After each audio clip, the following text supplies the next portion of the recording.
Okay, so we are now streaming live on YouTube. I hope that's okay for everybody.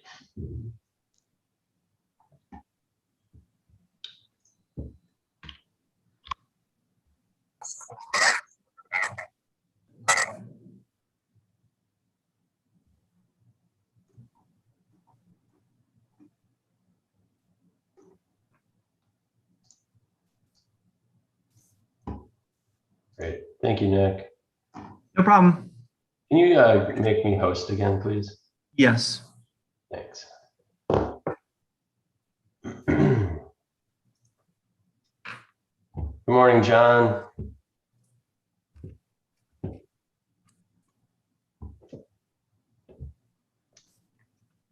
One formality, I need to make sure I have screen sharing on.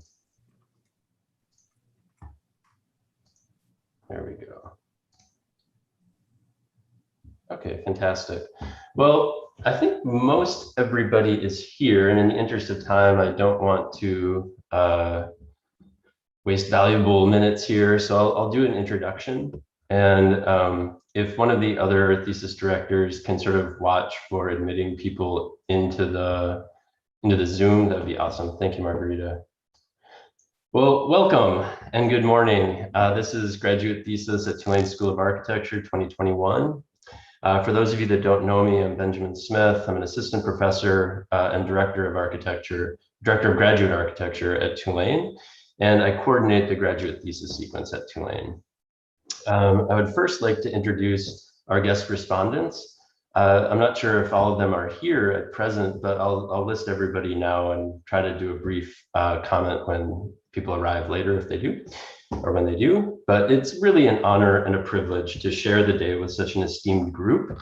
And I just want to mention it would take far too long to describe their expertises and accolades, and instead we'll simply introduce everybody by name and academic or professional affiliation.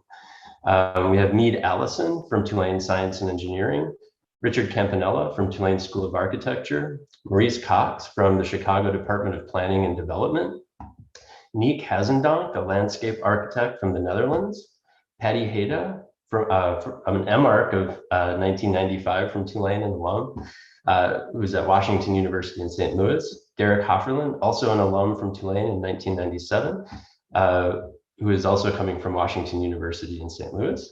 We have Jesse Keenan from Tulane School of Architecture, Irena Kyle from Tulane School of Architecture, Judith Kennard from Tulane School of Architecture, Joanna Lombard, an MArch from 75, who's on the TUSA Advisory Council and is a professor at University of Miami.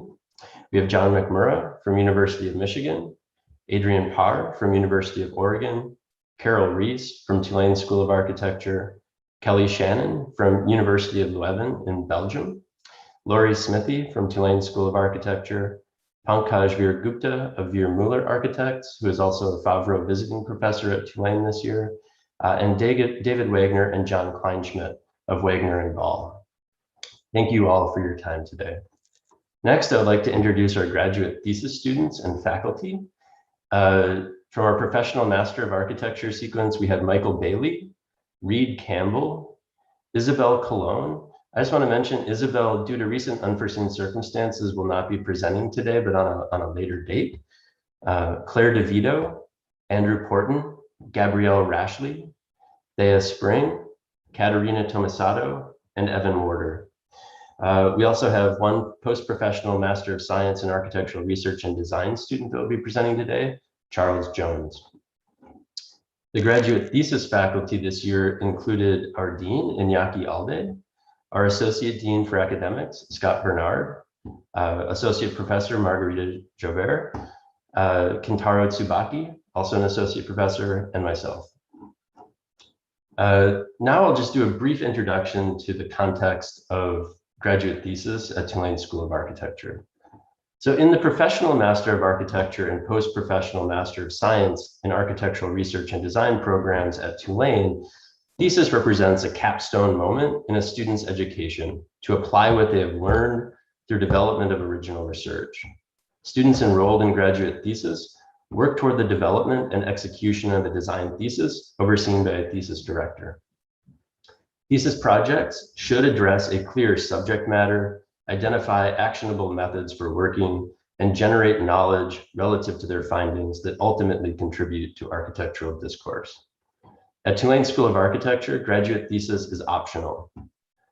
Graduate thesis sequence was restructured in the 2019-2020 academic year and begins with students applying to work with a specific faculty member as their thesis director in the spring of their penultimate year.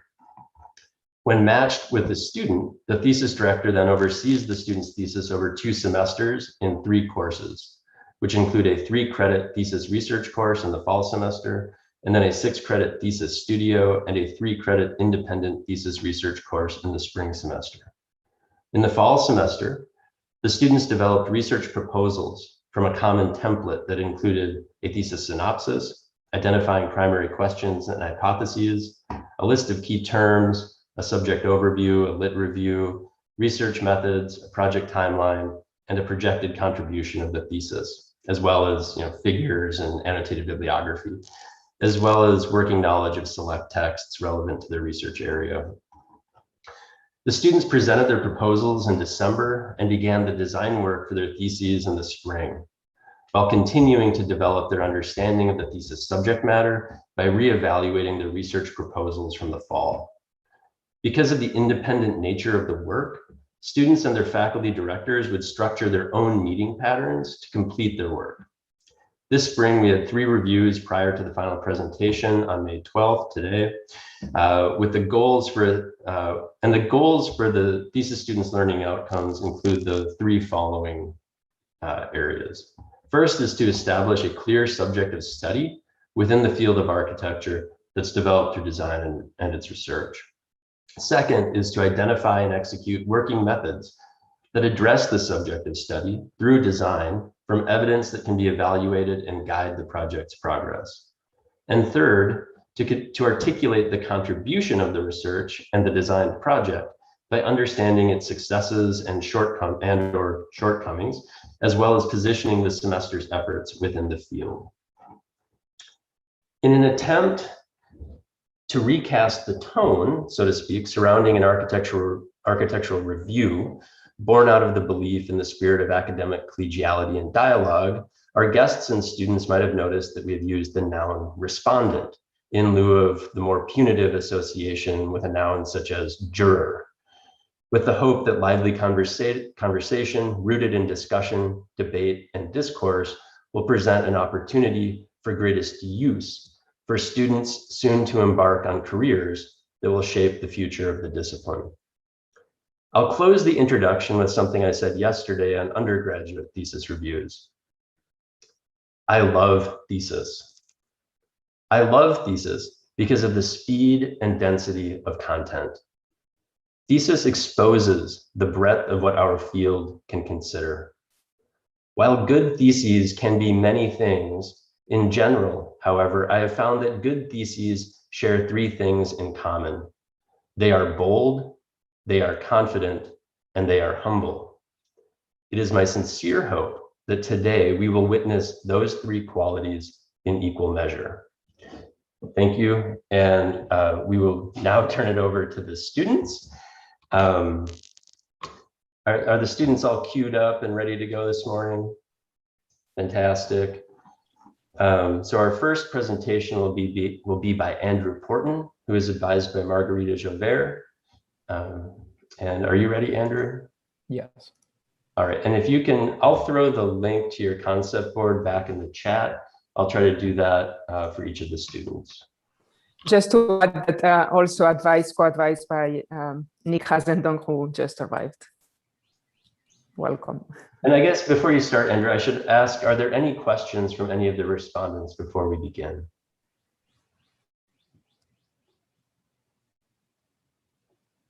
Okay, I'll take that as a no. And Andrew, I will be keeping time. We have 45 minutes per presentation, well, for the full sort of presentation and discussion. The students have been advised to produce approximately 15-minute presentations. And so there will be about 30 minutes for discussion. So Andrew, if you're ready, take us away. All right, thank you, Ben. Thank you everyone for being here. My name again is Andrew Porton. My advisor and directors are Margarita Javert and Nick Hazendonk. And this thesis is the search for an agroecological urban model. An agroecological urban model is a holistic approach to merging urban continuity with ecological services using agriculture as the primary driver. This is what that type of proposal can look like: a neighborhood seamlessly integrated with agriculture, agroforestry, and ecological services within a metropolitan context. In order to create this, systems can be delaminated from natural and infrastructural and built systems in order to work in concert to further ecological services while also maintaining an urban continuity on the site. For the sake of this thesis, I'm using Indianapolis as a case study. Indianapolis in 1854 to 1876 was platted and governed by the Land Ordinance of 1784, creating a grid and a series of townships in order to occupy and inhabit and cover ground fairly quickly, creating a system of satellite communities and towns around a central urban core of central Indianapolis. And this allows the ecological services and productive agricultural space to exist within them. However, in 2021, the urban footprint has merged into one large metropolis, pushing agricultural and ecological services either into very fine disconnected strips or entirely outside the metropolis. Indianapolis is a city of roughly 2 million people in its metropolitan area, and this is its condensed city core. However, it very quickly tapers off into a suburban metropolis typical of the Midwest, with single-use zoning for both for all of commercial, industrial, and residential space.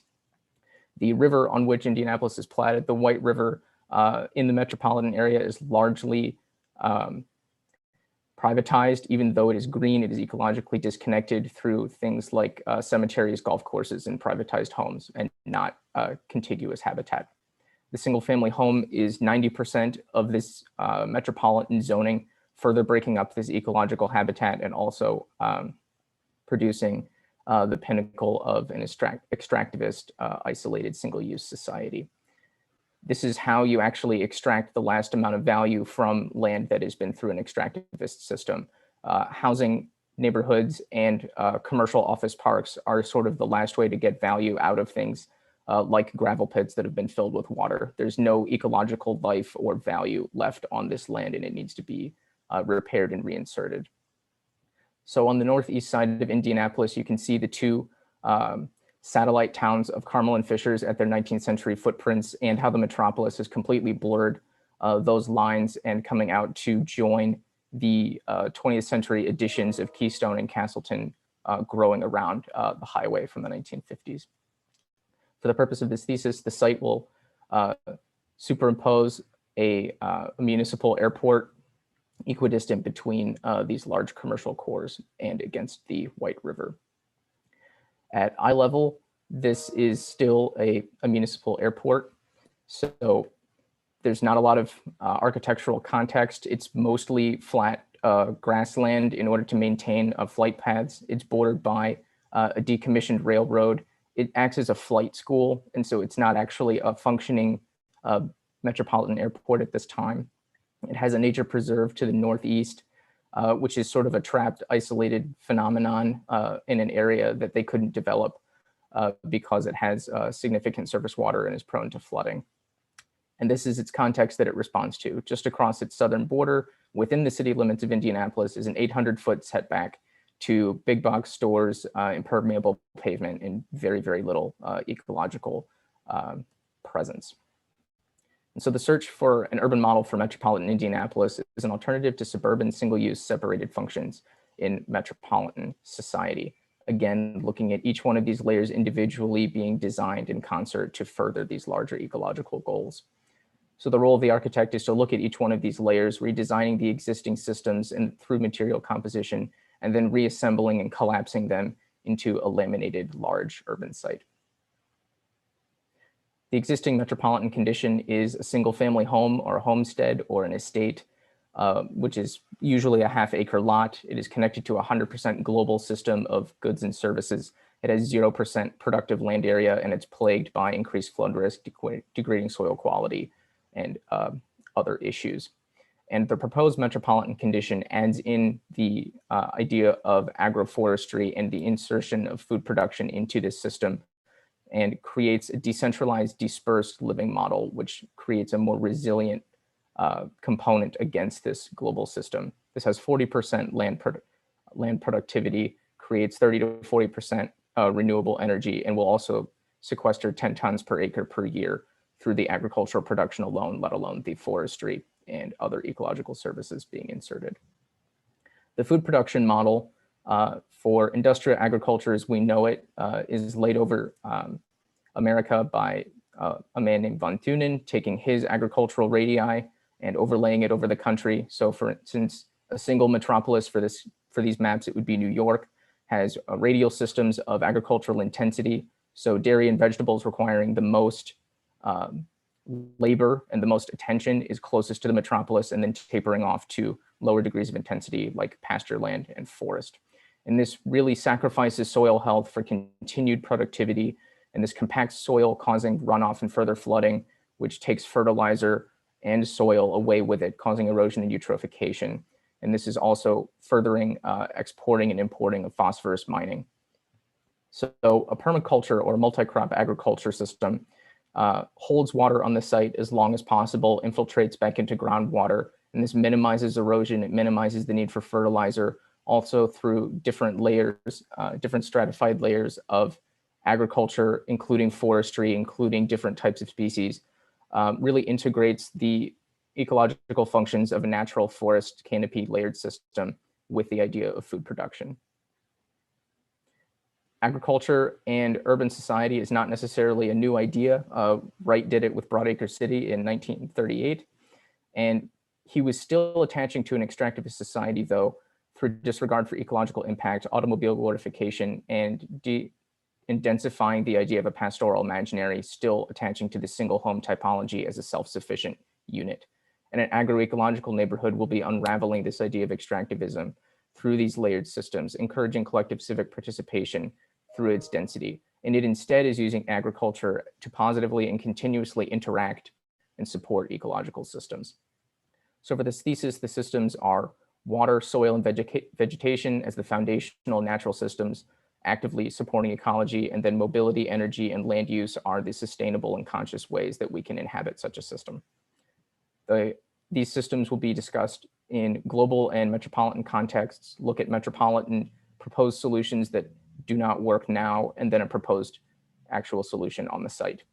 So for water, increased flooding and increased rainfall and fewer events, creating larger unpredictability as far as rainfall is concerned, causing higher flooding and longer drought periods. This combined with compacted soil and runoff, and usually combined sewage outflow for metropolitan areas, contributes to massive pollution levels.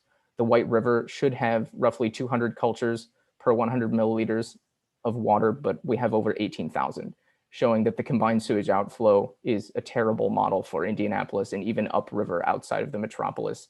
It is drastically damaging its ecological footprint. Indianapolis' solution for this is a 15-year building campaign of a 27-mile tunnel drilled into bedrock 18 feet wide beneath the city in order to create a large flooding tank. This is costing $2 billion, and it'll be finished in the next 4 years, and they already know that it is undersized for 2025's water capacity. So on the airport site, a sponge condition can be inserted upriver, attaching to the 3 tributaries that already exist and flow water back to the main White River on the site. The site drains diagonally to the northwest following the runway. So the runway will be transformed into a 4th tributary of a series of pools to hold water along the site and to filter it as it works its way back towards the natural system. Off of the runway and outside of the built environment, these natural watersheds following the topography will be accentuated and curated. The vegetation system layering on top of the water is really responding to the over-reliance on the Central Valley of California. 9% of agricultural land in the US, and it produces 70% of our produce. It has a drastic amount of groundwater loss for Local comparisons, it's 11 Lake Pontchartrains of groundwater loss per decade, and that's not rainfall, that's actual groundwater being lowered. That's roughly 23 trillion cubic feet of water. In order to maintain the yearly productivity, they're adding about 8 billion pounds of imported fertilizer per year, and this is also draining all of the outer lying water bodies that they're pumping in addition to support their groundwater loss. Indianapolis has a similar problem of impermeable surfaces and impermeable pavement, creating a dead zone for their metropolitan area.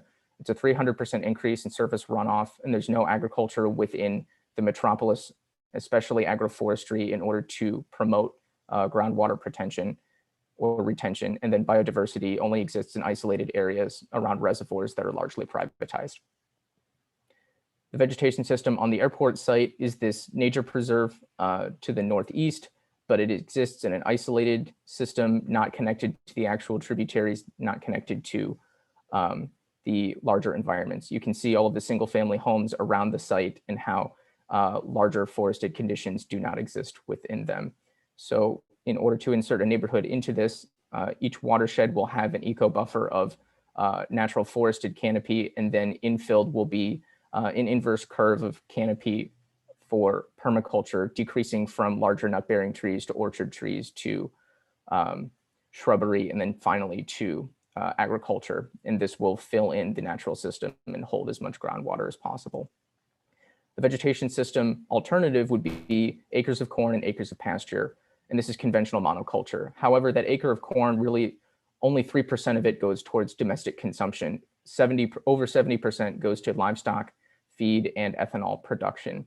Whereas permaculture or silvopasture, I can graze 5 different types of animals on the same ground because they eat different things. Grazing them in succession, I can actually maximize the variety of agricultural output on the same acre of land. And that's beneath the orchards and agroforestry that we're using for human production and consumption. This is just maintaining the ground plane. The mobility system, globally, we're looking at suburban sprawl at its finest. We're looking at impermeable surfaces for corporate and commercial architecture, really glorifying automobile as the only mode of transportation. And in residential, we're looking at, again, isolated pedestrian habitats and reinforcing the idea of isolation and social exclusion. So the public transportation for Indianapolis is capped at city limits. The green square just to the north is the airport site, situated on a decommissioned railroad. And to really foster this idea of integrated mobility and urban continuity to its surroundings, it will attach to the runway again, using it as a mobility axis to connect to the 2 commercial streets on either side, relying on the intermodality of the railroad, and creating shared street Woonerf type conditions that run up against the housing to increase pedestrian continuity. The boulevard street sections can actually hold agricultural and agroforestry functions as well, and also promote these ideas of intermodality and pedestrian continuity. The energy and waste system for Indianapolis is actively trying to recover from its layers of extractivist past. It has a matrix of petroleum and natural gas pipelines, being a 19th century petroleum field that predates Texas and Oklahoma oil booms. It's also recovering from the river being an industrial component for gravel, limestone, and other stone products. So in order to transfer into a wind and solar dominated energy system, hydrogen tanks will need to be transplanted to store the excess solar energy generated from these neighborhoods, and it will begin to erode this large network and footprint. Specifically on the site, there's a sewage treatment plant to the west and a power substation immediately to the north that's actually still owned by the airport site. And then the runway again will be attached, and each micro neighborhood will be punctuated with an energy core, consolidating the energy, consolidating waste in microtreatment plants and in anaerobic digesters for food waste. And these will eventually be reused on the site for fertilizer, but also excess energy will be rejoining the grid And finally, the built and land use system is responding to this larger center, moving to the north from Indianapolis. You can see that footprint is about double the size of the central Indianapolis core, right on the border of the city limits and the beginning of these large swollen suburbs. Just for scale, this suburb has grown in the past 30 years. The right half is Fishers and the left half is Carmel, those small white rectangles I mentioned earlier. They're both over 100,000 people now, and in the last 30 years, they've grown 900% and 760%, respectively. All buildings in blue have been built in the past 30 years. So on the airport site, again, right now it is sort of an urban discontinuity. It's a large object in the way of other inhabited environments. And so different areas will be attaching to zoning, such as commercial zoning to the south, east, and then pockets of multifamily housing in the midst of these single family dominated landscapes. And then these U-shaped blocks will then be these larger areas of housing surrounded by larger courts or surrounding larger courts, excuse me, connecting back to the runway, reinforcing the idea of a dispersed estate, having condensed living areas, and then having a public ownership of the land and the agriculture. Finally, again, these systems can be delaminated and analyzed individually, but collapsed together, they can exist as a mat and a continuity, and in addition to an otherwise disconnected system. Specifically with the housing typology, I'm relying on collective housing and dispersed estate models of the 19th century, looking at Charles Fourier's Familistère and Phalanstère, condensing the ideas of housing and freeing up the ground plane for larger ecological services, being able to have a collective ownership of these sites. Again, this is not new to the state of Indiana. Robert Owen in the early 1800s proposed New Harmony on the banks of the Wabash River. Again, a condensed housing model relying on agriculture as its main industry. However, in order to put this in a metropolitan or a larger densified context, the idea of a French hotel can be resurrected as a U-shaped block with a courtyard in the middle, and this can be applied to multifamily housing instead of a palais from a French estate. These then can take the each function of the larger layers of the airport site, like water collection, waste collection, biodiversity, and urban continuity. Then the idea of the single family home can be easily translated into these stacked masonette conditions above a commercial floor. Again, looking at the idea of mixed use, the contrast of monoculture, both in zoning and in biodiversity. And each of these roof planes can either hold water, solar, or increase biodiversity through larger green roofs. Apartment levels at the lower floors can be, or they won't have corridors. And so there's the idea of a private entrance still maintaining a level of American autonomy. And also without the long corridors, they can be better adapted to a single or age in place with a single level. Masonette levels are a more direct translation of a single family home, matching their square footage of 2,400 to 3,200 square feet, and creating an elevated street condition, artificially inserting density and connectivity in order to foster or in order to combat social isolation that exists in suburbs now. Again, placing these buildings into this type of system, again, looks at the idea of dispersed ownership as a way to expand the reaches of suburbs and expand the reaches of their actual potential good as an ecological tank and sink for cities. Thank you. Thanks, Andrew. We have 25 minutes left, and so I will, at 5 minutes, I will make a mark of 5 minutes left. Now open it up.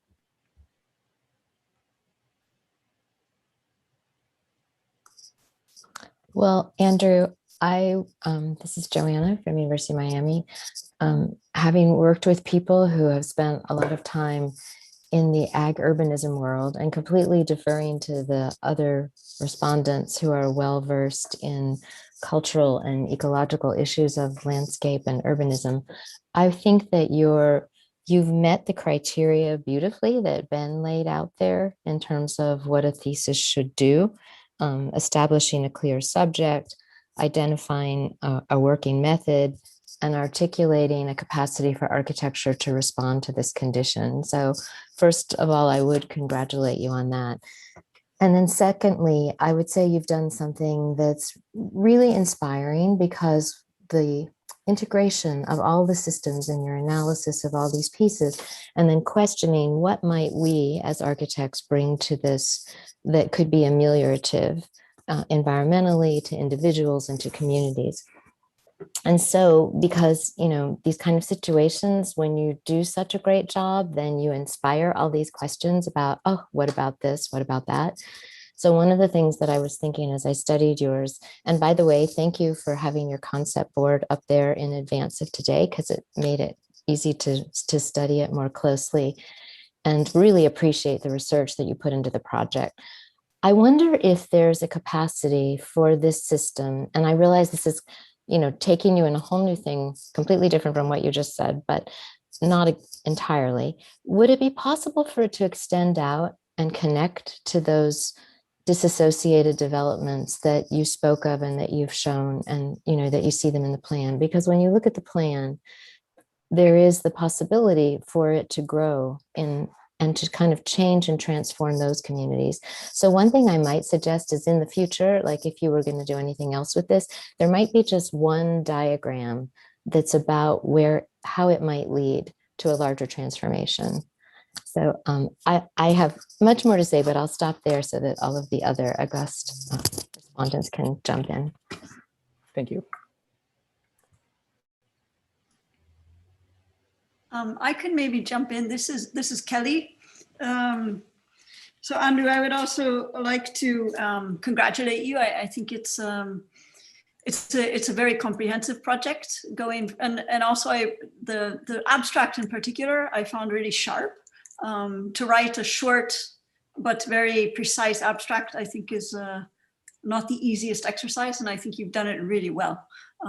Thank you. Could babble on for 10 pages, but to do it in one page and to hit everything precisely, also with references, I think for me it's really nice. Putting it also in a bigger discussion of how the Corn Belt of the Midwest is seen in relation to California. I mean, I think you've made a balance of where you're on the one hand quite specific, but also bringing it to a larger issue, which I think is what's really necessary. And going back as well to what Ben said, for me, the role of the architect today is also really challenging business as usual and addressing gigantic questions. So I think in that sense, you've dared to do it, which is, it's, to me, that's really commendable. For me, the one, and the part I also appreciate very much is the reliance and articulation of the decentralized and the dispersed model. So getting away from concentrated power, concentrated energy, concentrated everything to this kind of notion of an organized dispersal. I think that's quite, it's quite also sharp in your kind of tools to do it. So water, soil, vegetation. I think for me, I have to say, I find the way you've dealt with those and the argumentation for them a little bit stronger than actually the urban components. So for me, the say new productivity, the relation of agroecology and coming to agroforestry and all these new modes, I suppose as an architect, it was a new world to discover. For me, the part I would also question a little bit. So first, congratulations. No, now my questions are because it's an interesting discussion. For me, I wonder if also the role of the architect is actually not to build in greenfield sites as a bigger, say, political, ethical, ecological question, no? And that and I guess it would relate even a little bit to what Joanna was saying, I wonder if the intelligence of your urbanism could be attempted through transforming this suburban crap No?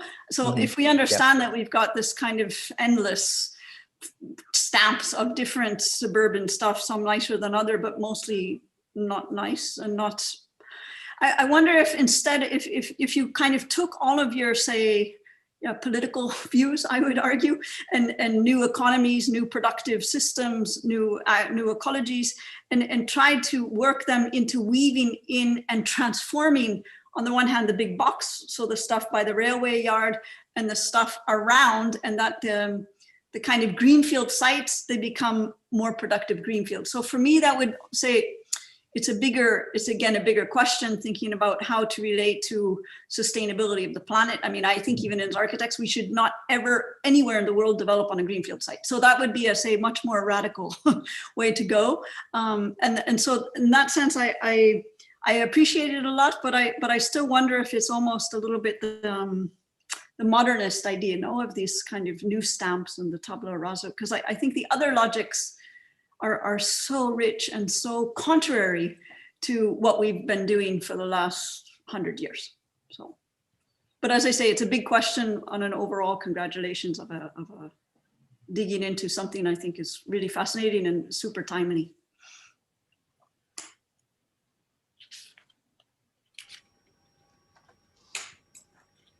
I have to say, I agree with Kelly's point, Andrew, because if we dive in and, well, so her fundamental question, should we build on greenfields? Answer no. I mean, I think that's a great position to take.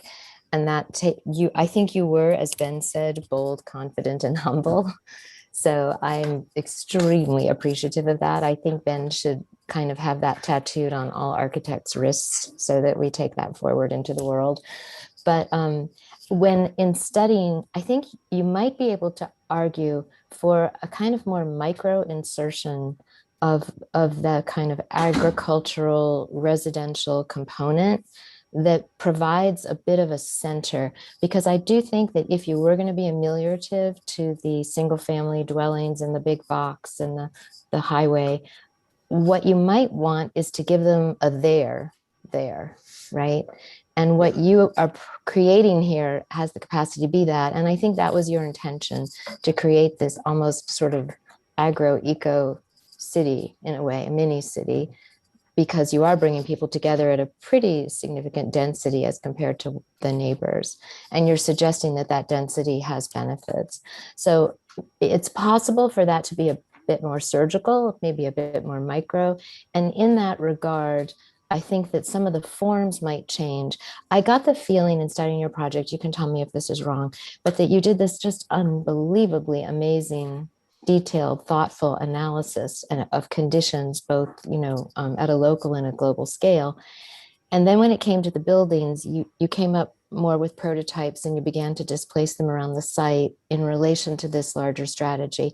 But you haven't necessarily had a chance to go in and really study, like, would that be there? And would that look like that? And would that do what I wanted to do in terms of an urban street? So, Yes, you could keep right. on at this, right? This could be your Right. life's endeavor, but I think Kelly raises really good questions about that. No, the housing is definitely a prototypical investigation of how to inhabit the much more carefully designed substructure that can exist under other types of habitats. So yes, the next step would be to spread fingers out of this site and look at how can I attach to these single family areas bordering the site, and whether this becomes a central core as a necessary component for those extensions, or whether this is just one step short of a prototypical extension, whether this linear attachment to a runway can actually be translated as the linear system by which we can attach to single family homes in their neighborhoods as it exists, or whether this becomes like a dense piece on which those can extend and attach to. Right. And just, and then I'll let others speak, but just one step, because again, it's very rich and one can ask, or whether the dwellings, the kind of architectural insertions actually should happen at the edges where the other communities are. And you'd end up with these kind of destinations in each ordinal direction, right? And then you really are preserving the green as the kind of central, and then you make your way in kind of through the edges. It's a different strategy, which one always finds that annoying, having done an enormous amount of work, and then someone comes in and says like, oh, what about this other strategy? So, just tuck that away for like, one evening 2 months from now. Yeah, the central green court of large agricultural footprints was investigated, and really, I decided to keep the runway as a formal urban axis, and that's sort of what broke away that system. So it was either the runway is inhabited or the runway is completely eroded at once, and so that's really what hinged on which system was going to be adopted.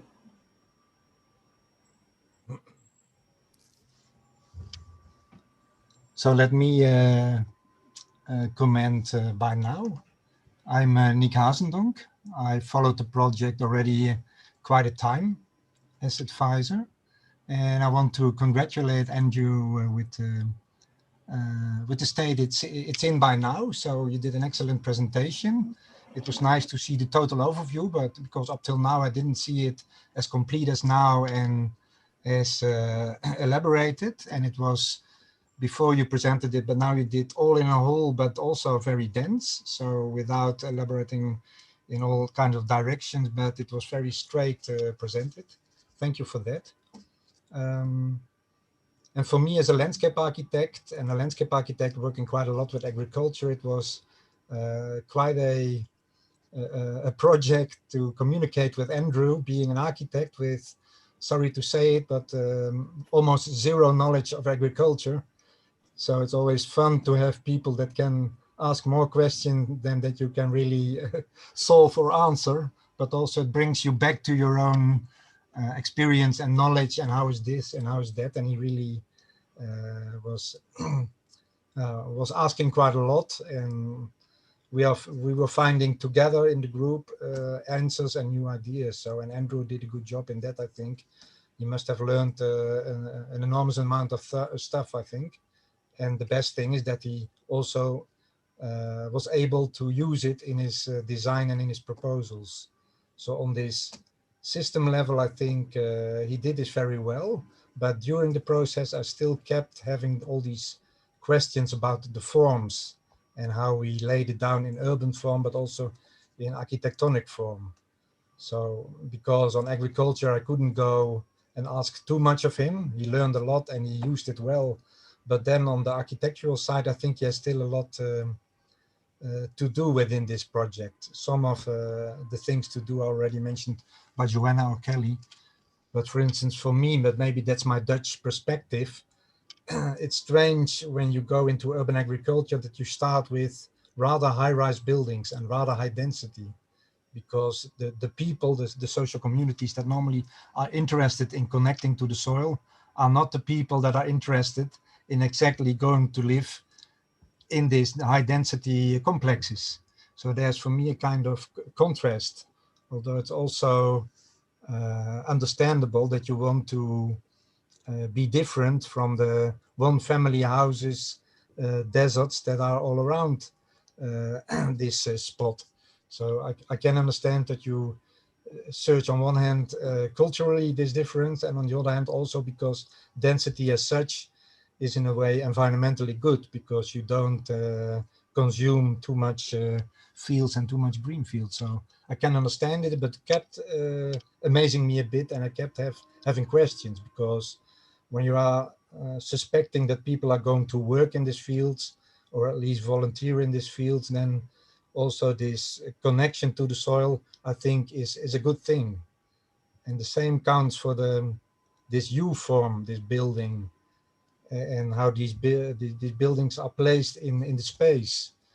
When you have this kind of communities, you didn't say much about it, but I think it has to be a dedicated community when you want to have dwellers in this in this project, and when you want to have developers that start with it, then this dedicated community often also seeks some kind of social connection around this item of urban agriculture. And the forms you choose on a small scale, maybe with an inner courtyard, have this connection, but then how the buildings are spread through the project, it doesn't have this feeling of being a community. But maybe again, that's because I compare it with the European situation, and here it's the comparison with the dead-end streets and the one-family houses that surround the project. So for me, that were the questions that are still not very strongly answered or solved. Can I just add to that of what Nick was saying? Because I think, Andrew, well, maybe as Joanna said, wait a few weeks, do your other things. I don't know if it's exams or what you have in Tulane, but if you are going to kind of still polish the booklet, no, for the archive of the university, for me, exactly what Nick's, I mean, for me, what you could answer to someone like Nick, you know, that maybe the future farmer in the Midwest isn't the farmer of today, no? That it is maybe not the guy in the single farm, not the farmer in his isolated house in the middle of the cornfields, but it is a new community that's interested in kind of knowing where their food is coming. I mean, you could give a whole story. And for me, what's very interesting, the fact that you use the reference projects you used, from Frank Lloyd Wright to the other, also say more utopian urban projects, that they not only were, say, visionary in urban form and in landscape form or an architecture, but that they had a kind of social agenda, a major way to challenge the inhabitants of today towards the future. And I think in that sense, this kind of manifesto almost, who are your inhabitants of your new agroecology metropolis, no?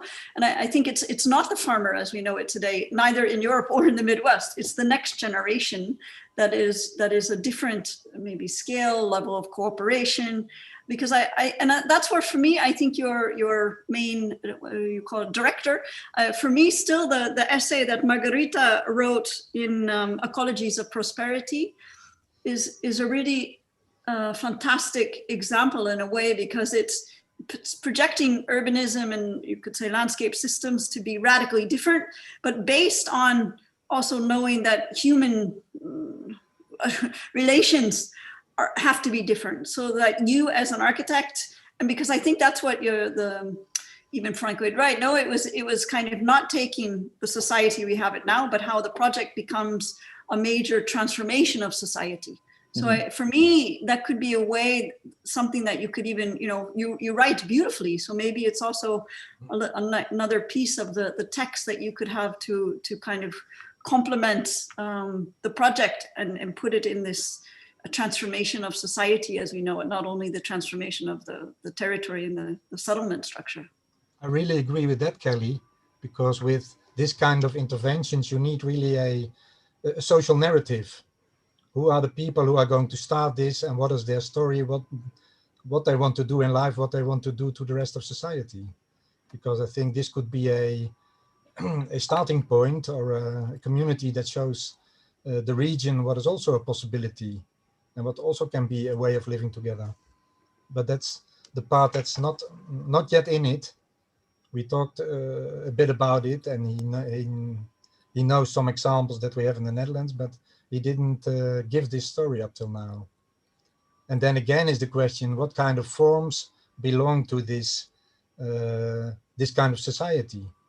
Because in the project here, I see the ecological forms, because he searches how the soil speaks, how the water system speaks, but then still the old grid, the Jeffersonian grid, or the old American straight grid, well, that also was used by Frank Lloyd Wright, comes up again and keeps on going straight till the lowest level into the project.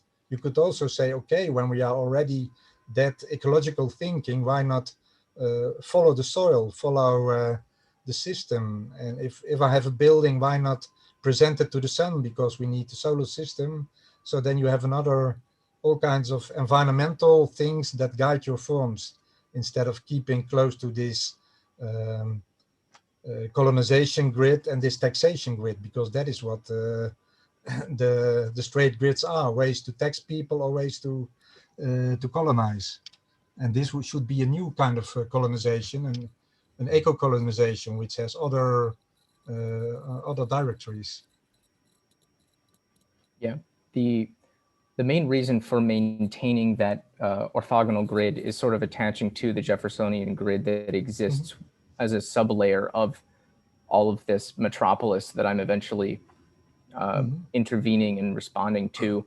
And so that was sort of a very simple way to maintain contextual continuity with people that already live there, and to make this step of a possible transition to this type of lifestyle one step easier, instead of ripping it up like a blanket and trying to reinvent new streets where we might already have them. And so it was trying to figure out like what part of the contextual environment may not have the best origin story or the primary function in its conception, but how can I maintain it as sort of a continuity? I understand. On the other hand, it's again this contrast that you may be unconscious, your underconscious thought with the other designs of the other settlements now, which are without any form, but just with their streets going on forever in the same form. So in here you have this correspondence with the grid, and brings the contrast to this other way of urbanization. Just to let everybody know, we have about 4 minutes left.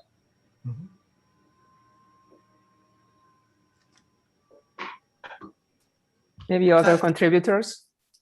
Andrew? Yes. I have a question regarding the flexibility of your plan. As an architect, you've proposed an architectural plan, but it seems to be very predicated on the agronomic success component. And my question is, what happens if that isn't so successful? What if the parcels are too small to bring in harvesters? There are problems with herbicide and pesticide, not enough irrigation. What if the cattle and sheep make for noisy, smelly neighbors? What happens to the rest of your plan if the agronomy doesn't work? So the agronomy, mimicking as much of natural function as possible, builds in an enormous amount of resiliency that industrial agriculture does not, that it makes up for with things like fertilizer, with things like irrigation. Not saying that I'm eliminating fertilizer and irrigation altogether, there are still going to be safeguards in there, but minimizing those pieces as much as possible provides an intrinsic amount of profitability that industrial agriculture, as it sits now, does not have. And that resiliency also comes through using perennial plants, using orchards, things that have potential lifetimes of over 100 years to be actually productive from the system. So there is no flexibility built in. You're banking on this to work. So I'm banking on the agricultural and ecological synergy being a very, yes, it's a strong foundation on which to build an urban environment, or at least a metropolitan environment. I don't see, this isn't based on a profitability metric. This is based on a soil health and ecological health metric. Oh, there's something really wrong with your microphone. Hey, John, I think the mic might be. I'll jump in while John, really want to hear what John has to say, and I appreciate everyone's commentary. Let me just pick up on one element, which is the biodiversity element, which I think was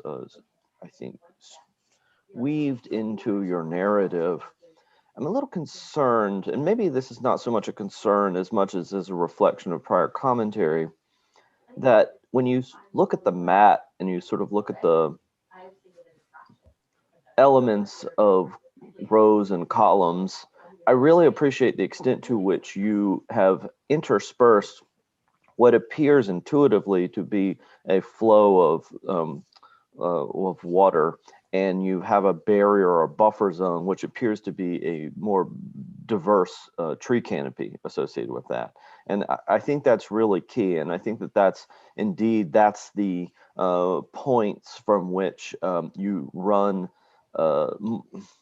more productive conflict with the axis of the runway as it relates to Joanna's prior commentary of what does it mean to connect to the contextual neighborhoods and how can this become catalytic if it is successful? And then how does the axis reinforce a true spine if it is successful?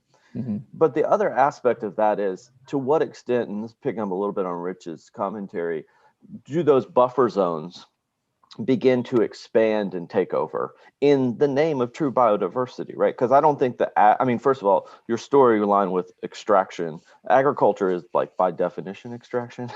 And I really appreciate the soil health logics. But at the same time, to what extent can you begin to crowd out the least productive aspects of the agriculture, or the least successful aspects of the agriculture in the name of biodiversity that track along those more natural flows of ecological capital, not just water, but broader flows? And it would have been interesting to see not only a circulation diagram here for people, especially with that strong axis, but a circulation diagram for flora and fauna, right? How do animals progress through that site?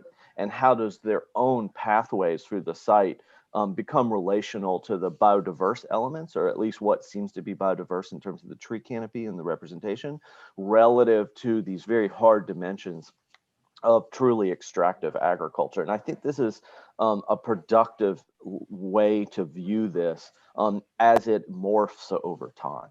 So I'll stop there.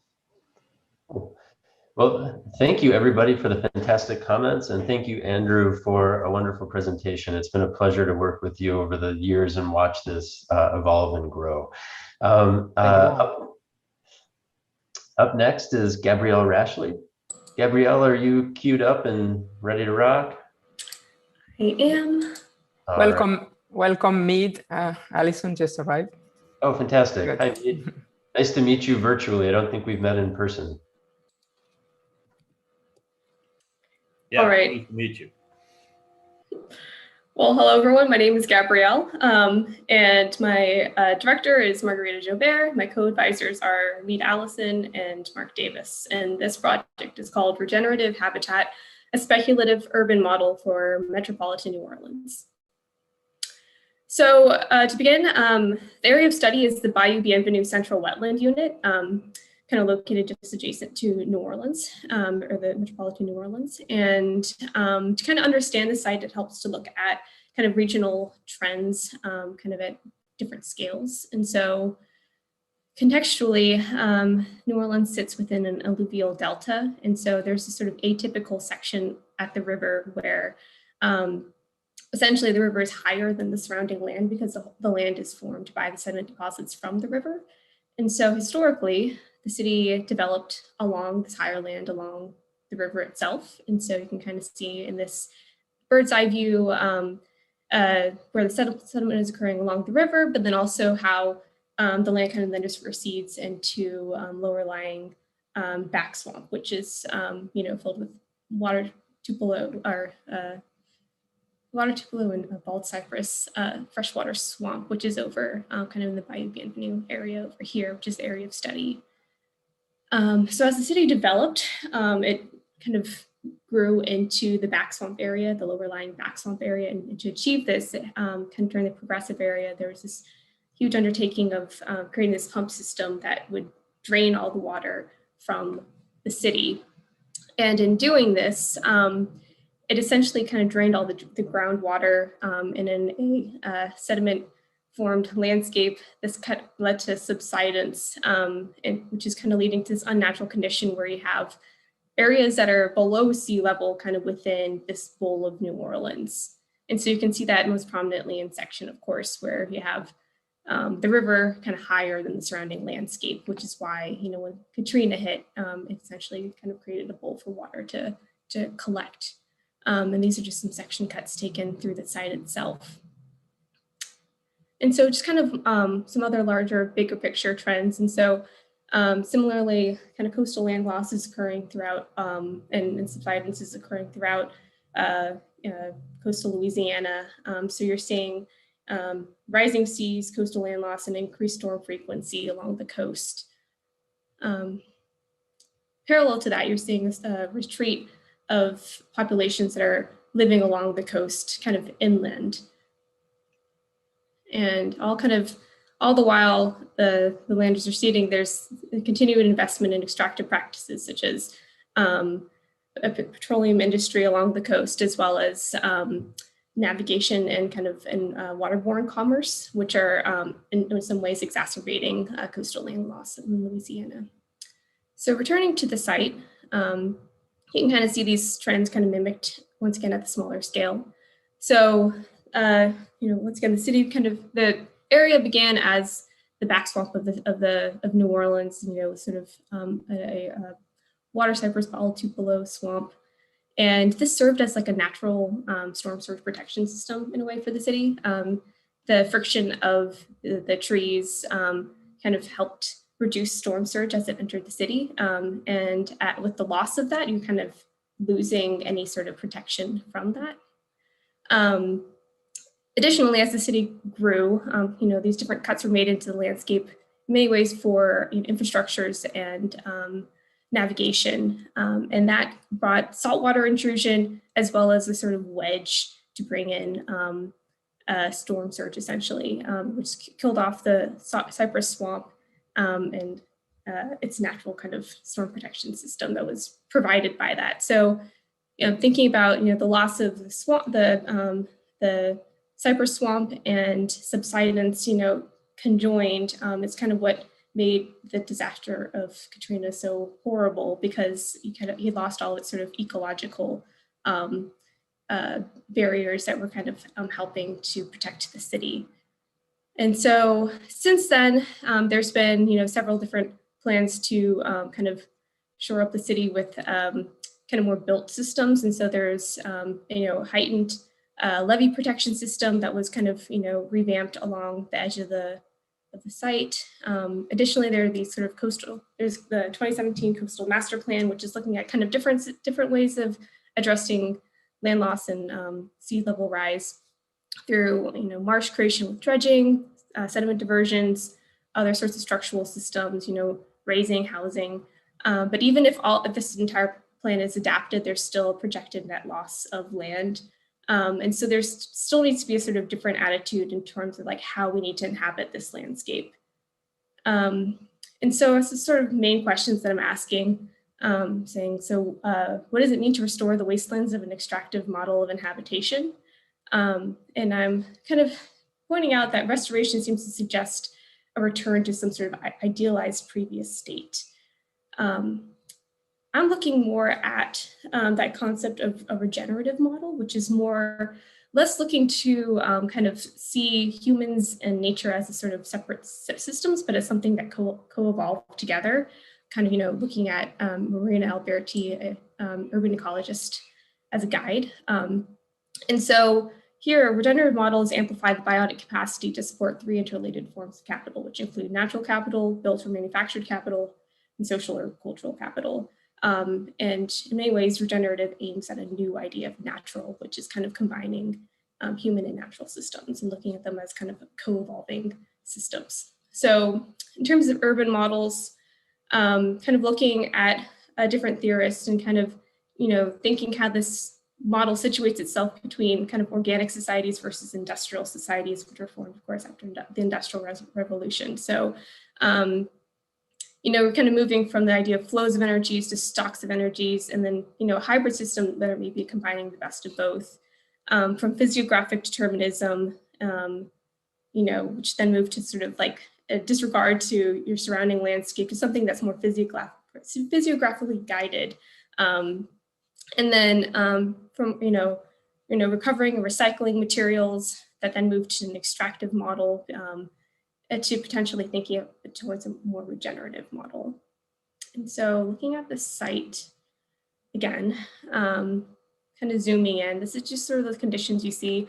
Currently, the site is sort of understood as the sort of backyard of the city. There's a lot of, you'll see the train tracks running through this levee system, a few moments where you're able to actually go over the leveed walls and actually see the water. So, and here you see the sort of, stumps of previous cypress trees that were there, less than a century ago, in the 60s.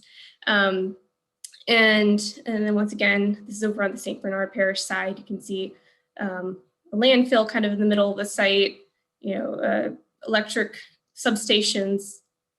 So it really is sort of understood now, just sort of the backyard of the city. It's not really serving any sort of function.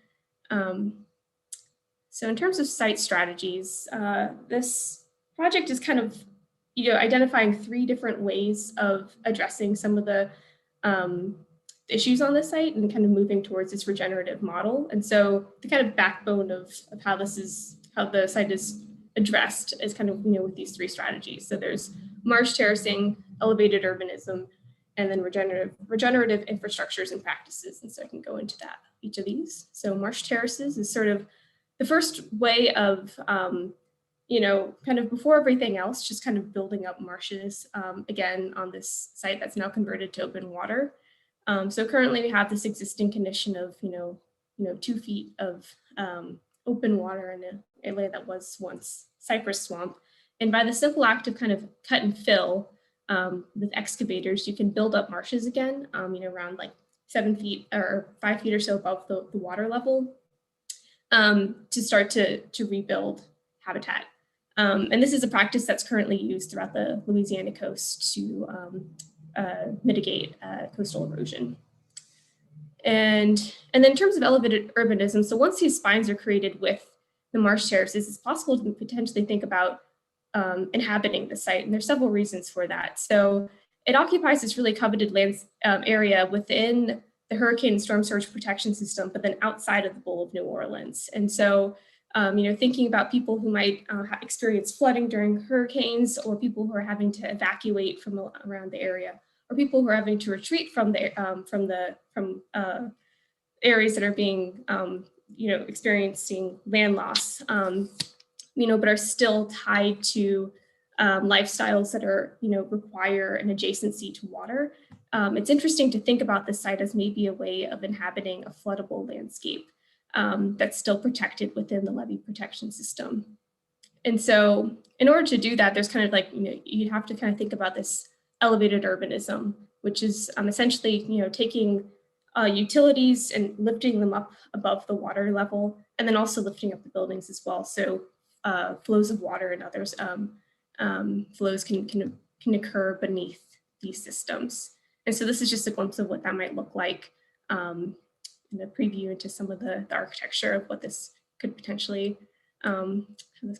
appear. So, and then in terms of regenerative infrastructures and practices, and so this is really just a way of kind of thinking about closing energy loops and kind of creating potential synergies across the site. And so, for example, there's this great resource of just rainwater. Get around 5 feet of rainwater each year in New Orleans. And so part of the thinking about the architecture and the landscape itself is, thinking about ways of potentially collecting rainwater, either for irrigation or for use within the urban grid. So in terms of an urban plan, I'm going to zoom into the area that's currently mostly converted to open water right here. And as a general scheme, I'm kind of thinking about this as a gradient between sort of intermediate to brackish water, so increasingly saline as you can move from east to west, and then from more populated to less populated as you move south to north. And as a kind of generating scheme, I was looking at urban models such as the Savannah Square, which sort of encapsulates both residential, communal, and then also kind of natural uses kind of within package of a single urban grid, and reinterpreted that using marsh terracing, and then kind of looked at different iterations of that. And then, one's going to look at the Savannah grid, and then disperse that across the site. So this is just one glimpse of what this system might look like. And so each of these kind of, tiles can kind of serve different functions. And so the ones along the north might just be used primarily for habitat, and could potentially continue to grow, by seeding oyster reefs to help filter water and build land. And then in addition to using marsh terracing, of course. And then another potential use is aquaculture. There's a potential to grow tilapia here. It's kind of the right water salinity, temperature, etc. And there's a precedent to that kind of within the region of kind of aquaculture and tilapia here. And so this is just one look at what that might look like in one of the squares. And then, along the edge, you might think about how you can start to build up land to build up groves. And so one potential product might be citrus, which is, works within the hardiness zone here. There's also precedent for growing citrus along the river. And then also kind of more urban uses. And so kind of thinking about how these buildings could provide additional services to some of the adjacent neighborhoods. And so looking at a school typology, and then also, residential typologies that are kind of working within this landscaped grid. And so kind of thinking about how these systems are converting the landscape for hopefully for the better. You have, this is the existing water system, and this is the proposed water system. So there's greater diversity in section. And then also kind of thinking, as this was designed, about hydrological connectivity throughout the site. And then in terms of vegetation, here's existing and here's proposed. And so there's diversity both kind of in plan as you move across kind of saline gradients, and then also in section. And so this is just a look at, the different sorts of flora that could exist within the section of this marsh terrace. And in terms of mobility, here's the current system and then proposed. And so looking at a series of spines that then break off into aqueducts that are also sort of serving as utility lines and pathways for people. And then also maybe how boats might move through the area.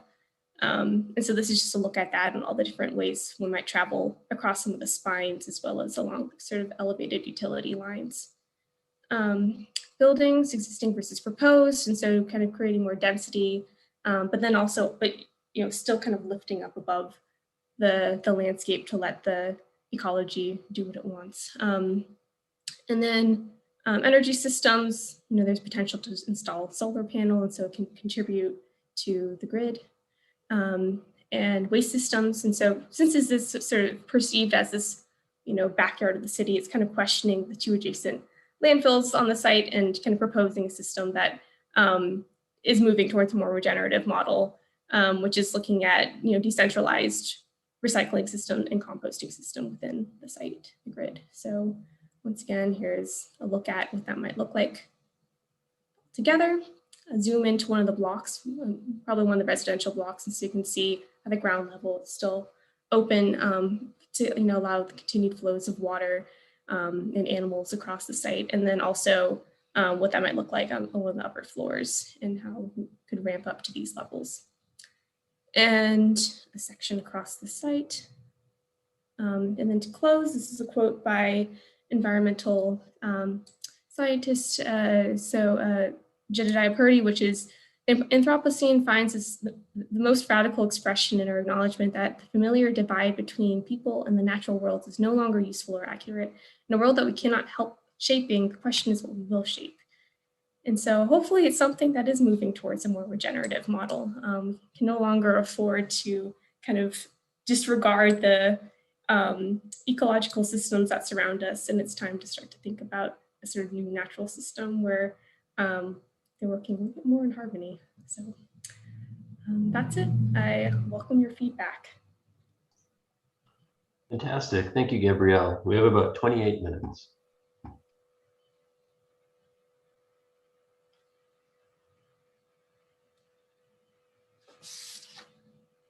I just welcome Adrian Parr that arrived when you were beginning, Gabrielle.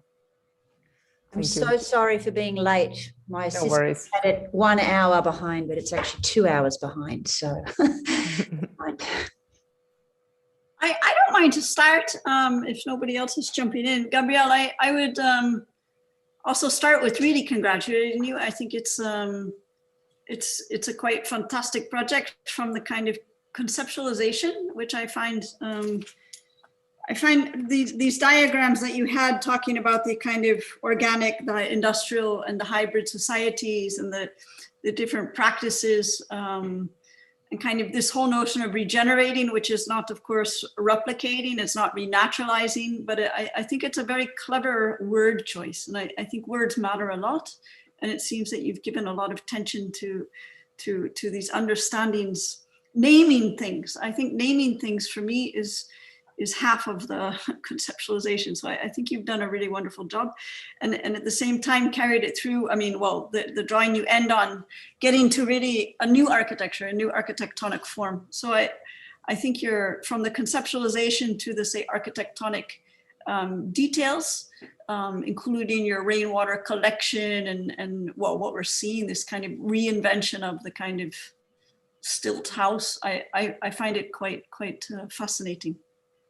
The part and I also like, as I say, your wording, your choice of words. I mean, that you're coming to a new natural, which I think is also very clever. So we've had a kind of an as found condition, and then we engineered it to the point of maybe killing it, and that we come back with a new nature. I think it's very, very sharp. And your three kind of tools to get us there. So your elevated urbanism, well, first the marsh terracing, the elevated urbanism, and then this kind of new infrastructures. I also found quite nice.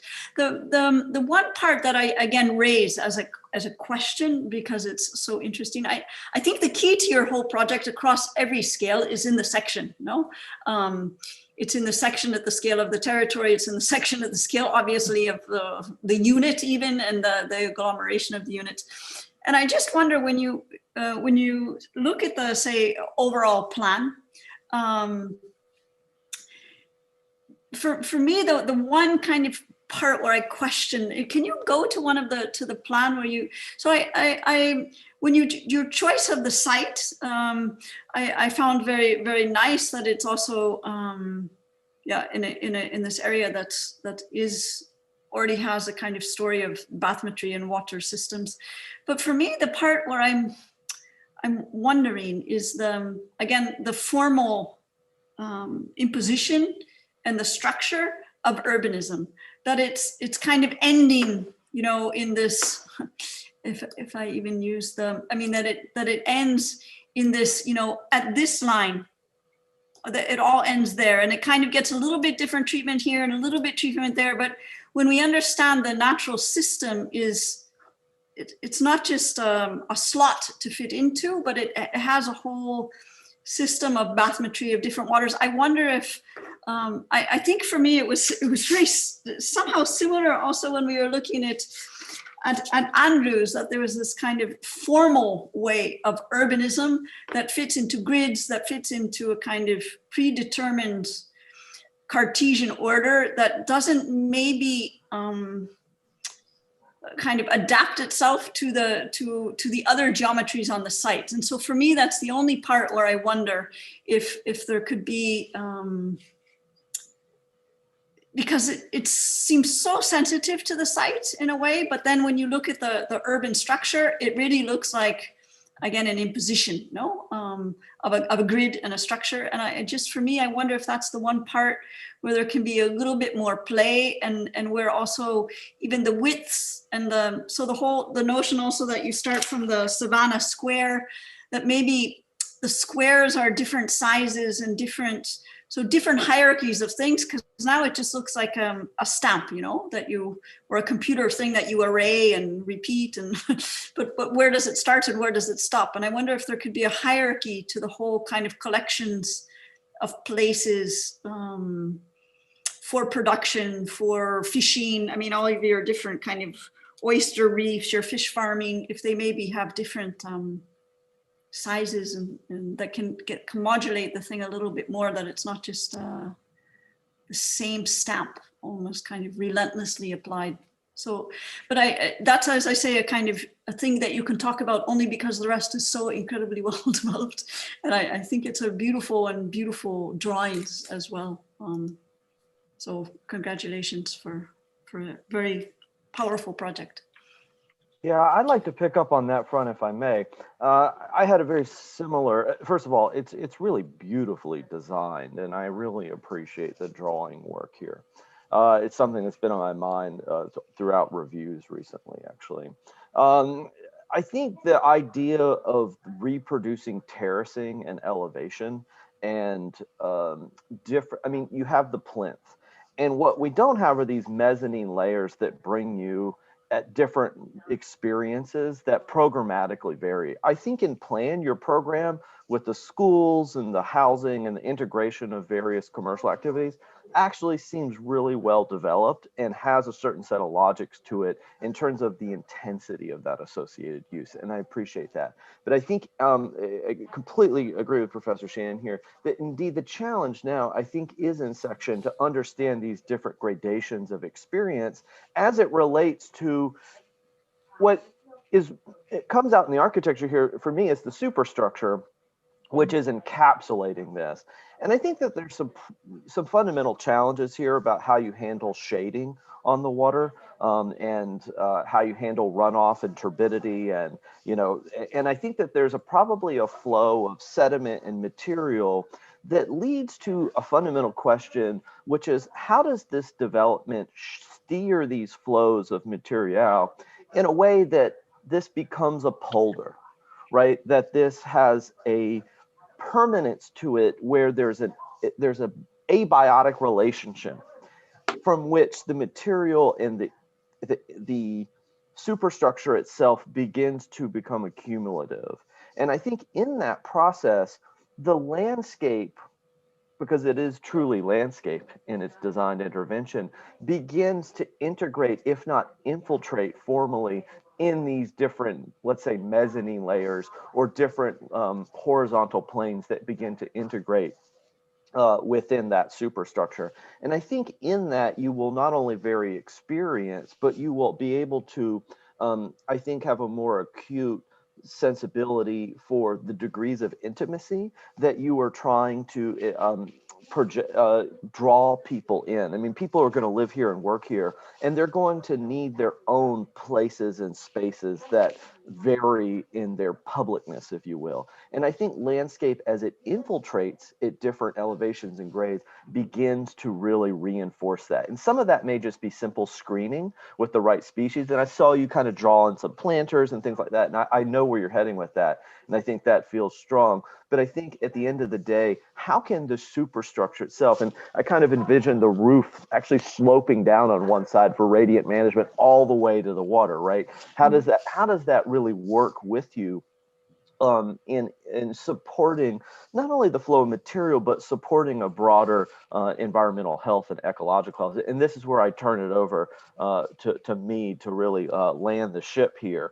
But I think it's really wonderful. And I think Joanna and I see these projects every week as this has become a more central design theme. And this is really one of the better ones that I've seen. And I think it's really wonderfully drawn. And I think that in plan, the idea of stamping out the Savannah Square, I mean, I think it makes all the sense programmatically, but again, the real challenge is in elevation, is in section, and how you use landscape to become part of the intimacies and the publicness of these various spaces. And I might jump in at that point. It's Adrienne Parr here.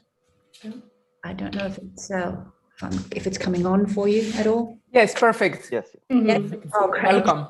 Thanks. And I'm so very sorry to have come in late, Gabrielle. It's really my fault. I muddled up the times. Nonetheless, I did come in at a good moment, and I'm very excited that I had the opportunity to see this project. I'm very excited by what you've done, and I think that this is a really poetic approach also to the challenge that you set yourself. And one of the things that I wanted to pick up on, and I think in many ways it relates back to what the other two reviewers have also sort of presented in their comments, is you've got this incredible sort of system that you've brought into play. And I'm now beginning to wonder, in what way do you start to kind of dig down into the spatial and temporal interplays that really drive ecological formations? So, one of the premises at the core of ecological thinking is that these ecological relationships and interrelationships occur within sort of temporal scales and across different temporal scales. And how might we imagine those temporal scales playing out within this marvelous system that you've created here? And perhaps one way in which you can help us all imagine that is to sort of even to project out with hypotheticals, right? How might this look 5, 10, 15, 20, 30, even, 100 years, God forbid, all the way down the line, and what might this place look like? Will the sort of the ecological context of trees and waterways and species interplays suddenly bring a whole new dimension to this system?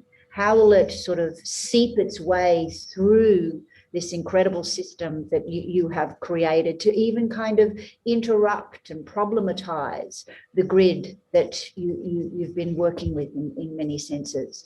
So I started to also wonder about what kinds of activities might human beings be involved with across the different spatial scales too. Might there be sort of floating markets that start to appear, like the kind that we see in Vietnam, bringing the tilapia in and the citrus products that you mentioned that were sort of around the edges of this system that you've presented here today. So wondering about those temporal scales, how do these all start to interact, bring the site to life, and then let the site take on its own life in many ways? You put these things out there in the world and then they sort of develop their own life. And how might the various things that you've designed into the site serve as these massage points for those things to take place?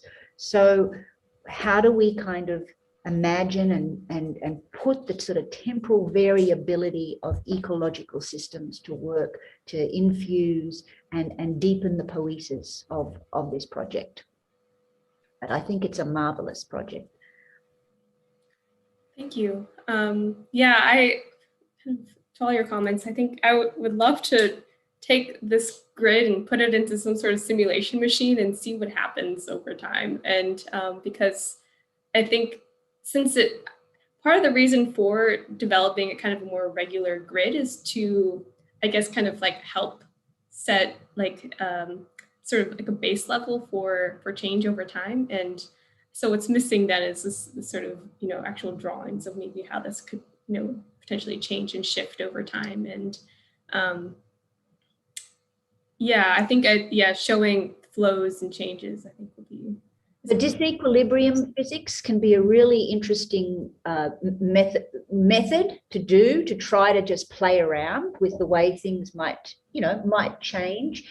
One of the sort of tools of disequilibrium physics, and it's very simple. They basically sort of cast out little grains of sand onto a table. And eventually these little peaks begin to form, and the grains of sand keep kind of coming into this system.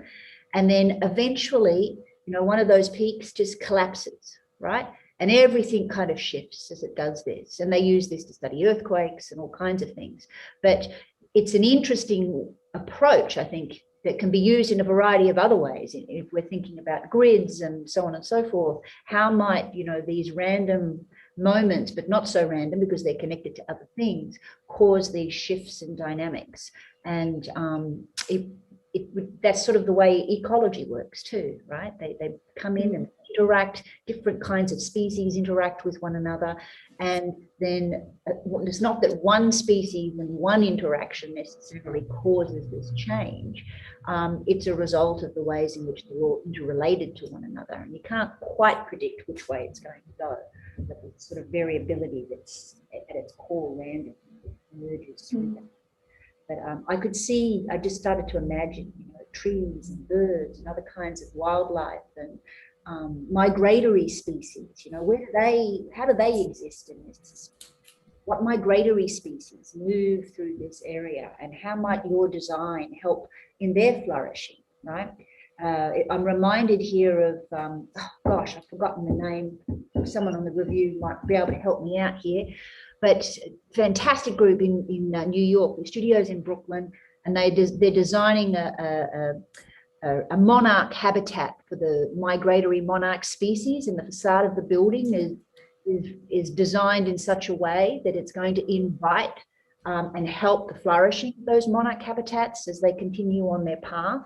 And the building is taking that into consideration in its facade design. If someone on the team knows the name of that group, that would be great. If not, I'll get back to you with them, Gabriella.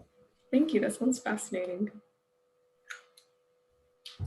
Gabrielle, I think I'm not one of the official respondents, but I just wanted to jump in because I think that everything that Adrian and Kelly and Jesse have said are all points to really ponder. And I think with these experiences, honestly, writing these down and then thinking later is always a great strategy. But I just wanted to add to that mix. And I keep coming back to Ben's Bold, Confident, Humble trilogy.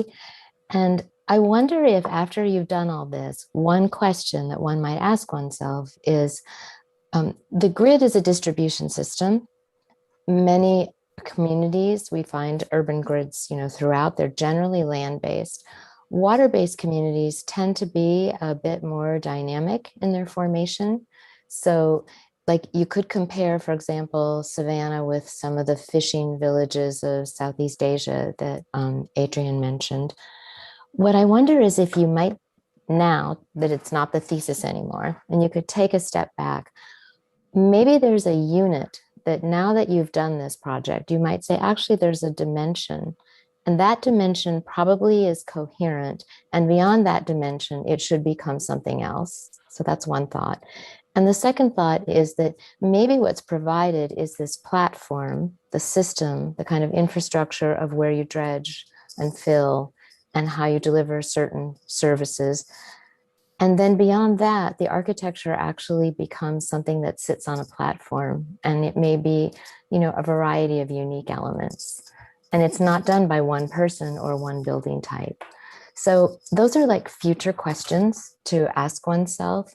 But I think that you've done all of the great, as everyone has said, terrific groundwork to put yourself in the position to ask those questions, where this isn't the stopping point, this is a portal to thinking bigger and further. Thank you. We'll have Mead also. Oh, sure. Congratulations, Gabrielle. I think this is a really tremendous effort, and I've really enjoyed our conversations and kind of being a part of it. It gives me a chance to unlock part of my brain I don't normally utilize. A couple of points, I think, to Jesse's point. I think that's a really interesting idea, and the whole idea of, this is an evolving natural system, right? And he mentioned polar concepts and the idea that there's an exchange of water and sediment, and that's going to drive an evolution of the natural system that this built environment is placed on. And I think that's really interesting. And there's sort of, you bring in elements like subsidence that are also going to cause evolution in the system, and the balance of those things is going to help drive how that natural footprint that you've created evolves through time. And I think that really points out the value of design and tying it with things like engineering, right? I work every day with my colleague, Professor Maselli, who creates numerical models of water and sediment exchange in systems and looks forward 50 years into the future and how the system will evolve in response to that. And that's really cool, because that's a possibility that you could work with someone like that in a model creation like that to then kind of reevaluate how to build a design that optimizes that evolution in the system. And it very closely follows sort of like the state's coastal master plan strategies, right? Where you use predictive modeling to tell you what the landscape's going to look like in 25 or 50 or 100 years. And then you try and adapt to that model. So I think that's really cool and something to think about moving forward. And the other thing that you didn't bring up that I know that we've talked about a good bit in conversation, and particularly with Mark Davis, who I don't think could be here, but that is that you tackled an area that I think you call it wasteland in the city that is underutilized both naturally and from a population standpoint. And it seems like a very compelling place to naturally focus on this idea of building a community that was sustainable in light of all these coastal issues that we have in Greater New Orleans. But the things we talked about with Mark were, well, okay, let's zero in on this specific site and think about what are the legal aspects of it, what are the economic aspects of it, what are the racial aspects of it. This, for instance, this site has multiple ownership, some public entities, some private entities. There are mineral rights underneath it versus surface rights. So there are all sorts of legal issues that if you want to take a project like this and turn it into reality, that are going to be part of the equation and may require sort of very flexible design strategy that allows you to take advantage of that. And the economic and racial issues, right? There's a historical overprint here, and this used to be the back door for the lower Ninth Ward, one of the more underserved communities in New Orleans, and they fished and hunted there and actually partially made their living. And they're still there in the Ninth Ward, battered by hurricanes, but they're still there. And so if you put this back, what sort of population do you serve, right? And how does that tie in with existing surrounding communities, because you're within the urban footprint? And I know we've talked about all these things and you might want to comment on it, but I just thought it was, to me, that was something I really got out of this that was enormously valuable, to think about the context of the site that you're working in. Mm-hmm. Well, thank you. Yeah, I appreciate those comments. I do have an appendix with some of those issues that you were touching on. And so kind of as Mead has mentioned, this is like a very kind of complex site in terms of land ownership currently, because there are parcels that are owned that are currently underwater. And so it does kind of bring up some kind of complex issues, because technically the state can claim any navigable land or that is like currently underwater or navigable waterways where properties are currently sunken. And so it kind of brings up issues like, so what happens then when you start to build up marsh terraces? Is that enough land for it suddenly to be owned by the private owner again? Or and one of the reasons why the state of Louisiana has not really claimed any of these parcels that are currently underwater is because they are still reaping taxes from them. And so, some things that we've been thinking about are how we could potentially kind of move towards a more kind of public-private trust coalition that would sort of bring together kind of multiple entities to want to invest in this landscape. And so it could still be a taxable landscape. And so there's a reason for the state to actually want to invest in the site, because currently that's one of the reasons why they haven't initiated any restoration programs. And so there's sort of another reason for actually wanting to put residences and buildings and taxable land kind of in this area. So those are some of the things that we sort of looked into, but it does, like once you start to think about how one would act, why some of the restoration practices haven't occurred, there's a lot of kind of legal reasons behind it. And so perhaps like projects like this, I'm hoping, are just a way of imagining a different future, and then to help kind of push different policies towards something that would allow projects like this to occur. I think Kelly has raised hand. Sorry, I just want to say we have 3 minutes left. Well, I just wanted to add a small comment of another point I found very nice that you presented, Gabrielle, and maybe again to elaborate a little bit more, building also on the comment of Joanna, when you spoke about this site being almost a kind of safe haven for those in seeking refuge from hurricanes and storms. For me, that also becomes really interesting in thinking about the potential of this infrastructure. So keeping some of it, not all super programmed, but as kind of high, dry, and safe places to inhabit in this kind of emergency infrastructure. And in that sense, if this thing, the notion of how urbanism can also function as in a different state of emergency. There's the Urban Risk Lab at MIT, run by Miho Marezu, which I think is really interesting also of understanding how a new urban forms can work one way in everyday life and then adapt itself to being also part of an emergency infrastructure, which you touched on it a bit, but to me, it's also something really, really interesting in your bigger story. Mm-hmm. Absolutely. Well, I'll definitely look into the Urban Risk Lab at MIT. Adrian? Yeah, just a quick question, and I may have missed this because of my tardiness. How is potable water getting into the residences and other spaces in the plan, and where is the sanitation system going to function?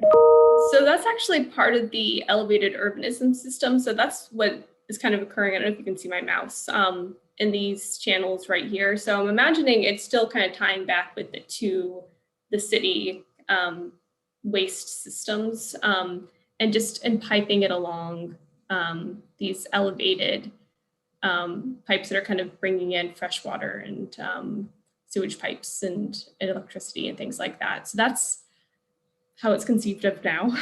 I think I need a civil engineer to vet this a little bit better, but at least like that's kind of how I'm imagining it's tying back, and it would still tie back into the city. Okay, and so runoff would go into the city's stormwater system, or are you imagining runoff to go back into the water? And are you confident enough that there won't be an accumulation of debris on the roofs that might cause environmental issues within the runoff if it was to go back into the water system below? These are all good points. So part of what I'm looking at and thinking about is collecting the rainwater, in these kind of enlarged gutters. And so they should be easy enough to clean so they don't collect too much debris. And then actually, I don't have good diagrams of this yet, but like thinking about how that could then potentially irrigate some of the marsh terraces. And so be collected there as well. If it's just rainwater, ideally I'm trying to collect it too much of it before there's an obscene amount of runoff, but I think there's potential to use some of the spines I could add that in most salt and brackish societies, we in the Netherlands had some by Frisian culture. They were always concentrated on collecting fresh water, collecting sweet water, because they couldn't survive in another way when they were in brackish environment. So all their buildings, they had impluviums and they collected in cisterns their fresh water, and that was the way how the Frisians lived in the Northern Sea. And so we lost that sense of environment in the later years, but nowadays we are inventing again these cisterns in modern buildings. So then you can be autarkic with your fresh water, which is always good when you have disasters, etc. Because when New Orleans floods, and these are there in the water in their high-risen buildings, then it's good to have water available, drinking water. So you should collect it and keep it in the place.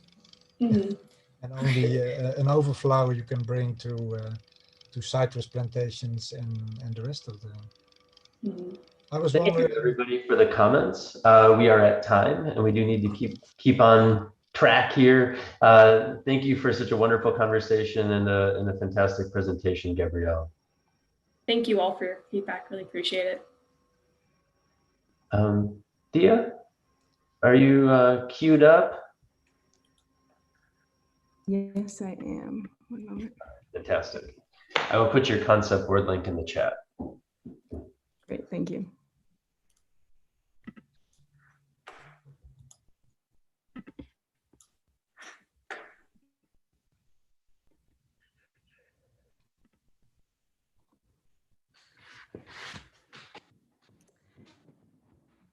Okay, hello. My name is Thea Spring. This thesis is called Productive Matrix, a Contemporary Evolution of Agricultural Heritage. And my thesis director was Iñaki Alde. This thesis evolved out of an interest for public green space and public space in the extended metropolis, with the case of Grand Paris more specifically. I've spent most summers going in RERs around the outside of it to visit grandparents, and I always wondered, why is there no better green or public space there too, and not just in the center?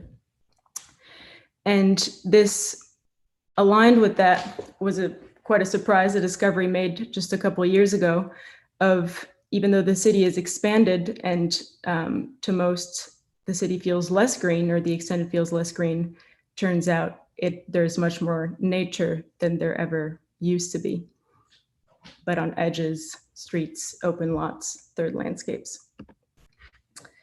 Now, for the few in the extended metropolis, just like in the center, these public green spaces fall in these general categories. Most were old hunting estates or concrete postmodern horrors. But my main question was, what could the next step be for the 21st century and for maybe part of these third landscapes that are turned into public green space? What can they provide? And could they provide a new model? Then came the discovery of the Mur à Pêche, an hour walk away from my grandparents, a place with some activity, but just in that category of a third landscape in the middle of a banlieue. Looking at it, you wonder how did it survive? Why does this place exist? And as we learned more and more about it, our family friend also went and sent me a late night text saying, it's a very vast subject. You will have to sort out the info concerning history, archaeology, technique, the associative, the political, the social, the romantics, the organics, the fake organics, the aspiring organics, the Romanians, the gitans, the hydrology, the size of the trees for birds, trees for sickness, the Socialist Party, the Greens, the weather, the geology, and others. Oh, I forget the artists, the beer sellers, the cement and plaster workers. So the next step was to sort this place out. As a quick introduction, this place began as an agricultural tool in the 17th century. It used to cover almost all of Montreuil, this eastern village, which was eaten up by the city, and the place for a very complex horticultural technique. They're called the Mur à Pêche because they started growing peaches there that usually were only grown in the south of France, thanks to this microclimate that they were able to do between these plaster walls. Today, 30 hectares remain, and the highway which once cut the Mur à Pêche in half in the 70s is being replaced by a tramway which will connect one banlieue to another instead of a banlieue to the center. So the next step was to analyze contemporary conditions. Out of the Paris Métropole, Est Ensemble, that you can see on the left, is the densest of them all in terms of population per hectare, and Montreuil within it, which holds a Mur à Pêche, is the densest within Est Ensemble. Now, for the 30 hectares that remain, then was looking at the services that are around there in terms of schools, high schools, sports facilities, cultural equipment, social equipment. You can already feel it when you go there, but it is also clear here that there's a gap in density in terms of services, and they're primarily on the left as the city historically evolved from the west of Montreuil east. In terms of the sectional context, the buildings around it range from very large Grand Ensemble public housing to industrial, which has been a critical part of Montreuil's history, which the mur à pêche, the remaining ones were spared from, but the rest were filled in with a lot of industry, and single family housing. Now zooming in specifically to the site, the place feels much like a relegated territory. Trash is a central problem. It's kind of a polyvalent depot for car parts and marginal car recuperators. Edges of streets and backs of walls are filled up. Many families, gypsy families who have lived there for quite a while, gens du voyage, and more recently, immigrant squats of very precarious condition live in this territory. It's mostly owned either by the city, which has solely been compiling this land, or descendants of agriculture's years back. Now, the 12 hectares, which you see on the bottom left, have recently been, in the early 2000s, declared a heritage site, forbidden to build upon, while other parts are planned for a kind of light green détente space once a tramway goes through. Now, my argument is that this mostly closed heritage, which has kind of been frozen, is that really what the place needs? After this research, I would argue that no, that the mur à pêche has to evolve and continue to provide for the surroundings. The system I'm proposing is a mixture of public space and urbanity, just like the mur à pêche used to be, covering food and economic safety, leisure and public space, public facilities, metabolic systems, processing waste, protecting water, catching water, and mobility, defining new mobility lines throughout the area, which is now hardly accessible. To kind of go through a few of the main strategies, the waste, as you can see, with inhabitants of the Métropole throwing 410 kilos of trash a year. I won't go into the details of why these kinds of trash parts are found there, but it's related to pricing and kind of minimums that you need to send to places. And the proposal has smaller elements and using the few leftover industrial sites as processing areas to deal with this waste, not only within the mur à pêche, but of surrounding neighborhoods. The water, a recently uncovered river, as most have been pulled underground, would also be defined, protected, and unlike a recent proposal for the area, be left with less pedestrian traffic than proposed to leave the place a bit alone without humans. In terms of mobility, so to repeat that, cutting further through. Now, before zooming in to a proposal in detail, I was afraid to become a romantic and just use the mur à pêche as a kind of thing that takes, as can easily do, take one away. So I had to find a specific strategy, understanding how the mur à pêche worked, rather than just seeing it as an architectural element to be played with.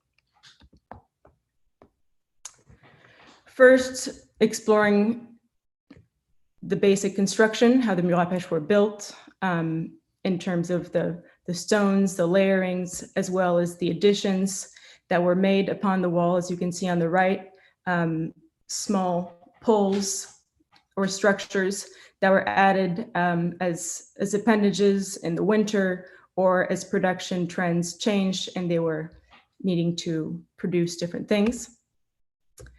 Also looking at the material, where it comes from. Paris is, since the Roman times, has been mining itself and eating itself from underneath and outside of itself. The mur à pêche is completely made of that and of those materials of rock and gypsum from within a mile. And then also understanding the plot structure itself.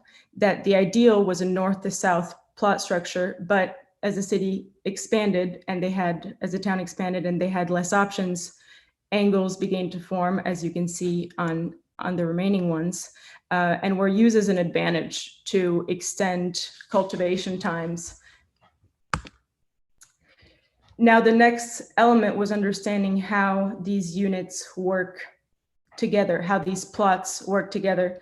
And for this, I took inspiration by Roland Barthes, and I'll read this here. These objects constitute excellent elements of meaning. On one hand, they are discontinuous and complete in themselves, a sign of physical quality. And on the other, they refer back to clear and known signifiers. They're elements of a veritable lexicon, stable to the point where we can easily constitute a syntax. This total vêtement needs to be organized, to be cut into signifying units in order to compare them to each other and reconstitute the general meaning. So that was the next step. These are a few of the ones studied, and they were analyzed in terms of their use, their access, as you can see on the left for a few zoomed in, their circulation, where buildings were set, and also access to resources, such as ingenious ways to share water, which is now too polluted to pull out of the ground like most places.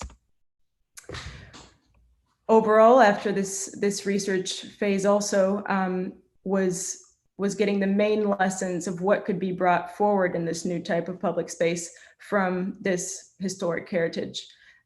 These include culture, education, economic independence, the intensity of production, metabolism, reusing, waste and leftovers, efficiency, care, creativity, and technology as the Murapêche advanced through time.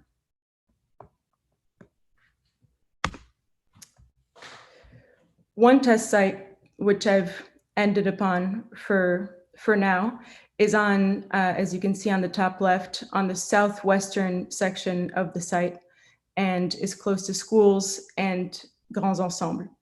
So the methodology was to first look at exactly what was there.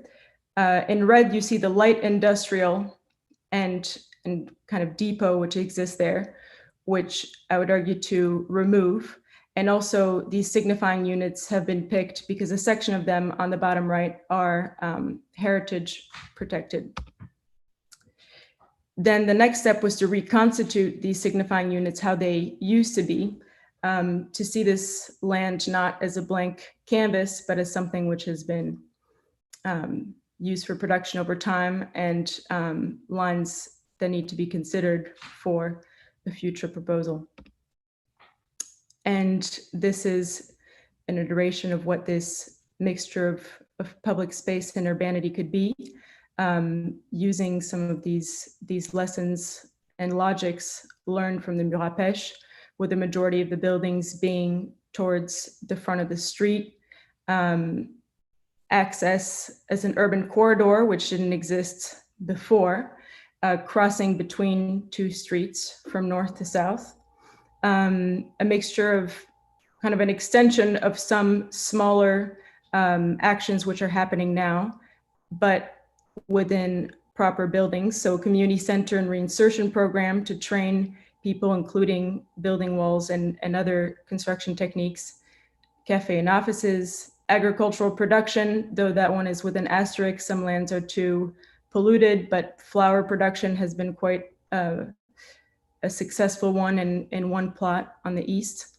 A bridge over the wet zone, an event space, small forest, children's playground, community rooms, cultural heritage, garden on the bottom right. Now, I imagine these structures to structure the territory in a way, not only with views, but also as a response in between the other buildings in the city. This is a more conceptual drawing.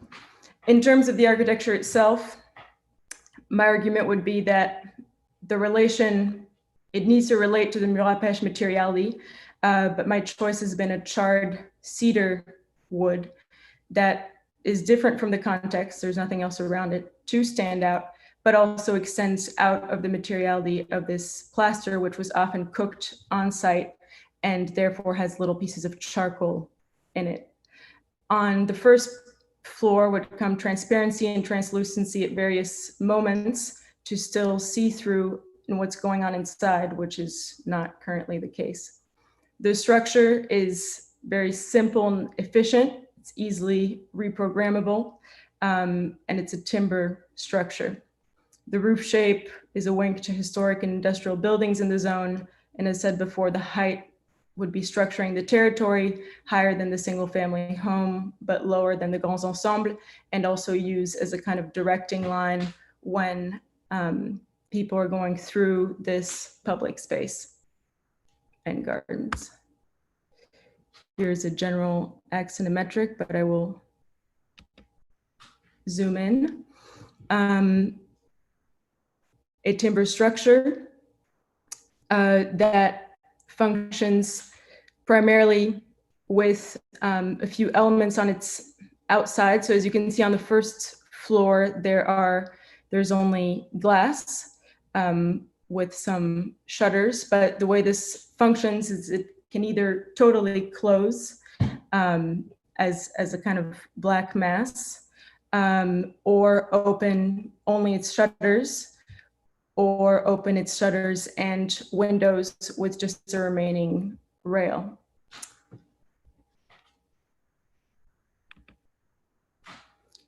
This is a view from one of the hypothetical buildings, which can be used for many different things. In this case, I imagined a farmer or a neo-farmer making his website to sell the flowers that he made downstairs. Also, the kind of ending explorations have been this sectional play with a few different elements. So not only with green waste, which is a big part of what's there as well. So how can that be used? And as a few associations have done in the past, to actually work with the walls and play with them before all of them get renovated, as it takes time.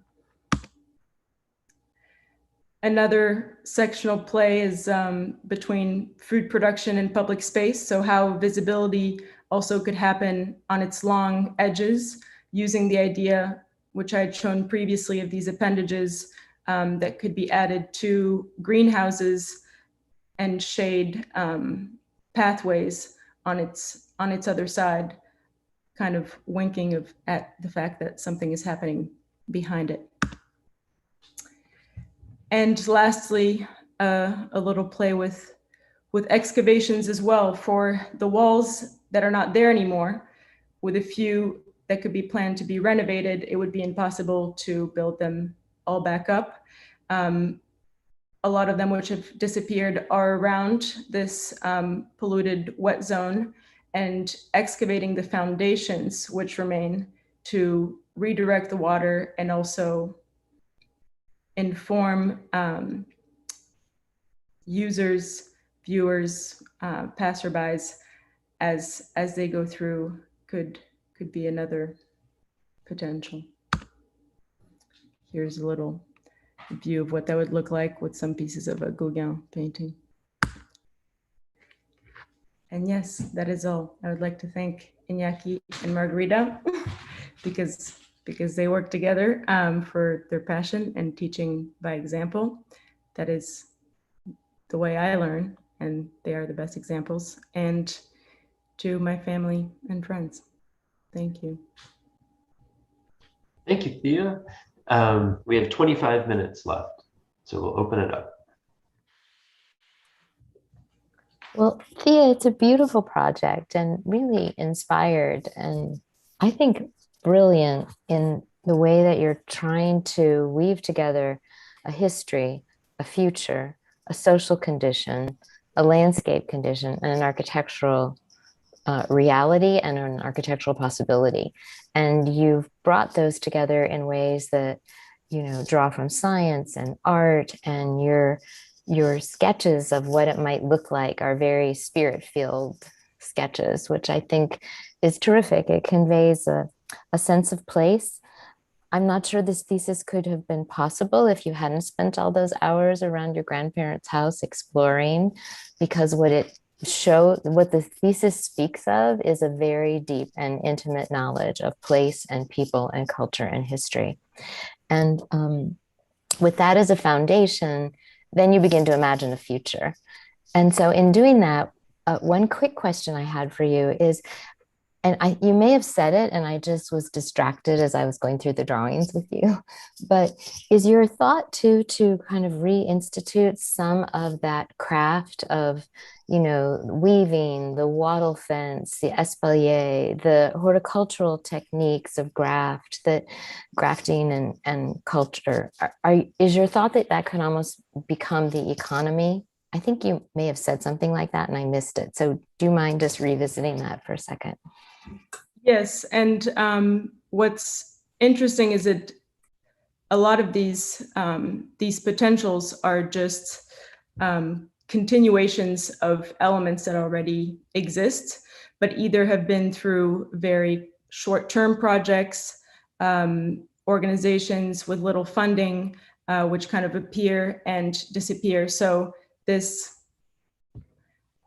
neat project kind of concretizes some of these potentials and crafts and very smart ideas that Montreuil have had, including training new immigrants to learn how to construct walls and plaster, which can start with this heritage, but then they've used all around the city. So I'll let others speak, but just one more follow-up on that. So it's possible, for example, because Paris has been dealing with a number of issues related to influx of people coming from other cultures and places, and how this meshes with, French notions of history and culture. I wonder, do you imagine this as a place where people might bring their own interpretations from their own backgrounds, and a new form of French agriculture at the scale of the village might emerge from something like this? Yes, that would be my hope, since in the end, the murs à pêche were primarily started by farmers who came from the central region of France. They didn't even come from Paris. So I think there's a great potential, and also less associations than redoing a rich estate or an ex-royal estate or green space. I think this kind of humble agricultural past could open up these potentials. Yeah. Okay, can I jump in? Can you hear me? Yeah. Yeah. Hi, Taya. First of all, I wanted to say I had Taya when she came to school and through the summer program. So in the first semester, and now I'm on her thesis review in her last semester. I thought that was pretty nice. Thanks, Ben, for maybe setting this up. And I have to say, Taya, just finding a thesis site and a project is already a big achievement. I mean, a big start, and finding a good one is really difficult. And I have to congratulate you. It's an amazing site that you found and condition. And if you found it on your own or not, doesn't really matter, but it's a really great start. And it's an intimidating one, because it's just so beautiful that you just don't want to ruin it. And so that's the challenge. So it seems easy to have such a great site, but it's actually a challenge. It's pretty difficult. So the whole time you were explaining it, I was thinking of Berlin, actually, because of the walls. After the reunification of Berlin, the wall was a very kind of stark incision into the city, and left lots of scars. And then when the reunification happened, there was the wall that had severed buildings and communities. And so the whole struggle, and it's still going on, about what to do with that wall reminds me of your project. This wavering between showing it, conserving it, making it an outdoor museum, ignoring it, just building over it, making it disappear. It seems a similar struggle. Maybe it's kind of a scale like that, because it's the perimeter of Berlin. So I really appreciated your research. I mean, I looked on your concept board, exquisite drawing. I know that from you, exquisite maps, and it's just, everything is just so beautifully done, but also very extensive and very considered. And then I was always wondering, God, what do you do with this? Where do you are at the end? I was curious to see, well, what is she doing at the end? And I have to say, I think you were still intimidated at the end, and you did not step in and say, okay, this is what I want to do, or just take. I think you have your plate too full. You have too many elements still which are great in the research phase. To have all these elements laid out, what could I do? New agriculture and maybe water and all these possible layers that are all there. But I think it might have been more satisfying, maybe, at least for me. I'm very practical.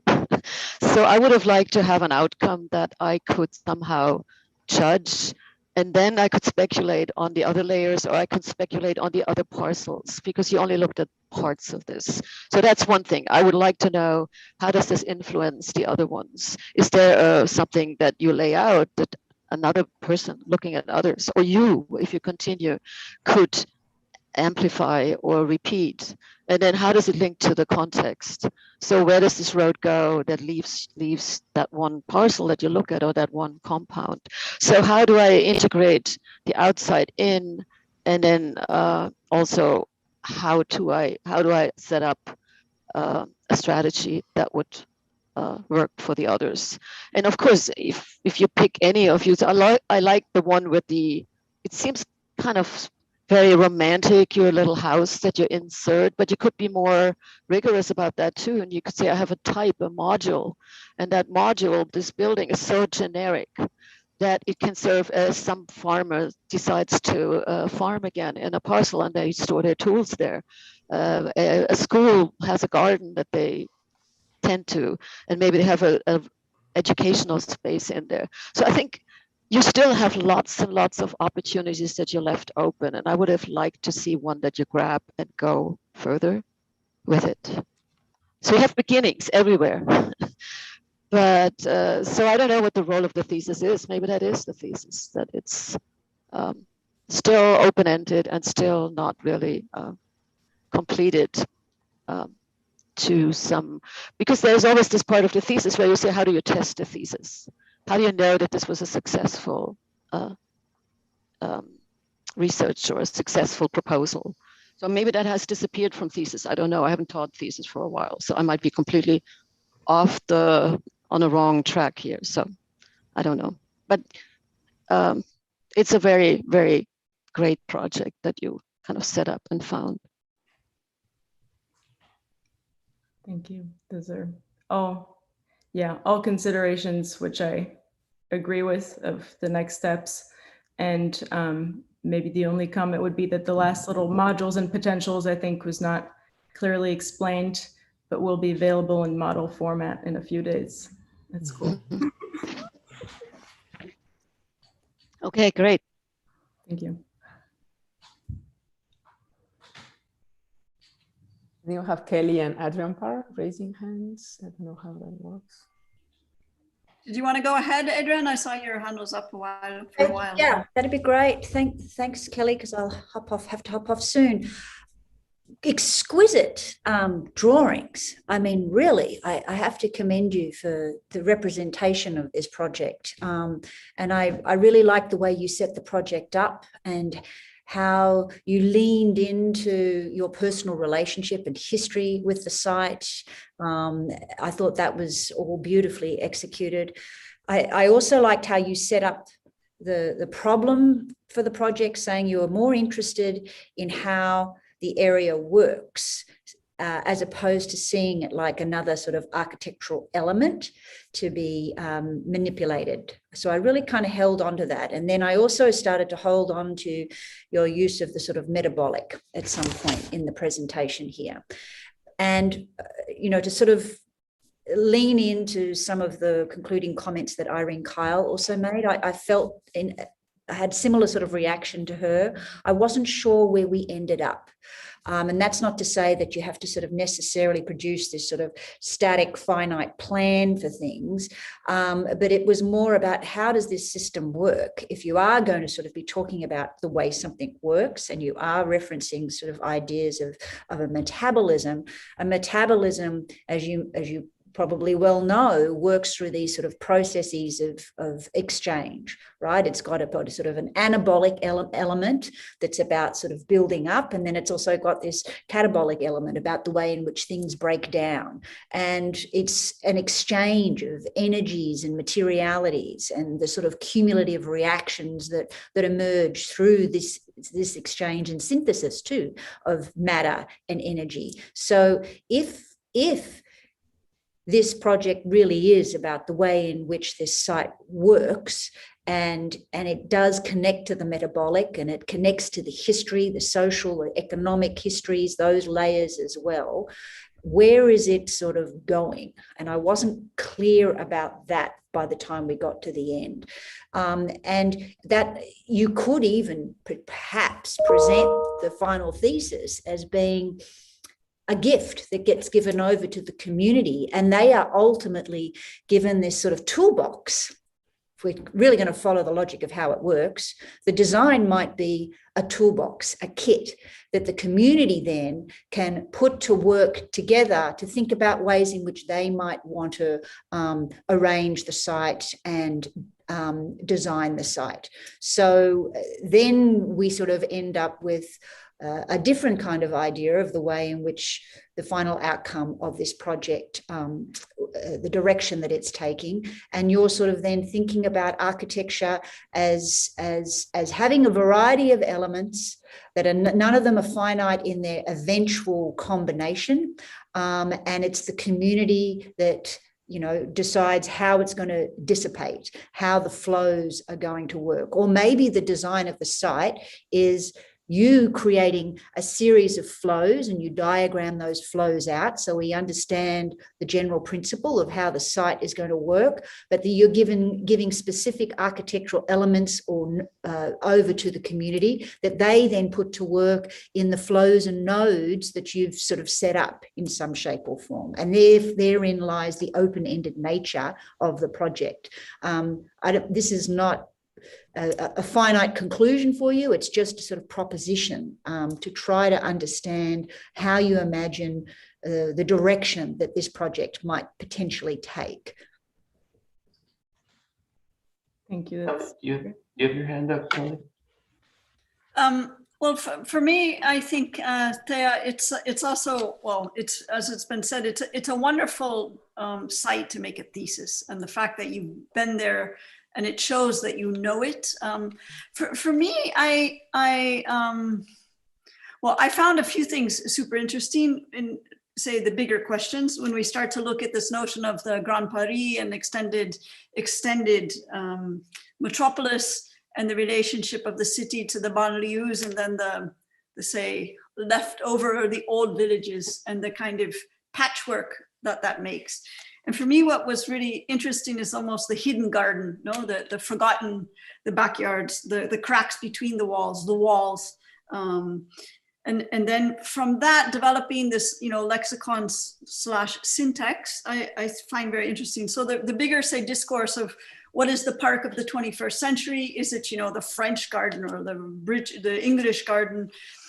Or is it actually the kind of rediscovering of the leftovers, the secret spaces, the hidden landscapes? I found very beautiful. But for me, I have to say, and it builds a little bit, for me, some of your drawings I actually found a little bit too hermetic and hard to read graphically. The ones I really liked were this kind of almost painterly ones that are very atmospheric, but some of the more didactic, showing, legends and things weren't so clear. The colors were too similar to be, to really go into the depth that you've done. I think you could still kind of go one more time. And for me, so that's a bit formal thing, but in this 30 hectares of these gardens, there's 12 that have been made as heritage. And for me, the interesting point that you said is, how are they useful for the communities that are there? And it's not necessarily this village neighborhood, but it's the larger structures of the Grand Ensemble, of the banlieues, of the kind of extended metropolis. And for me, that's where you miss the intermediate scale. So you've kind of gone into the, say, îlot, so you've gone into the block. You've then gone into one particular few hectares where and then even to a kind of very fine grain acupuncture almost of the excavation of a wall, and then this insertion of the new building with these wonderful louvers. But for me, the scale, the intermediate scale that shows how these 30 hectares, actually, they are secret, they are hidden, they're a kind of resource, a social resource, an ecological resource, but also how they tie into the bigger system beyond the site. And for me, that is if you could take that one leap, well, it's again adding more work to your plate, no? But to me, then you can really sell it. So it's not just a kind of a discovery that you've happened to have because of these family relations and you've discovered it, but that it really then becomes say armature for a larger neighborhood, and particularly for the Grand Ensemble. So for the less so for the guys who are put in the banlieue, no, I mean for these kind of you could say dormitories of housing that don't have, you say, a certain, so the intimacy and the qualities that you have is, I think, what's exactly missing in the banlieues, which is, for me, if you make that this figure become an armature, I think it's the one step that would bring it to urbanism and not just being a small kind of acupuncture project. But I say that all in full appreciation, particularly I can say of also the archival work and the kind of very careful understanding of parcellation, because I think that part was very, very beautifully done. Thank you. Very helpful. So I just want to jump back, Thea, and say one thing about all of that has been said, which is that I think what you've done is laid out a really interesting proposition for the future. And what I would hope you might do, and I have seen students do this in other schools and other thesis projects, where it opens a conversation and dialogue with the planning authorities in that area, that municipality, that region. And then it opens itself to the community. And then there is the possibility of an actual project emerging that has the capacity to change. So what I would say is that one of the things that you have built into this, because of the humility of the insertions, is the opportunity for people who live there, people who experience this, to have a voice in it. And I think that's crucial, honestly, for the future. I think that's often what's missing, that architects and planners often approach with an idea, an idée fixe. It's got a brilliant system, and this is what needs to be done.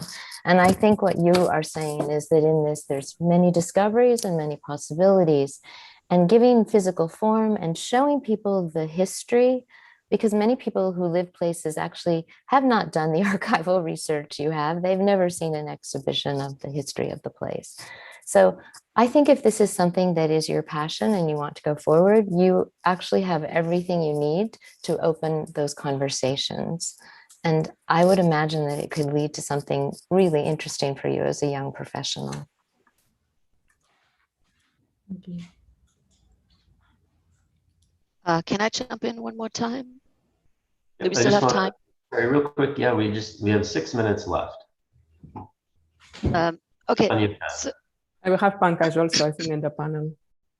I really like Adrian Parr's kind of comment about giving it to the community and having this kind of toolkit for them so they can actually take over and use it according to their needs or their desires. Of course, that requires a pretty cohesive community. So I'm not sure if that would be there. And it reminds me of a project of a German artist who had a scholarship to go to Paris, to France, a residency, and he took the money and he set up a celebration, a yearly fest, like that involved eating. Like the whole community would come together. He built a table for them. It was a small one.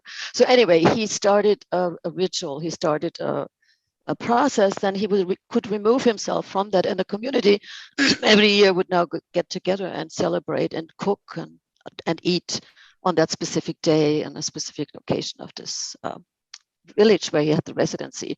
So I thought, well, that could also be something that you could imagine, that there is a ritual, there is a connection that you make to this area that evolves a daily, yearly routine or daily, I don't know, something which becomes part of people's lives there.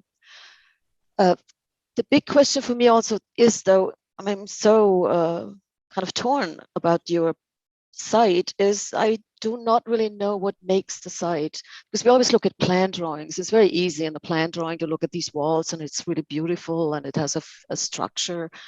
But the walls, what needs to be preserved? Is the element that makes that, is that the wall? Is it the wall and the garden in between? If I preserve something, if I want to show it again, can I touch the wall? Do I have to do something into the space in between? Can I just build in the same fabric, build a house on it, and the wall is not even there anymore, but I keep the linearity? So the translation of what's there into something new, I think that's, and this is where you just have to jump in and say, okay, I'm just speculating, and say, there might be several ways. So it's also something I would have liked to see more, that strategies of preserving. What does that mean? What is the word preserve, and what element is participating in it? And the preservation, is it really rebuilding walls? Can I do that? Isn't that kind of fake? So it's a very, very interesting set of dilemmas that come out of your project and and the proposal. So I just, so admitting to those and just hypothetically answering them, I think would be a good task.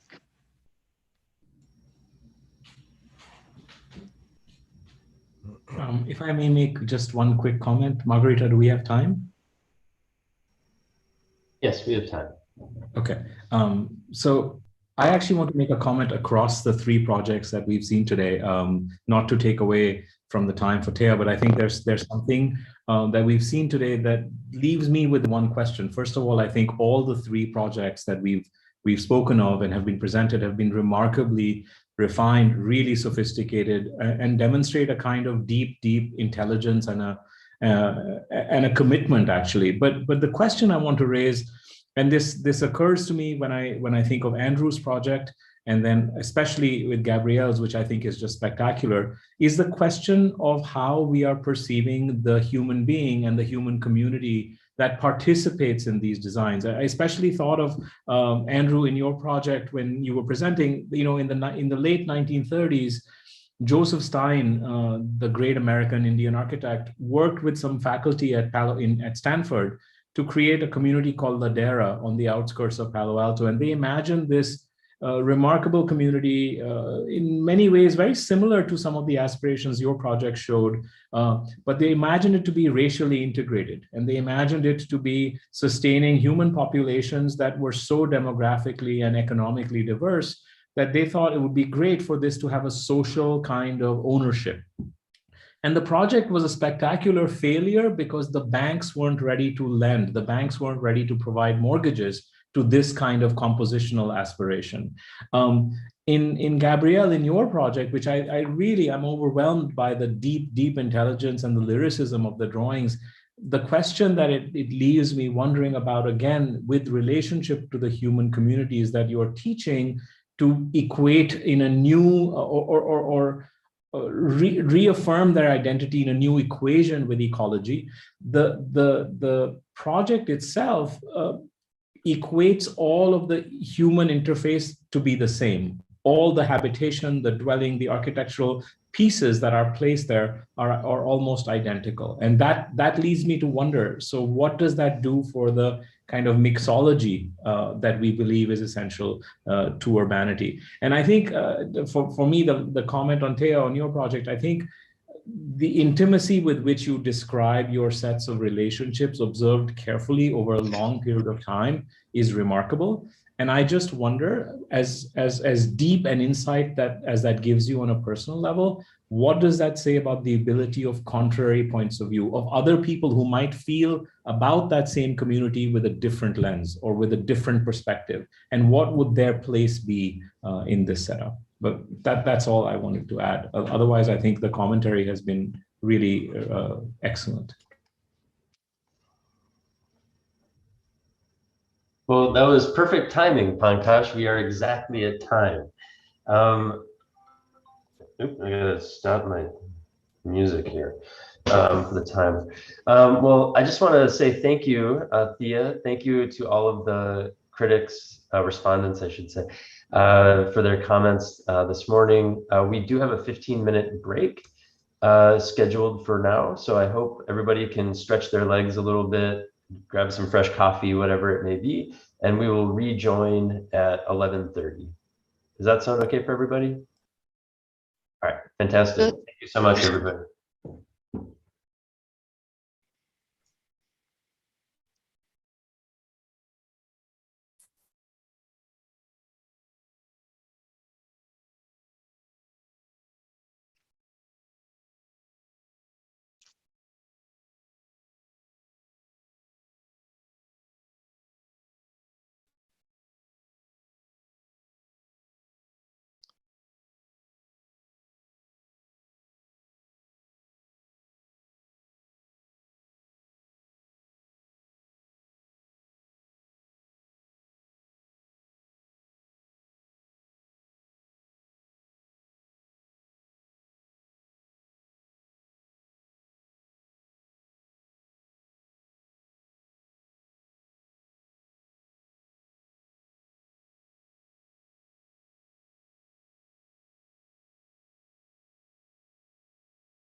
link to the Zoom meeting. I sent it to everybody else in the universe, but not the people that actually are the ones who are to be reviewed. Sounds about right. But anyways, we'll give them a couple minutes, and then once everybody's here, I'll do a brief introduction of the studio, our critics, and introduce our students to our esteemed guests.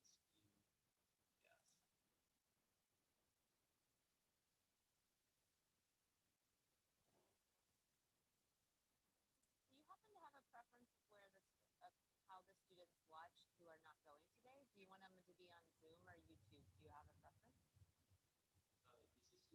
Yeah, I just got an even text. I think actually in here is great. Okay, I'll text. I just wanted to make sure. Yeah. They're probably just confused on the young guy looks like Casey and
all right.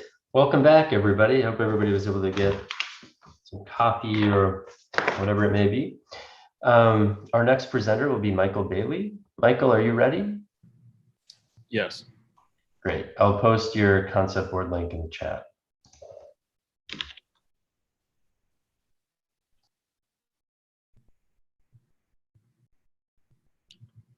Okay.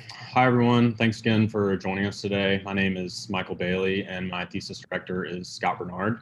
And my thesis is titled The Mobility of Landscape Strategies, a Case for Reinvestigating Unrealized Conceptions of Order in a Post-Industrial Urban Landscape. So to give a brief overview of my thesis, it's an investigation into the viability of repurposing unrealized design strategies proposed in past architectural competitions, specifically at landscape and riparian scales.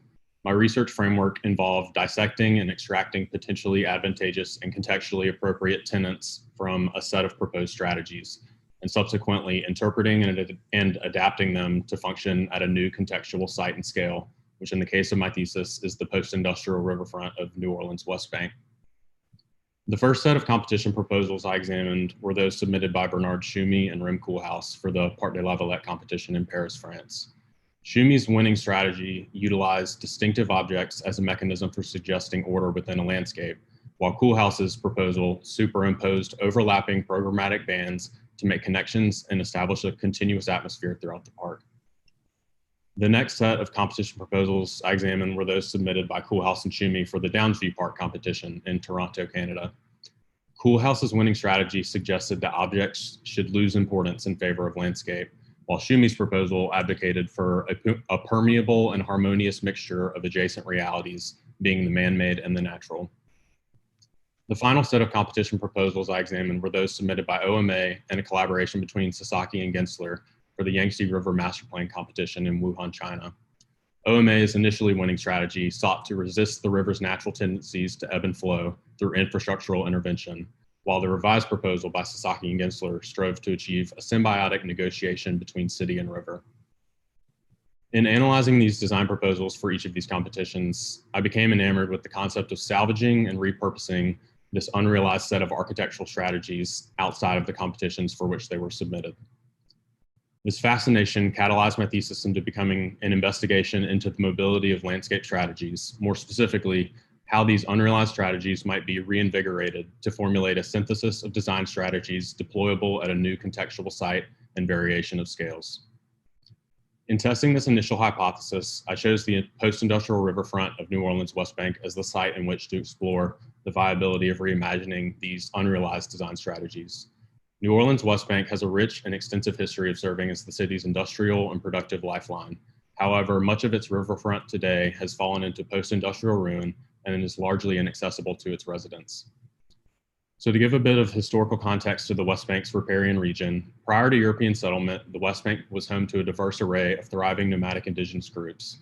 Upon European arrival in 1500s, colonizers encountered extensive patches of farmland and semi-permanent villages along the river and its tributaries. Jumping forward to the 1700s, the geographical transformation of the West Bank began through the establishment of plantations, utilizing the French long lot arpit system. This intervention transformed the landscape from a mixture of dense forest and swampland into a permanently settled landscape devoted to resource extraction and crop production. The system of land division is still very visible in the urban fabric of the West Bank today. Following the earlier development of Algiers further downriver, the early 1800s saw the development of McDonough, which also came to be known as Freetown, along the river's edge. Today, this neighborhood is home to the largest Black community along the West Bank's riverfront. Further upriver, Gretna, also referred to as Mechanicsham, was settled as an important cross-river destination due to its accompanying ferry system. This ferry functioned as an expedient means of transporting Gretna's booming population of German skilled workers or mechanics cross-river, and also established Gretna as a popular recreational weekend retreat for New Orleanians. The mid-1800s witnessed the construction of the Destrehan Canal, known today as the Harvey Canal. This waterway quickly became a vital artery for connecting the New Orleans metropolitan area to the abundance of estuarine resources to the south, and became a critical feature of West Bank agrarian life, effectively establishing the West Bank precedent of the mixed-use working farm. The introduction of the railroad in the mid-19th century transformed the West Bank from a plantation-based agricultural landscape to more of a mixed-use landscape, with industry occupying the land between the river and the rail line, and farming occurring just behind the railroad and extending back to the swamp towards the south. The construction of the railroad had a profound effect on the urban formation of the West Bank's riverfront region, and it's very visible still today. Where West Bank subdivisions had preceded the railroad, residential streets and blocks occupied the riverfront, but where the railroad preceded the subdivisions, industry dominated the riverfront and residential communities formed further back behind the tracks.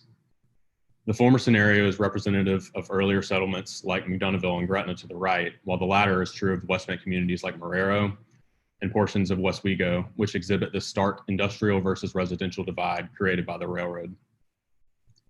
Today, in addition to the railroad, other important critical site constraints I evaluated, as well as resources, include the river levee and the interstate, as well as the adjacent forest, swamp, and state park land. Here you can see an overarching programmatic distribution of the West Bank's riparian region as it exists today. As you can see, industry, highlighted here in red, occupies the vast majority of the valuable and topographically high riverfront property, particularly on the east side of the Harvey Canal, where railroad construction preceded residential settlement, while residential areas, highlighted here in yellow, occupy the south side of the tracks. In addition, the riverfront is also home to several large abandoned industrial sites, highlighted in gray, as well as an assortment of vacant land parcels, highlighted in green, which occupy many of the in-between areas across the West Banks riparian region. Currently, the West Banks riverfront is littered with abandoned and soon-to-be abandoned industrial sites, a large number of industrial bridges and pipelines traversing the river road and the levee, and expansive unutilized stretches of batture on the riverside of the levee. This current post-industrial configuration fosters a severe lack of connection and accessibility between the riverfront and the West Banks neighboring communities, resulting in an amalgamation of rusting oil tanks, dilapidated warehouses, and obstructive rail lines and industrial bridges. Despite these obstacles, the West Bank has the potential and resources to reconnect with its distinctive local communities and can once again serve as a recreational and bucolic retreat for Greater New Orleans. This revitalization can potentially be achieved by adapting the previously mentioned unrealized competition strategies to the West Banks riparian region. Here you can see the existing urban geography with its assortment of vacant land and green spaces indicated in green, as well as its system of open and underground canals indicated in blue. The first unrealized strategy collaged onto the site was Coolhouse's programmatic bans approach from the Parc de la Valette competition. I adapted these programmatic bans to adhere to the logic of both the river and the historic ARPANT system, which heavily influenced much of the present day organizational development of the West Banks riparian region. Additionally, I incorporated modes of programmatic distribution running parallel to the river's tangent, and the resulting synthesis of programmatic band adaptation resulted in a systematic rationalization of the riparian landscape, which identifies areas of differing programmatic opportunity based on their adjacencies, existing realities, and resources. The second unrealized strategy collaged onto the site was Shumi's permeability approach from the Downsview Park competition. Similarly to the programmatic band strategy, I adapted these striations of permeability to the logic of the landscape's existing organizational structure. The identification of existing vacant land and green spaces led to the discernment of potential points for permeation or bridging to occur. These points of permeation represent viable opportunities for bridging over and or through existing obstacles to accessibility, such as decaying industrial zones, the railroad, and the levee. The final strategy collaged onto the site was Sasaki and Gensler's negotiation approach from the Yangtze River Master Plan competition. I adapted this strategy from a homogeneous merging of river and city to instead pinpoint a key number of vacant industrial riverfront zones ripe for ecological restoration and interactive engagement. By establishing a series of terrace wetland microenvironments, which are allowed to function in direct relationship with the river's rising and falling levels, new accessible points of recreation along the river's edge are created, which allow the West Banks residents to engage and interact with the river and the natural ecologies at play. This exercise in collaging and adapting previously unrealized strategies resulted in a series of pragmatic design methodologies, which maintain tenets of the original strategies, while also transcending them to more appropriately and contextually cater to the differing site and scale of the West Banks post-industrial riverfront. And while these strategies have been theoretically rationalized and adapted at the diagrammatic level, what might this revitalization of approaches look like in terms of actual design implementation on site? Looking at a zoomed in portion of the site between Marrero and Oswego from an aerial perspective, you can begin to see the aforementioned obstacles to accessibility and connections such as the levee, the railroad, industrial zones, and the interstate, as well as potential opportunities lying in the landscape's vacant green spaces and canal systems. At this scale, the programmatic band strategy can start to be rationalized in relation to existing programmatic and infrastructural distributions running both parallel to the river as well as perpendicularly. By synthesizing these programmatic bands, I was able to identify areas of differing programmatic opportunity based on their adjacencies and existing realities and resources. By utilizing this programmatic band strategy, I was able to rationalize the existing riparian region and pinpoint where the other strategies of permeability and negotiation might be deployed. For instance, Shumi's strategy advocating for a permeable and harmonious mixture of adjacent realities, being the man-made and the natural, can be manifested through a design as reclaiming and retrofitting of the decaying industrial infrastructure near the river's edge for new programmatic futures. By overlaying the programmatic band strategy, I was able to identify where clustered industrial sites intersected with opportunities for linear parks and green spaces, as well as unearthed canals and potential neighborhood bioswale sites. Another strategic opportunity that revealed itself through the application of Coolhouse's overarching programmatic band strategy is the strategy advocating for a negotiation between the river and the city. This strategy utilized a key number of vacant industrial riverfront zones to establish a series of terraced wetland microenvironments, which are allowed to function in direct relationship with the river's rising and falling levels. These interruptions to the existing levee infrastructure create new accessible points of recreation along the river's edge to allow the West Bank's residents to engage and interact with the river and the natural ecologies. One of the most salient results of adapting the programmatic band strategy to the West Bank's riparian region was the resulting identification of potential greenways and canal systems, which could help to restore the once vital swamp to city connection. These strips of unutilized land represent opportunities for accessibility and connection between the residential areas, the riverfront, and the state park. The strategic proximities of these linear greenway canal combinations also display potential for water management initiatives. By installing scalar bioswale microsites throughout the adjacent residential areas and diverting collected rainwater from these sites into the canal, flooding from heavy rain events can be mitigated through the West Bank's residential areas. The permeation of adjacent reality strategy can also be utilized to reconsider futures for the many industrial bridges which repeat regularly along the river's edge. These structures can be reclaimed to serve both pragmatic and recreational purposes, terminating in observation towers where these bridges coalesce with major linear parks. These landmarks can begin to function as a means for organizationally rationalizing the post-industrial riverfront landscape by allowing visitors to situate themselves at regularly scheduled intervals within the city from a once inaccessible vantage point for pedestrians. Furthermore, as heavy industry continues to abandon their West Bank facilities, the future of renewable initiatives can be reimagined for the riverfront. For instance, the powerful current of the Mississippi River could be potentially harvested by installing underwater turbines as accompanying counterparts to each of these major observation towers. The power generated by these turbines could potentially power the programmatic elements and facilities accompanying these reclaimed industrial bridges and densified housing zones. To expand upon the permeation of adjacent reality strategy of reclaiming and retrofitting decaying industrial infrastructures, new futures for the multitude of decaying oil tanks can and should be considered. These industrial clusters occupy topographically high riverfront land and could be potentially converted into new programmatic initiatives such as densified housing along the riverfront. In addition to serving as pedestrian access bridges and potential sources of renewable energy, the observation terminus at the end of each major greenway that's proposed could also feature exhibits dedicated to the West Bank's history as the productive backdoor to New Orleans, and more specifically might highlight the specific histories of the distinctive West Bank communities which they're in close proximity to. The permeation of the adjacent reality strategy can also be utilized to identify programmatic opportunities for decaying industrial infrastructure to house new sustainable industrial initiatives. An example of this type of initiative is the conversion of decaying infrastructure into a large glass recycling facility. The West Bank's riverfront is home to a number of derelict industrial warehouses and factories well suited for housing large-scale recycling facilities. And while local grassroots initiatives for glass recycling have begun to take shape over the past several years in New Orleans, a large-scale facility of this type on the West Bank could potentially capitalize on the bounty of discarded glass bottles produced by New Orleans tourism industry and eventually convert these into sand for coastal restoration efforts further south. In addition to the permeation of adjacent reality strategy, the symbiotic negotiation between the city and river strategy can be utilized to identify and retrofit dead riverside industrial zones and turn them into terraced wetland microenvironments. By allowing these floodable regions to function in direct relationship with the river's rising and falling levels, new accessible recreational points along the river's edge are created, which allow the West Bank's residents to engage and interact with the river in a way that they haven't been able to before.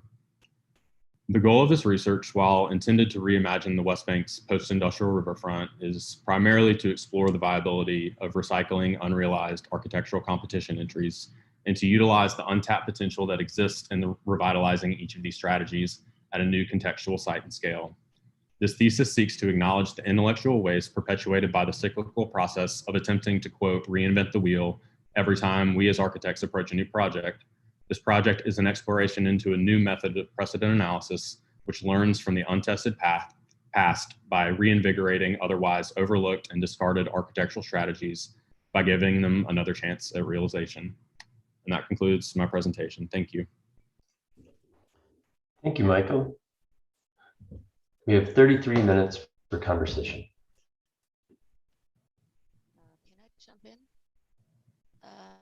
Michael, do you have a map that looks at flooding? I mean, you mentioned it, but so that was one thing I was missing, a map that would show me the extent of flooding and also hurricane destruction. So forces of nature that exist that might influence strategies or location of elements that you utilize later. So Irene, I think it could just be me, but I can't hear you. Maybe others are doing. Is it my connection, or can you all hear? Maybe I should. Perfect. Now. I Thank take you. my headphones off now and make my default microphone. Is this better? Yeah. Oh, sorry, it's a stupid headphone. I was wondering about flood maps and also maybe we are in an area that has lots of hurricanes, which then cause flooding. So you mentioned floods, Michael, but I didn't see a map in your presentation. Yeah, so I guess I chose to not so much focus on flooding because this is, a topographically high region next to the river. And so I kind of focus more on repurposing what is already there to perhaps cater to areas that do flood more often. So increasing densified housing along the river's edge where that land is high and where opportunities lie to become residential, but necessarily aren't right now because of the decaying industry and the infrastructure. But no, I guess the project is more so focused on improving these improving the lack of connection and accessibility at this region rather than necessarily flooding. But I did kind of incorporate, just the idea of inserting small neighborhood interventions of bioswales where they can then drain into these kind of outfall canals that exist just to kind of mitigate flooding at a more micro scale. Mm-hmm. Okay, so let me just, first of all, let me tell you that you have your maps and explaining the history of the West Bank with the mapping, and they're really exquisite. They're beautiful, they're clear, and you did a really great job in just giving us all these historic layers and changes on the West Bank. So I think this was really beautiful leading into it. When it comes to I had a little bit of a hard time when I read about your thesis with this premise that you take competitions that had not been successful and you use them as a methodology. And then I thought, okay, that's viable. I mean, it's just, maybe we don't even want to know about it. Ultimately, we look at your proposal. But then that was the thesis, to take these methods and make it the thesis. And I find this a little bit strange. Of course, I mean, this is your thesis, so now it's over. But it somehow takes you out of the equation. And I would, in addition to these methodologies, I would have loved to see more of a commitment, or like you personally, there might be something which is not showing up in these competitions, or the way how you selected them. An influence that comes from art, an influence that comes from, I don't know, soil studies, an influence that comes from somewhere else that leads to a strategy is just eliminated from the start. And so I was wondering, was there a moment when you also had your own ideas, or you had a different, did you completely cut that out and you were always pretending to be OMA, to be Sasaki, to be Chumi? Or was there a moment when you kind of swam free? I guess for me, and kind of this exercise in kind of reconsidering how we perform precedent analyses and how they might, specifically in these cases where, it's this big proposal that's developed and then just kind of discarded because it wasn't selected. Where my personal interpretation and insertion lies is in this kind of middle zone where I kind of extract the most meaningful portions of the strategies that are put forth in the original proposals.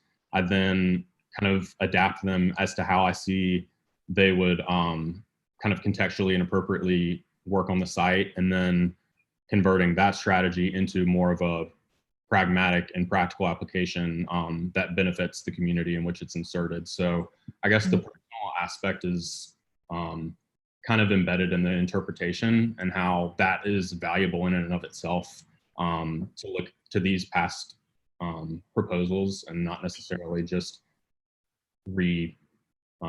totally just redo them the same way, but kind of to put your own spin on it. I think it's legitimate. It's fine as a starter, right? To just work and to just get a position and to get a strategy for the site. I think that's great. That I don't, question that so much. But I think what I'm missing a little bit is that, and you had a map that I really liked when you plugged in all the communities, one after the other showed up, right, as they were developed. And for me, like, these are the players. If I look at this as some kind of a series of actors, and there's the canvas, and I have my methodologies that I studied and laid out, the 3 ones. And now let's see how the actors, the players, deal with these methodologies. And how would they, like, if I'm in Marrero, what do I care what you did there? What do you do for me? So what do you do for me when I live in New Orleans? So I think this link a little bit to, now let's see, coming out from what I've done, now I link it back to the actual residents, the actual site, and see,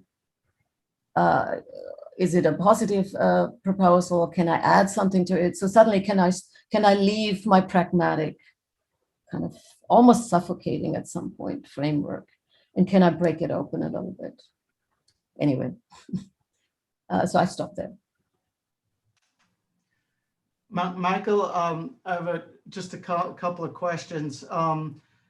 You premised your study areas being post-industrial, but then you spent a while pointing out all the industry that's along the riverfront, and I'm wondering, which is it? My other question is, I noticed, I don't think once in your presentation you mentioned the word levee, and the levee as this hard, critical, high, distinctive, salient object does not have a counterpart or an equivalent in the Koolhaas, the Shumani, or the OMA project. And so I think as a result, your emphasis is on sort of psychologically getting rid of this thing and permeating it and blurring the lines. And I'm wondering, did you ever consider of just making peace with it as an asset that you could actually do interesting things with, and that it really is a divider of a fluctuating and potentially dangerous river and a humanized community?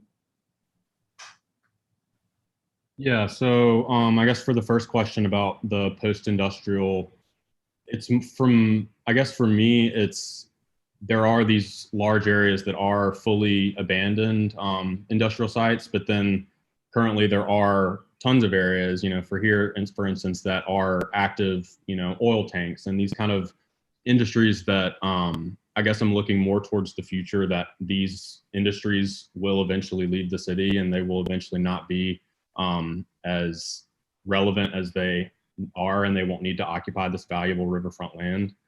So I guess it was more forward thinking in terms of post-industrial of what the site will be.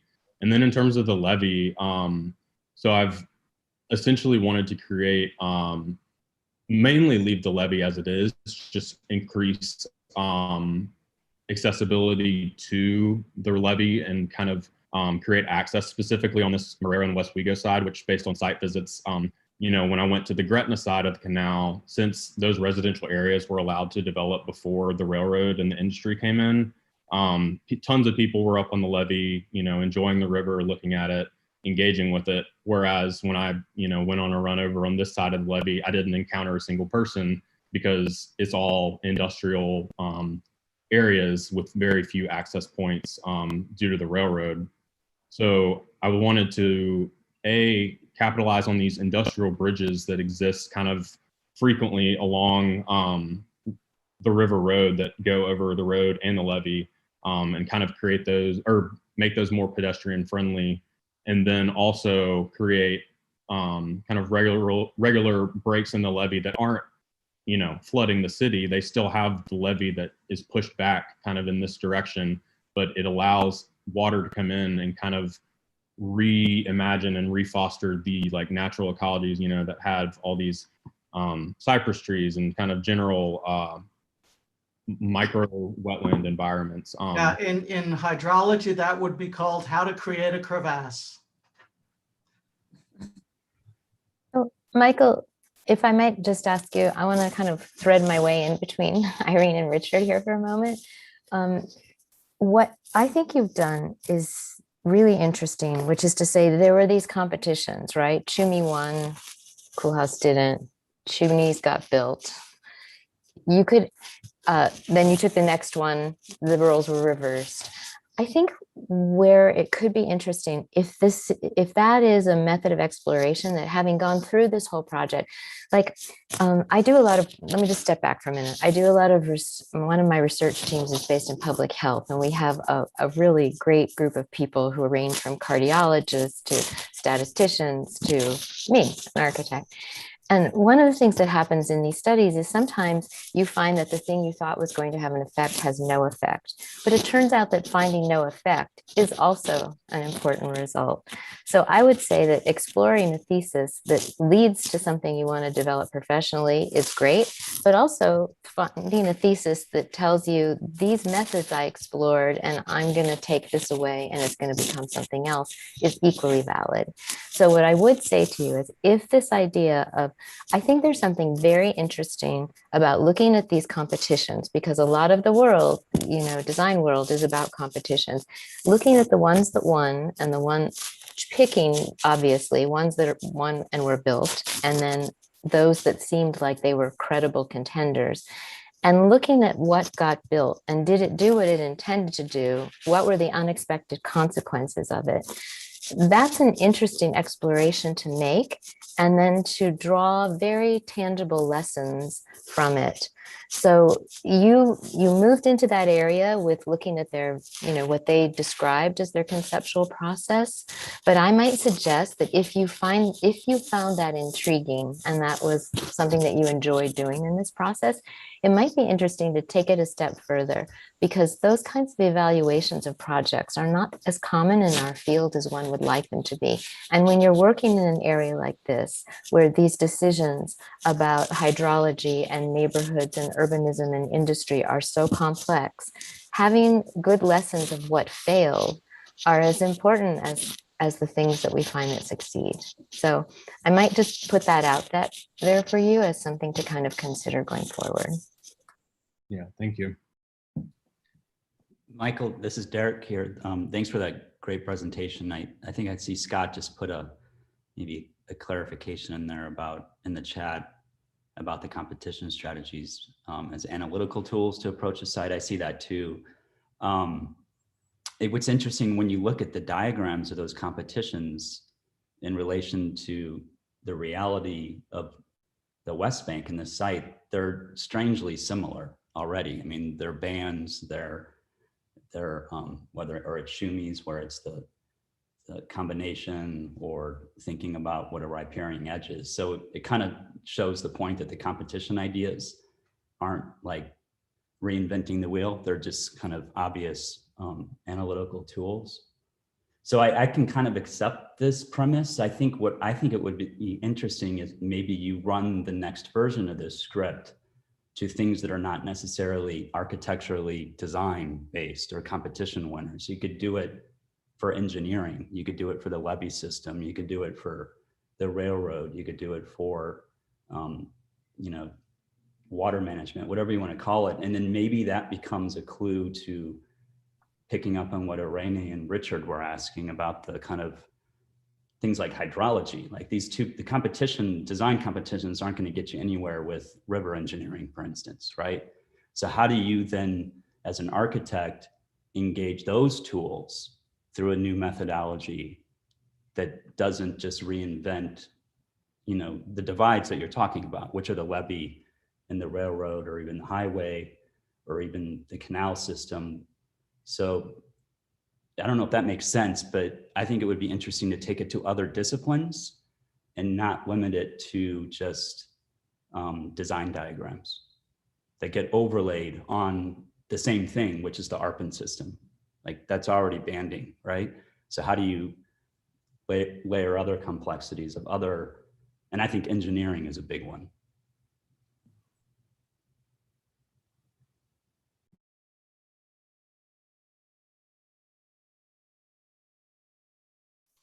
It might also, Oh, go ahead. Sorry. it might also be good to look at other uses or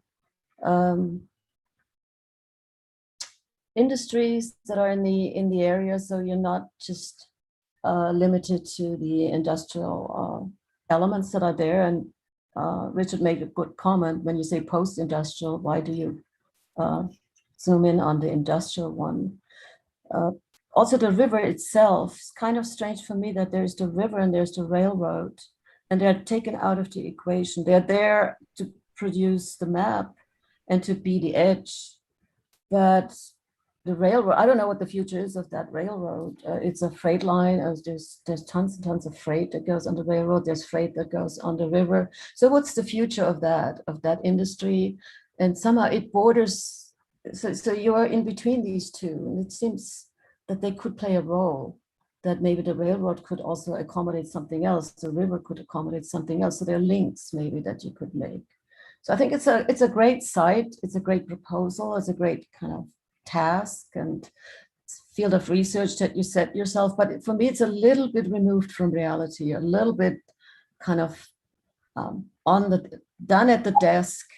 Also, you went to the site a lot of times. So I don't want to say it was somebody who sits somewhere far away from the site and just does something on paper. That's not true at all. But a little bit more of engagement maybe with the reality, I think would be great. I had another thought, but I forgot it. Kelly? I just wanted to say, jump in. I'm not an official commentator, but I find it fascinating to watch and to read your. And I remember this actually from a previous review. For me, I think the discourse in which you're kind of selling your project, to me, does your project a disservice. I think what you're doing is a little bit different than the way you're describing it, because I think, as your supervisor, Scott Bernard, has said, it's a kind of, these become analytical tools, but they're only one set of analytical tools. Because what I really appreciated is that you've also looked at the site from its deeply local socio-cultural histories and the particularities. So I mean, for me, I'm the skepticism you could have with kind of toolkits and kind of these generic strategies. I think if you break them down to not be formalistic, to not be spatial, but to be ways of thinking, and that's what I think your thesis advisor is clarifying, that it's a way to look, a way to understand, but then everything is kind of put into this part of New Orleans and thought. So I think the question you had from Richard and even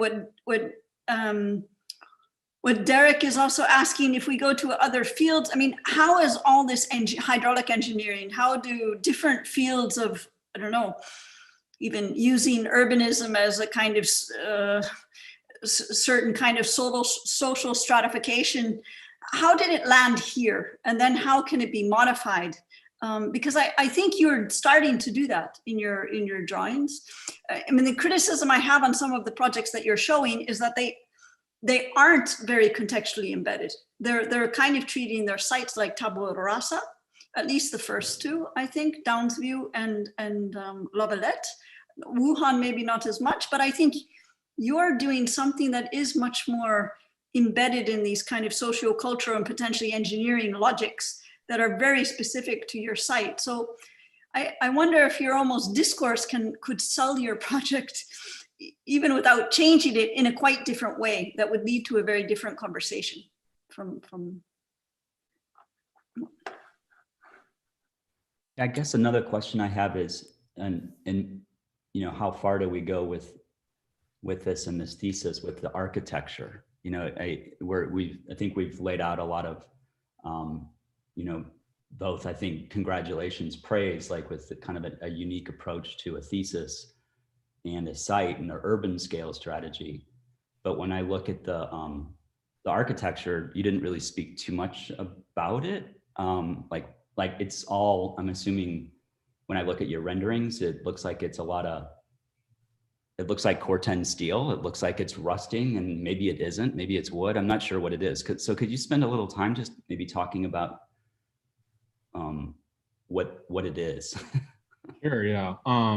So I guess I chose just, Corten steel is kind of a default material to indicate these, these a new life for these industrial structures, just in terms of these used to be this, and I'm proposing that they be given new life via any number of methods, whether it's a converted oil tank into densified housing, whether it's the conversion of these industrial bridges that kind of go over the road and the levee into more pedestrian-friendly access points to the levee and the river. But yeah, in terms of the architecture, it's in kind of the same line of thinking of reusing strategies. It was all kind of predicated on reusing existing infrastructure, so not necessarily rebuilding or building new or anything like that, but utilizing what's there in a way that kind of enriches the local communities in the landscape.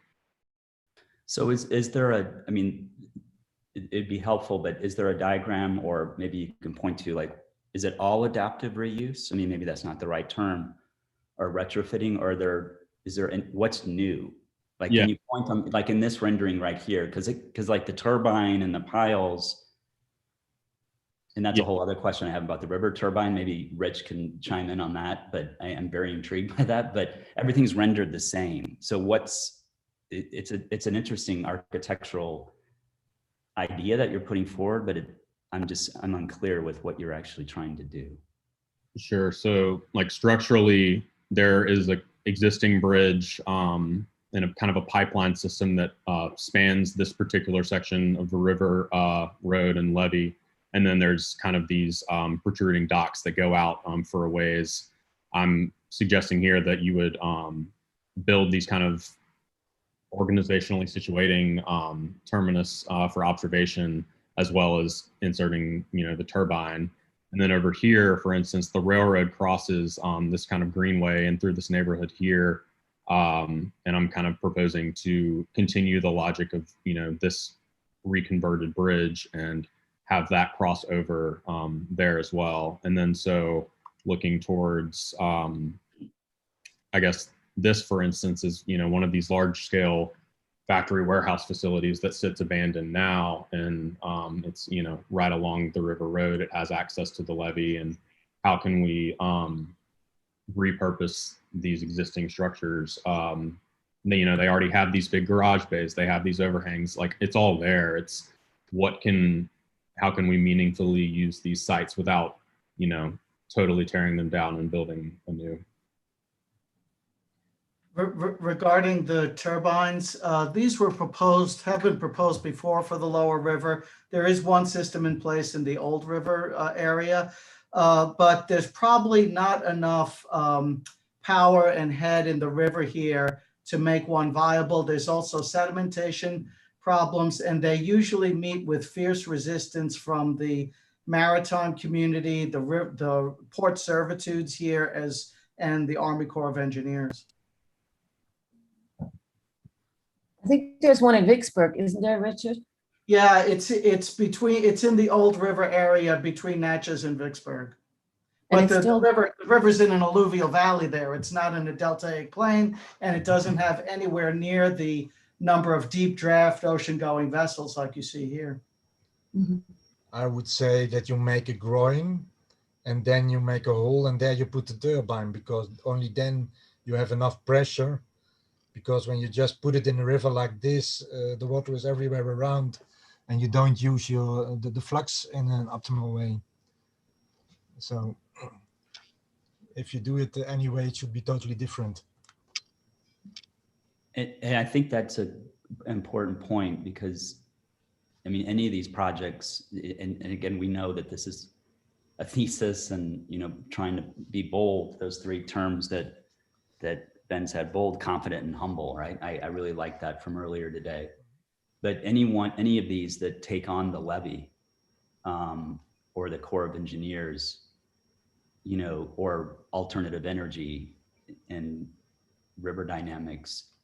I think those are all important things to take on, and we all, I think we're all on the same page with that. But you really, then you need to incorporate, like, instead of the maritime industry or the Corps of Engineers just saying no, no, no, it's like, well, there's got to be another way to have that dialogue. And I'm not sure this rendering does this right now. Maybe that's where, maybe how do you rethink more aggressive tactics of reimagining flood protection and navigation and energy with reuse? Otherwise, it's a non-starter, right? But it shouldn't be. I think it's an important one. I was a bit amazed by the title of landscape strategies. Maybe it's the same what Kelly Shannon means, but I don't really look at the options of koalas and others as landscape strategies.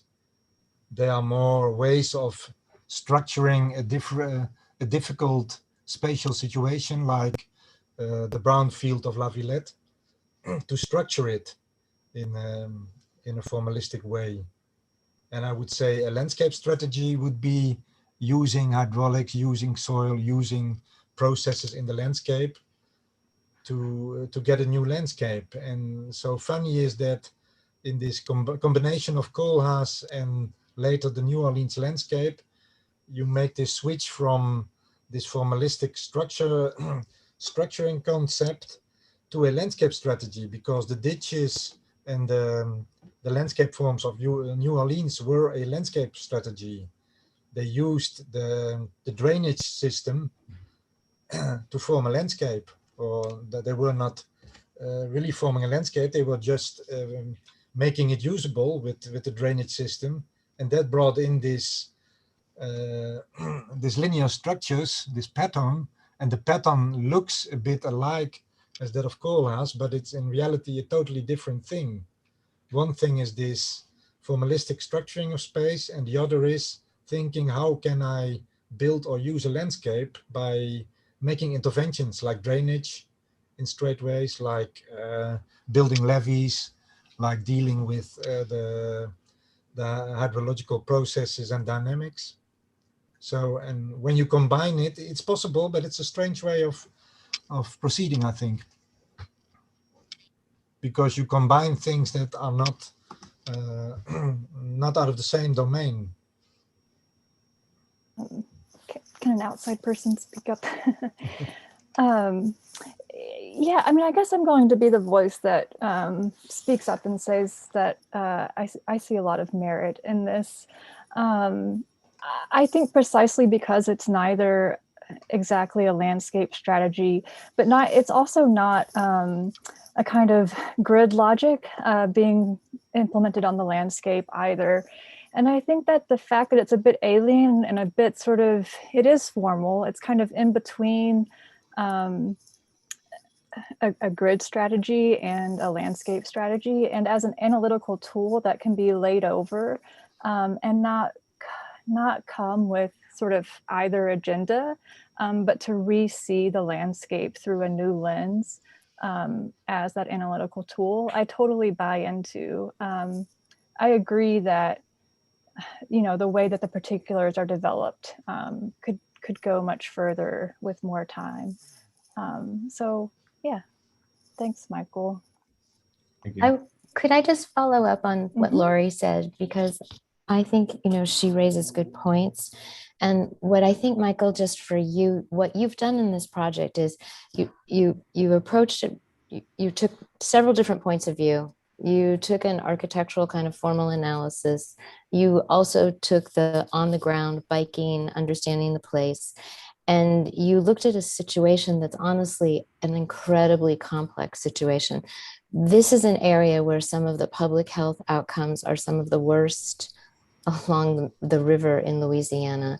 So what I think you have done is you identified 3 potential projects. One where there might be some sort of integration of river and land. Not too sure what that is, but that's out there.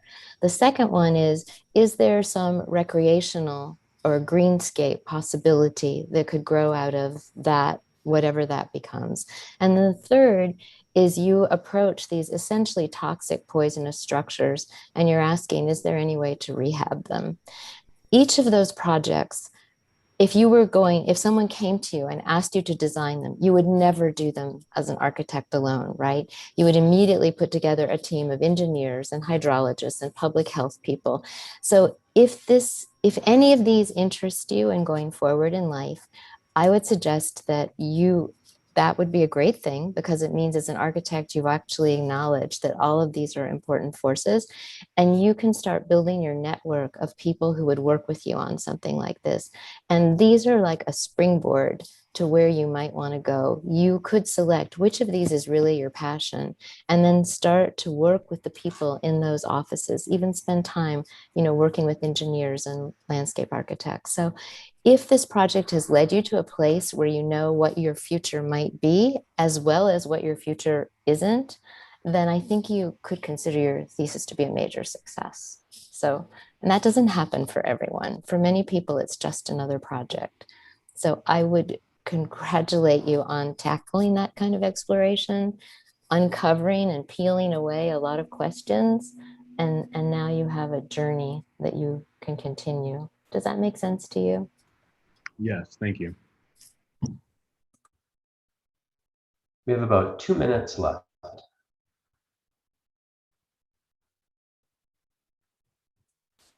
Maybe I want to add something a little bit what Derek said. When you do a urban design proposal, you often have a set of goals, like to do such and such in order to achieve a certain outcome.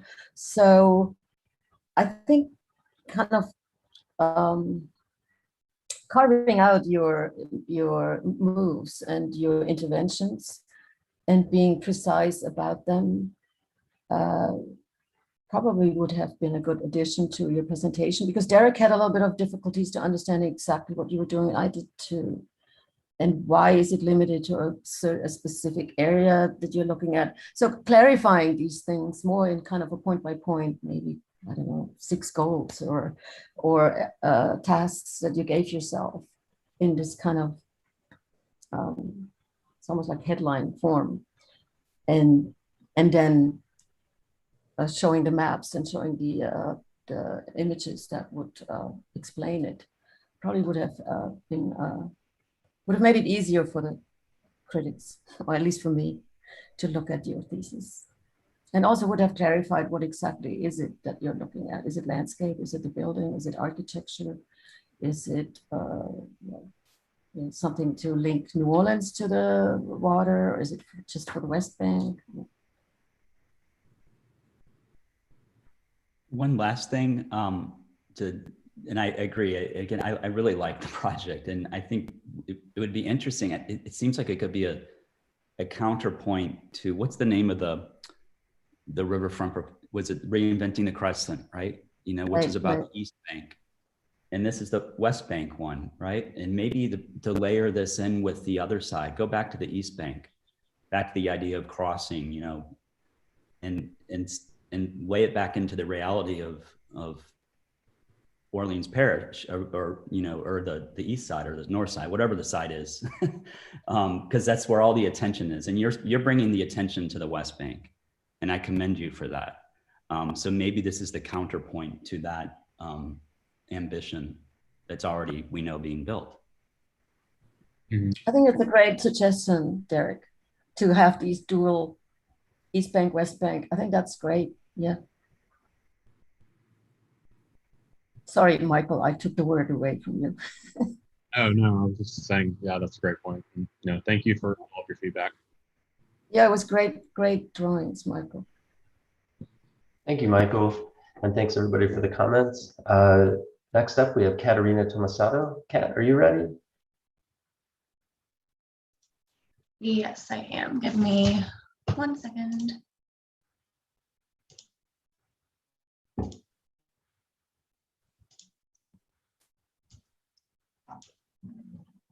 And I'll put the concept board link in the chat.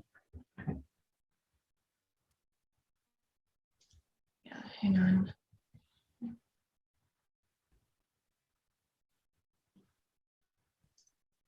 I'm using a borrowed laptop, which is a little bit old, so it's going a little slow, but just give me 1 second.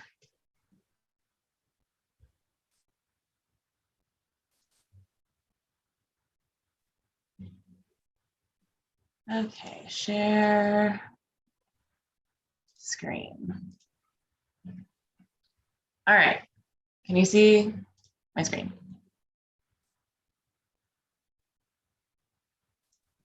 Hello? We don't see this. We don't see your screen yet.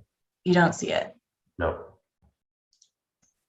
Okay, now do you see it? Now it's there. Okay, all right, good. All right, well, hello, good afternoon. Thank you everyone for being here today for all of our final presentation. My name is Katerina Tomisato, and today I'm going to be presenting to you my thesis, Granting Agency in Times of Crisis, Hurricane Evacuation Shelters Reimagined. This was made possible through the very patient direction of Iñaki Alday. Thank you for everything, Iñaki. I also met with and sourced information from Richard Campanella and Dr. Jesse Keenan at various points in the research of this thesis. Thank you for your guidance and insight. I do also want to let you know that because of the computer being old and some of these files being really large, there might be some lag. So just let me know if stuff's not lining up. But I'm hoping that it won't be too bad. So currently, evacuation shelters are located in public libraries, school gymnasiums, recreation centers, among others. There is no directory of locations for these shelters if you do not have access to a computer or internet, and even then this information is difficult to access. These shelters are dependent on charitable organizations for food, water, clothes, and services. They are not permanent facilities and do not offer much in terms of amenities, security, or practicality. There is limited access to restrooms. Cots are lined up in rows next to each other. Pets are not allowed. And there is no place to chill perishable foods or medication. Additionally, there is no storage for supplies, making efficient emergency response a challenge. Such an environment can make an already stressful situation even more traumatic, leading to difficult decisions being made in chaotic settings. This now brings me to the heart of my thesis. By embedding hurricane evacuation shelters within a designated community, it is possible to reduce disruption and distress while granting individuals the agency to choose when and where to relocate permanently. This thesis will test this concept with 2 different communities, one sending, one receiving, here in Southern Louisiana. So let's get down to it. The Atlantic hurricane season of 2020 is the most active on record. It was the 5th consecutive year with an above average activity level, and 2021 has already been projected to follow this trend. In 2020, out of the 30 named storms, 12 hit the United States. 5 of these made landfall in Louisiana. One additional storm prompted mandatory evacuations despite changing course last minute. This is not new to Louisiana by any means. Since hurricanes started being tracked in 1851, approximately 20% of all storms to hit the United States made landfall in Louisiana. We have a history of storms destroying human inhabitation, whether they be Native American settlements, such as Terrebonne and Isle de Jean Charles, Filipino fishing villages like Manila Village and Santo Malo, towns that support industry such as La Belize and Pilot Town, or the vacation resorts of the wealthy like Isle Dernier. The sites marked in red are no longer inhabited by humans as a result of the storm listed, while the sites marked in black are actively losing members of their population. While there is no real official record of where all of these people ended up, it is known that many of the survivors of these storms moved further inland to New Orleans and the surrounding areas. This is also reflected more recently in net migration patterns. Of the 5 coastal parishes shown, 4 have experienced negative migration from 2015 to 2019. The one parish that has experienced positive migration has a majority of its populations located within the protection of the federal levees. The existence of the levees is highly significant for several reasons. The most obvious is that they establish an area that is protected from storm surge and flooding. They also provide peace of mind for those living within their borders and are often a key factor in whether a home can get flood insurance. As shown here, however, there are still people living outside of their protection in this region. The same population in particular was faced with evacuation orders 6 times last year, 4 mandatory, 2 voluntary, with some coming within a few days of each other. Several of these orders ended up being false alarms, most notably Hurricane Sally, which changed course last minute and made landfall in the Floribama region. By the time Zeta came through, the entire state was weary, and many were either unable or unwilling to comply. This is complicated by a remarkably bereft framework of evacuation infrastructure for a region that has such a long history with hurricanes. Though 11% of evacuees go to shelters and 17% go to hotels, last year, due to the sheer number of storms, all of the shelters and hotels in the region were full. If individuals in this population did not have family or friends within the area to stay with, it is likely that they would stay put, putting themselves in danger. It is for these reasons that I propose establishing a designated shelter for this population in Marrero, Louisiana. It is within the federal levee system and is a 30-minute drive away along the already existing evacuation route for the population of Lafitte, which is the furthest away. Located across the Mississippi River from New Orleans, Marrero is a small city that has a lower poverty rate and a higher median household income than New Orleans. However, property values are much lower. The specific property chosen for the shelter is indicated by the red dashed line. It is a prime example of the post-industrial ruin that Michael focused his thesis on. It is on high ground and is the largest continuous acreage available for use in the area. While it is currently isolated from the nearby neighborhoods, there are opportunities to change this by assessing what the neighborhood lacks. Most importantly, there are no parks.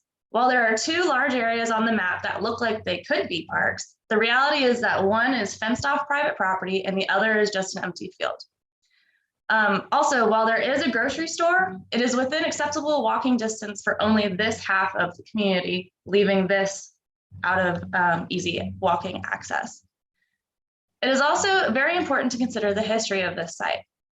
Formerly the Louisiana Celotex factory, at one point the factory on this property was one of the largest employers of the area. However, the insulation materials that were produced here were made of, what else? Asbestos. The industry that was once located on this property brought prosperity, but also illness and death. Though it has already undergone substantial remediation over the years and is currently listed for sale online as ready for occupation, there is a wound here that has never fully healed. This is not helped by the fact that the site, which is almost a mile long, is currently abandoned. It is located to the north of a decently trafficked state road with a row of industrial facilities and boarded up businesses directly adjacent.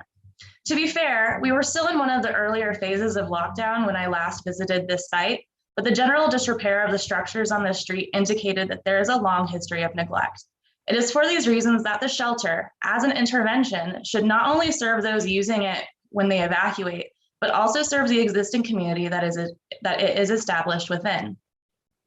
This would be accomplished by incorporating several key elements into the design of the project. Education would be provided in the form of facilities for daycare all the way up through high school. Economy would improve due to new jobs and increased tax base, as well as ultimately a revitalized corridor. Infrastructure through solar net metering and water harvesting. Health would be supported through a grocery store, health clinic, and senior center. Ecology through urban green space, stormwater management, and brownfield remediation, as well as floodable parks. This would also all culminate in a renewed sense of pride within the community as the current eyesore and health risk is transformed into a place of safety and well-being. These elements would serve the surrounding community year-round, but would also be able to serve evacuees temporarily as they come and go. The site would also host emergency response organizations. Currently, the Red Cross, Habitat for Humanity, and EvacuTier are located only in New Orleans, have no storage, and lack coordination. These organizations would now be housed under the same roof and would situate emergency response efforts on the same site as those in need of emergency aid. It would also be the location of a pilot mobility program. one that enables those living outside of the levees to permanently relocate within. As users of these shelters get accustomed to the neighborhood and amenities of the site, it is believed that they could start to envision a new life away from their current residence. Once they decide that it is time to relocate, they could apply to either buy or rent a permanent residence on the site.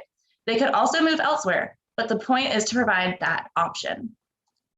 In order to accomplish all of this, the project would have to be scalable, flexible, and also have the ability to connect and grow. It is these characteristics that drew me towards metabolism and structuralism. Metabolism looks at architecture as a temporal form that goes through processes of change, growth and decay, is impermanent, and also explores the future by repurposing the past and examining the present.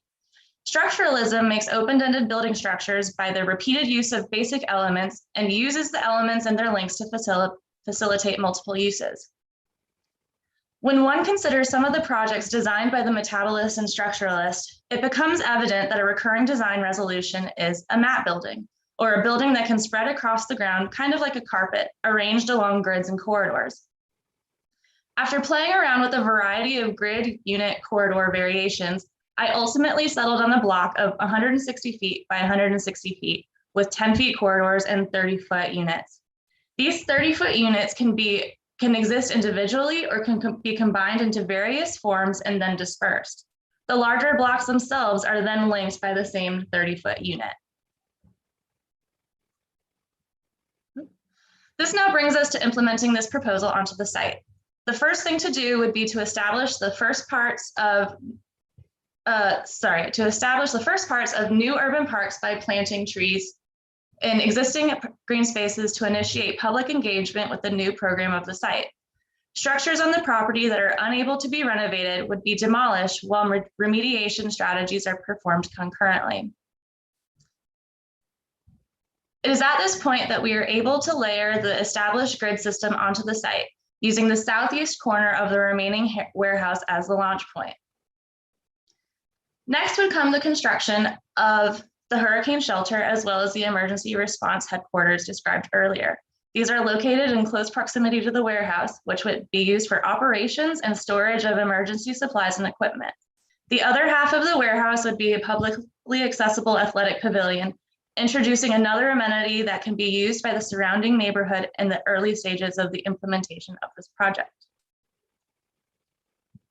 Phase 2 of this project would be the construction of the health clinic and senior center, as well as a grocery store.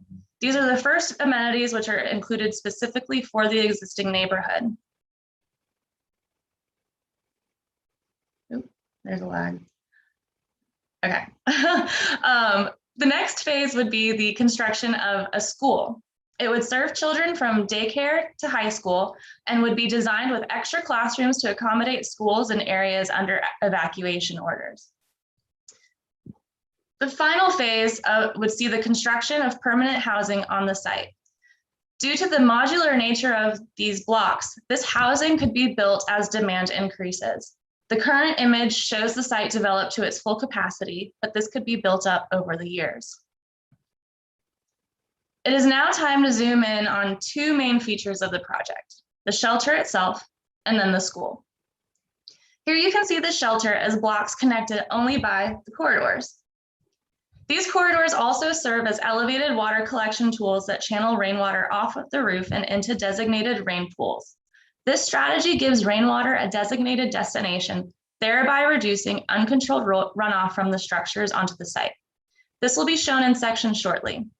The blocks remain intact and could theoretically continue in every direction and could be anywhere from 1 to 25 stories to 12 stories to 30 stories high. When we look at a general plan of one block, we see a central courtyard that is surrounded by various units. Because of the established grids, we are able to determine modules that are defined by the dimensions of 30 feet by 30 feet. These modules can be broken down in various ways, sized for the necessity of the end user. The smallest units at 15 feet by 15 feet are for individuals who are comfortable with the barest of necessities: kitchenette, pull-out sofa, bathroom. The largest units at 30 feet by 30 feet are for extended families or housemates who decide to evacuate together. The medium units at 15 feet by 15 feet can be for a mix of individuals, couples, small families, or roommates. All of these designs ensure privacy, comfort, and security, something that current evacuation shelters are lacking. When considered as an entire block, these various unit sizes can produce 48 units, 12 units, or 24 units respectively. Also, they can be used in different combinations. So the amount of people that this system can accommodate is honestly infinite. In section, we can see that the entire structure is lifted high enough off the ground that cars, trucks, trailers, maybe even boats can fit underneath. The pitched roofs are angled for solar panels, and those elevated water collection tools direct rainwater into nearby rain pools. This now brings us to the school, which, as I mentioned earlier, is designed with extra classrooms to accommodate schools under evacuation orders. When we layer on the general grid over the school, we can see that while some of the blocks are not completely filled, the overall strategy of the map building, grid, and corridor is still intact. When we consider this and layer the connections on that were explained earlier, we see the possible places for those extra classrooms. When we move into the actual floor plans, we can begin to get a grasp of just how large this school is. Once again, though, this can be built incrementally. It can be as large or as small as we need it to be. When we layer the connections back onto the plan, we can see where these classrooms can fit in. Here we have the ground floor where we see all of the different amenities, performance hall, band practice, cafeteria, as well as a library, and also the covered sports facilities that I mentioned earlier. We can have basketball, volleyball, indoor roller rink, anything. This warehouse is honestly massive, so the possibilities are endless. And then once again, we layer the connections back over, and so we see that while we haven't filled these ones in particular in, so we're able to actually still have circulation on the ground floor, there's endless possibilities for where we can put these connections in. And then here we just have a section showing that the building itself can either be elevated as shown with the shelter, or it can be closer to ground level, so it's easier accessible for children and people just in general.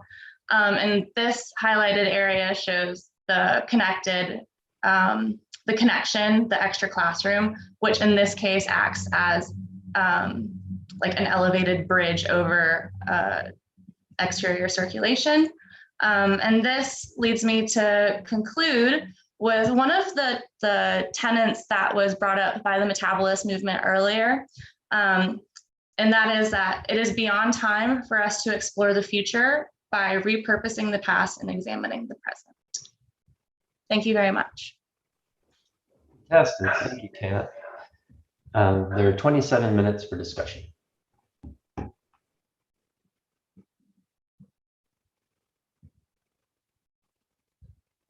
Well, I'll jump in here and get this thing going.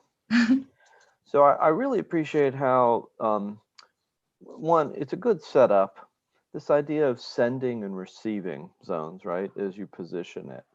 And I think I would have taken that a little bit farther in terms of a more precise definition of the population cohorts from the sending zones, because I think that would have given us a little bit more insight into the diversity of households and the varying sizes of households, and that would play out in your sort of housing matrix in a way.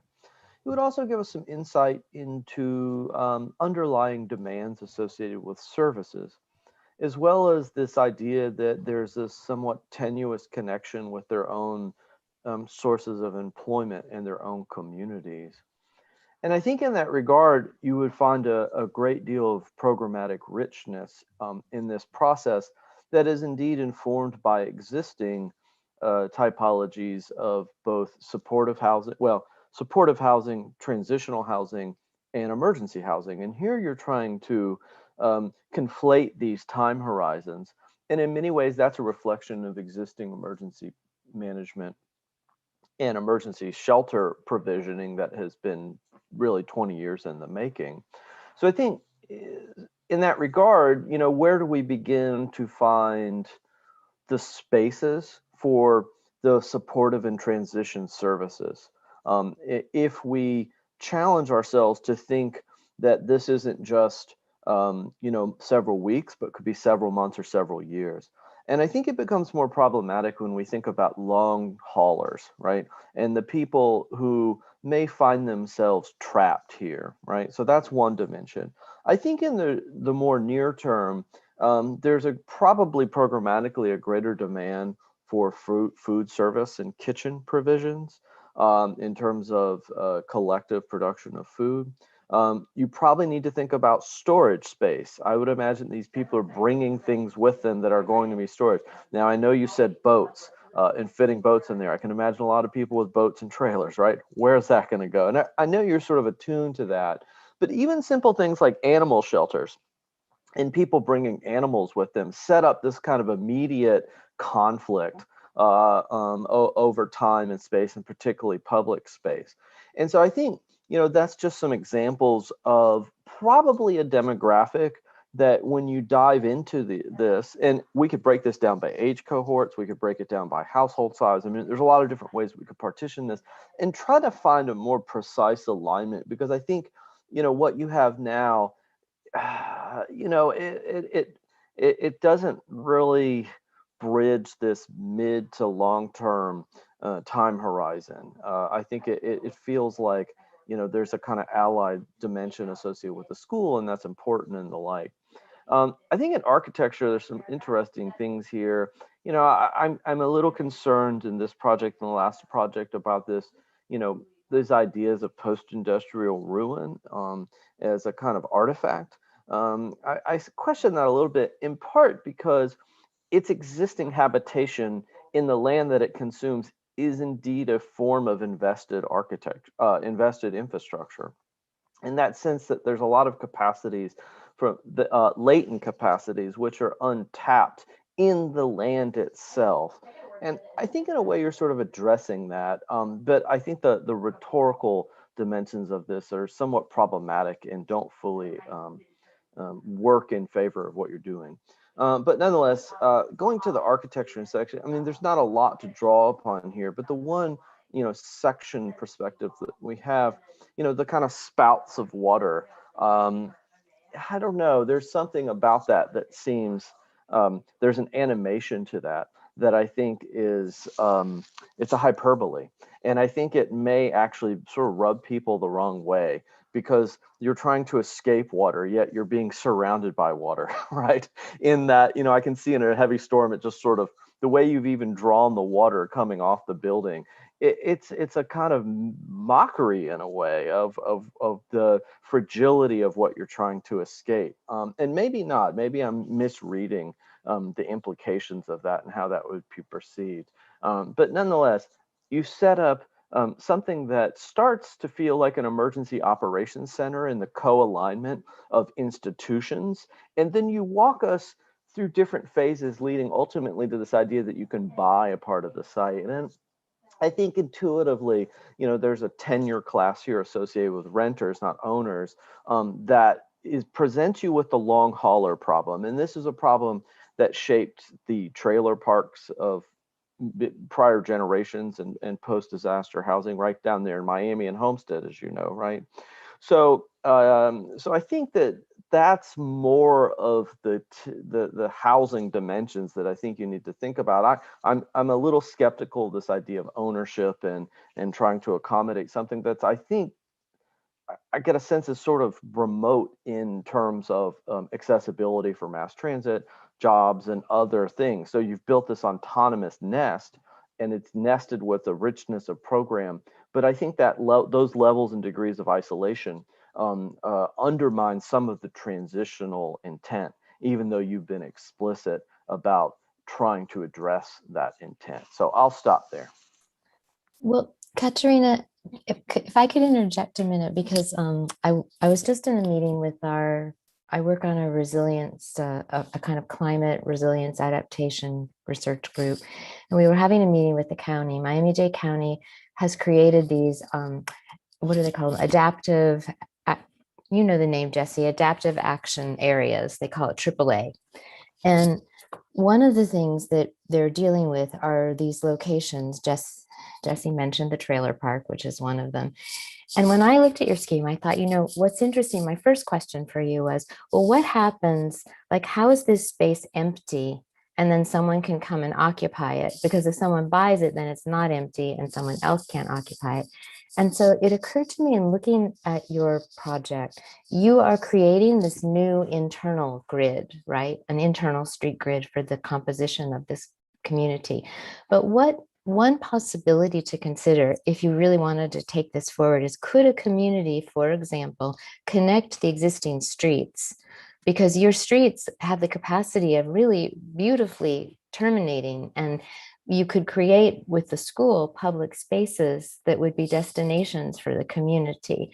So if you integrated it with the community, and then if in your diagram of the build out, you chose what were sort of the key corners that need to be occupied, and those could be built. And then you could build into that the capacity for people to run their own bed and breakfast or, you know, Airbnb kind of unit that they are able to pay for, because emergency management or FEMA or whomever is interested in helping us solve these problems says, I will help you build this.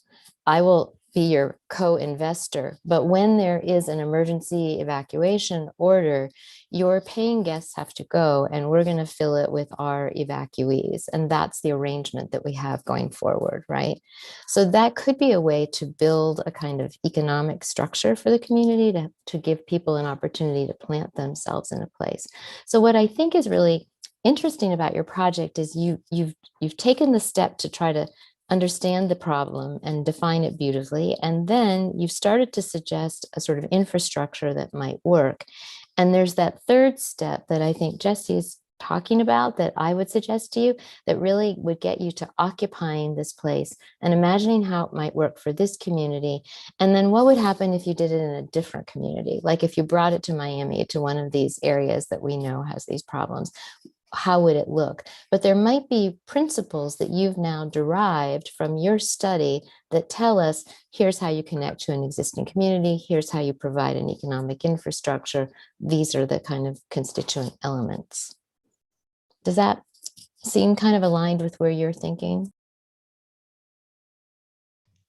Yes, definitely. That's a lot, a lot to respond to between the two of you. You don't. Well, the great thing about this is you don't have to like respond to the responders. You can just, only if you want to. It's entirely up to you. You've already done the work. Well, I guess I can give a response kind of to both of you at the same time in regards to your comments. Just like with the magnitude of things to consider with the sending population, the receiving population, like whether to what to use as the context to derive the design strategies and organizational principles off of. Like there were so many things to consider that I was very overwhelmed for a decent amount of time, to the point where I wasn't really able to produce anything or figure anything out. And so I ultimately tried to go with simplicity and something that could be transposed onto any site anywhere. And that's where the simple grid came from. But yes, there's obviously so many opportunities and so many different strategies for, you know, bringing the roads in and bringing amenities for the neighborhood and opening up that communication between the site and the neighborhood. And so it was just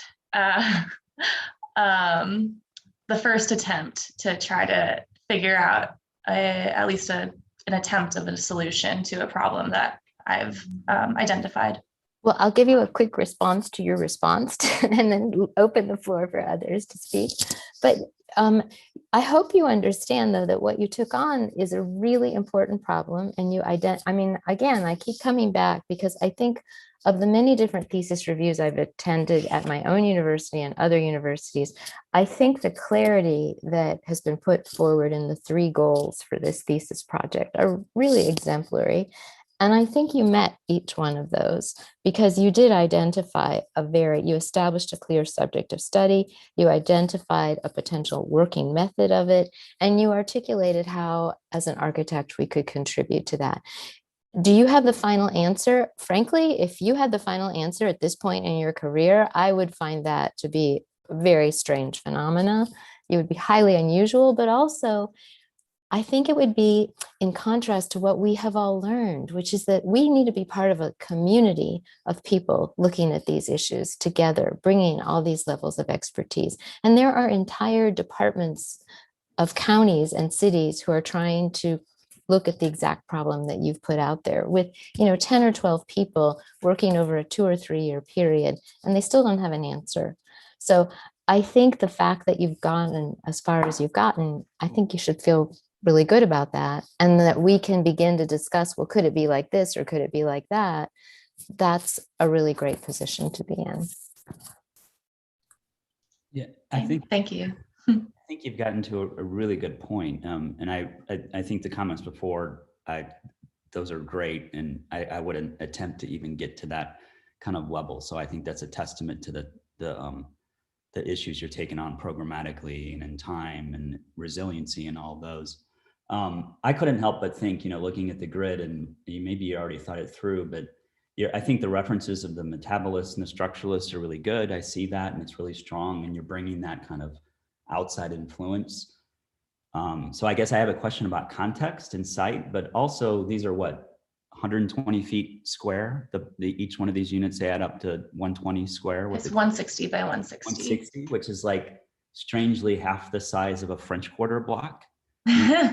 The reference to that, just again across the river, and I'm not saying to get overly contextual or historic, but a lot of the things that you're proposing, even this idea of occupying the in between the streets in different programmatic ways, which, as we know, in New Orleans and the French Quarter, that happens as well. A street is not just a street. So it's a question I have. Do you think that would help you to maybe contextualize it a little bit more? Because I think it could really help with the comment about the hyperbolic bird's mouth gutters that are flying off of there, which I really like. But we have those in the French Quarter too. You don't have downspouts. You have those beautiful little, aren't they called bird's mouths? I don't know, Scott would know and Rich would know better, where they just let the water go out onto the street. And they're strangely beautiful, but they're also terrifying at the same time. For flooding, right? So I think that's an interesting space to be in, but maybe because when you start to pitch the roofs, they're like mansard roofs for solar collection, water collection and gutters, all those things they're there, they're in New Orleans already. So I would like to hear your thoughts on context. Well, to be completely honest, I did not think of the French Quarter specifically when I was thinking about just the design strategies. I was really thinking more of the elements, which I guess when you think about it, when the French Quarter was built, that's what they were building for. Like, yes, there's aesthetic elements to it, which don't have anything to do with the climate, but the high ceilings, the pitched roofs, all of that was actually designed because of the climate. And so I guess in a roundabout way, yes, I was kind of thinking of the French Quarter, but not as like a direct reference.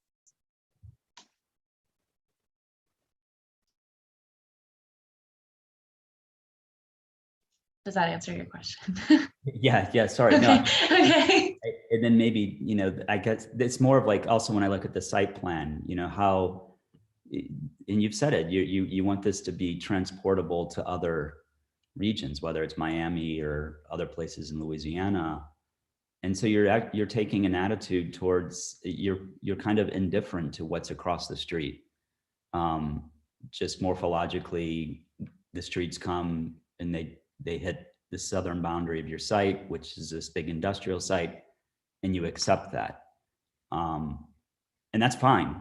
You know, some people would vehemently disagree with that, saying that that's not how you should address the street, but you're saying that. So I would like to see maybe the next step of drawings of drawing that section from like the river all the way down into the West Bank, or I'm sorry, it's in the West Bank, right? Or wherever it is. If it, for you, it doesn't matter. It can be on one side or the other, but I think it does matter to draw it into what's across the street, what the neighbors are.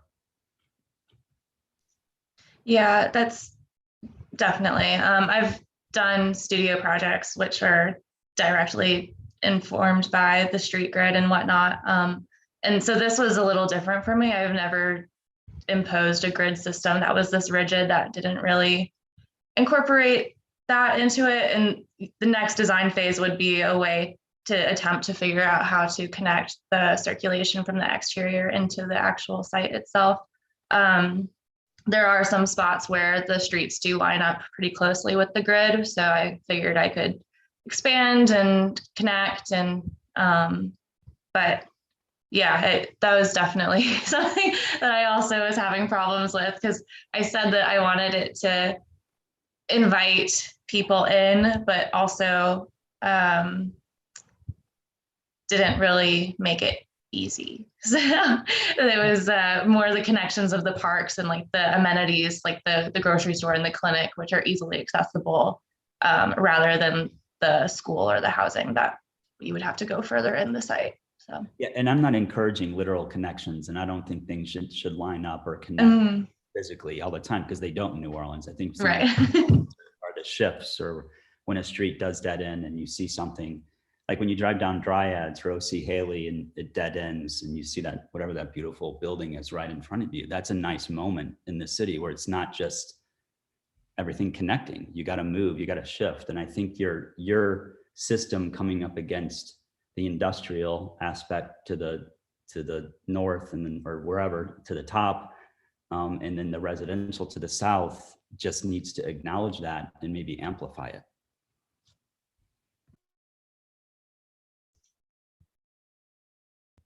Definitely. Thank you. Can I just add, Katarina, I found your project really, really fantastic.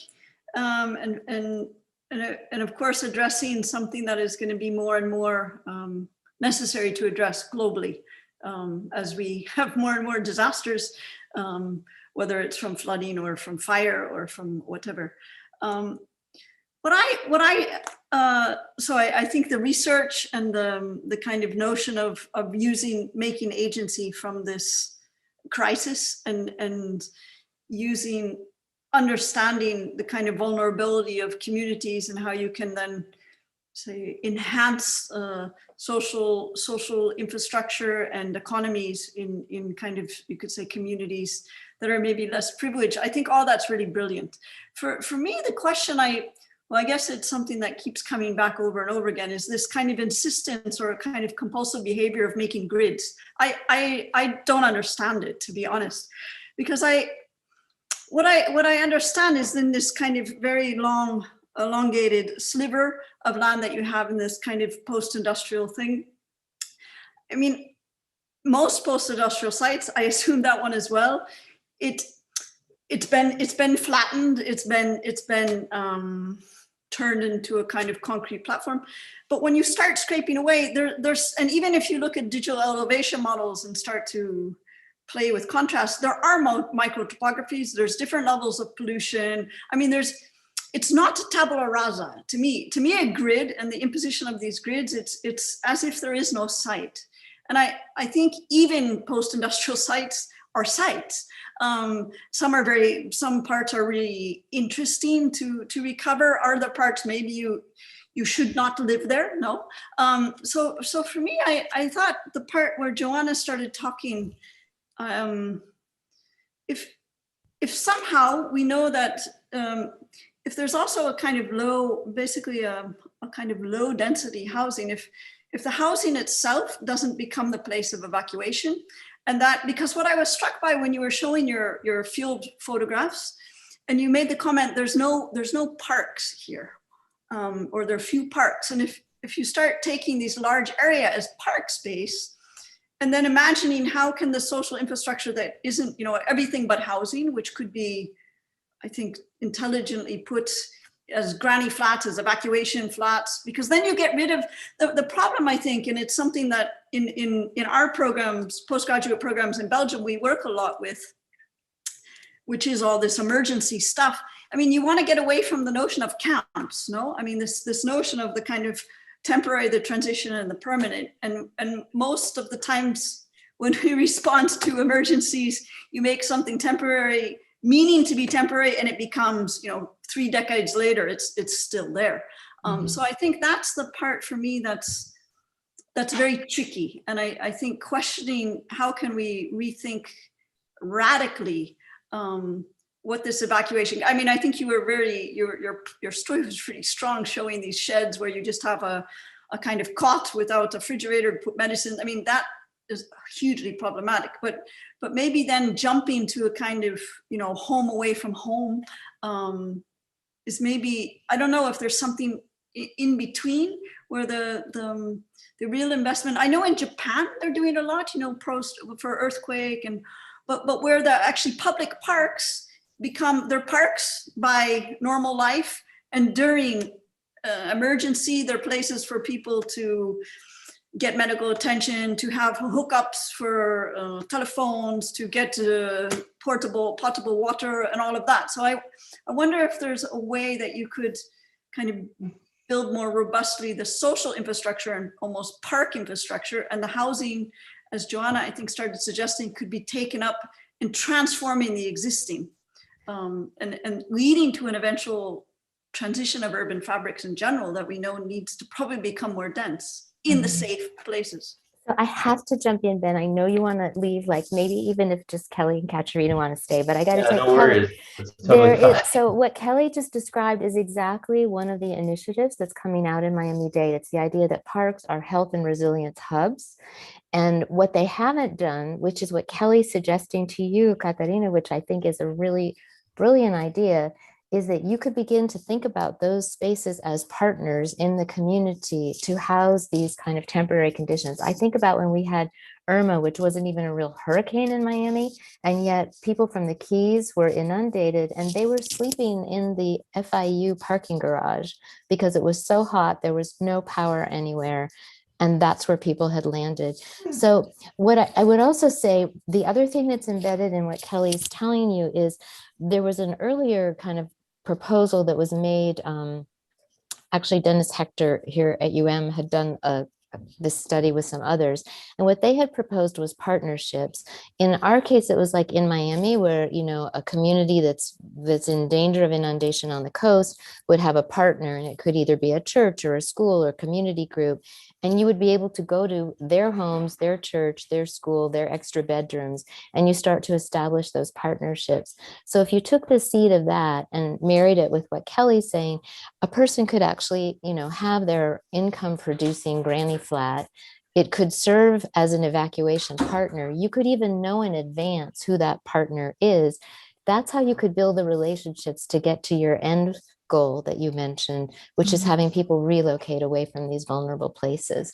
So I think it's all really in there, and the story is there. And if this is what you want to do for your future, I have to tell you, you've got a long future and unfortunately a lot of work to be done around the world to do it. But I suppose from our perspective, I guess that's a good thing. I'm sorry, I think I missed it. What was the name of that? Did that program have a name or? No, it was a proposal to Miami-Dade County to try to get around the problem of mass numbers of people getting on buses and going to places that they didn't know with people they didn't know, was to kind of pre-activate and build the relationships. To Jesse's point about the receptor cities, like it's kind of like when Jesse, your Duluth story. So if people in Duluth had a partner in Miami, then we'd go there for the summer, they'd come here for the winter. But when there's the big Miami exodus, like we'd have a place to go, right? So some people are starting to think about, is there a way to build those relationships locally for local disasters? I mean, for Miami, it's a much bigger issue than a hurricane. Well, I hate to cut off these conversations, but we have to break for lunch so we get nourishment for a robust afternoon. But I just want to say thank you to everybody and to thank the students as well. The presentations were fantastic. I really appreciate what you all did, and I'm so proud of the way that you were able to present your projects. And they sent them ahead of time, Ben. What's that? They sent them ahead of time so we could read them. I thought that was so great. And it also, when you do that, you tell people like me, like, you better do your homework. You're not just showing up and listening to us on the fly. You actually need to understand what we've been doing for a semester and a year and be attentive. And I think that's really terrific. So congratulations to you on that too. Oh, well, thank you so much. It really means a lot. All right, everybody. Well, let's take a little 40-minute break or so, and let's jump back on at 1:45 and conclude with the afternoon session. So thanks again, and we'll see you all soon. And for those of you that won't be rejoining us, I know some of you are in a different time zone. Thank you so much for your time. I know it's late in other parts of the world, so very much appreciated. And hopefully we see you all again soon.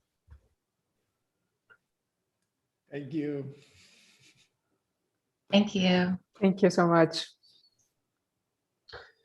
Thank you. And Claire, I think you had a quick question for me that you wanted to test out over Zoom. Oh, you're muted. Sorry, I just wanted to test playing my video for you. Yep, just the audio? Yeah, I mean, I think it should play on the screen, but okay. Maybe I have my website.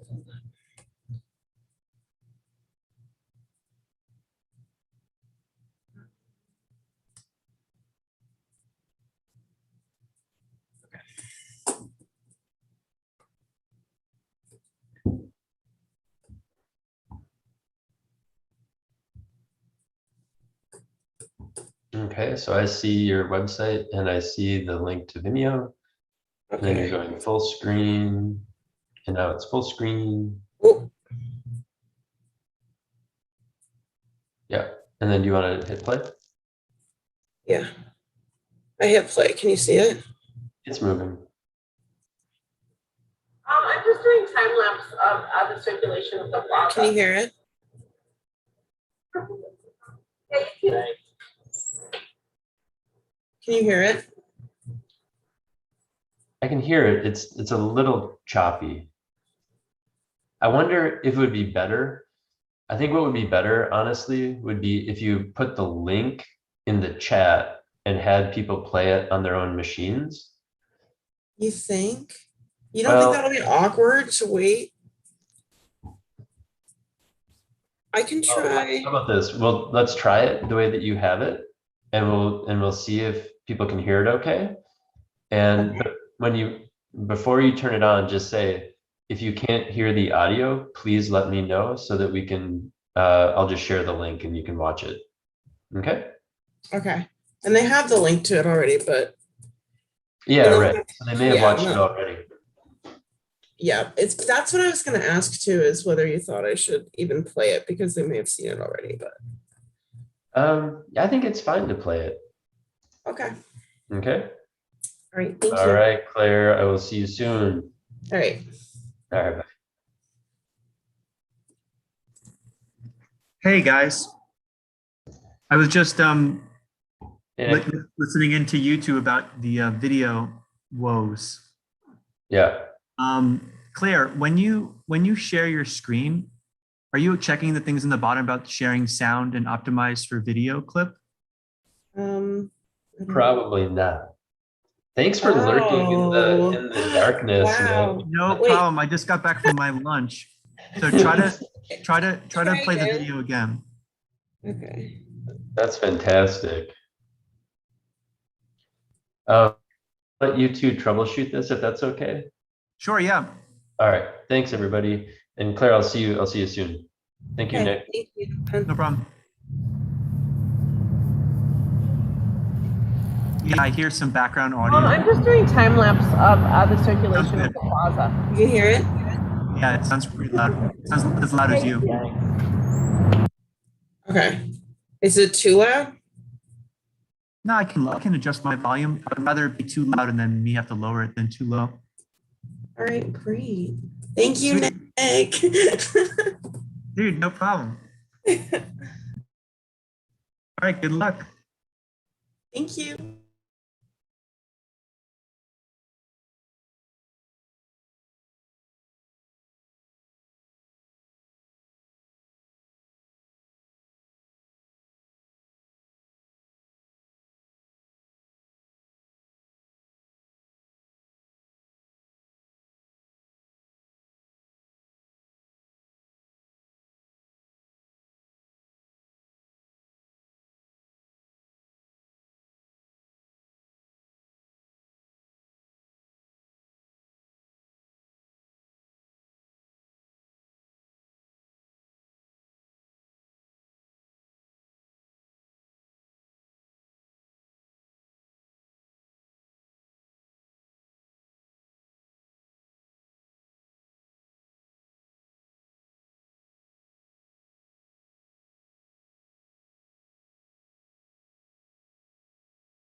Hey, Charles. You ready to rock? It's time. Heck yeah. Hey, Judy.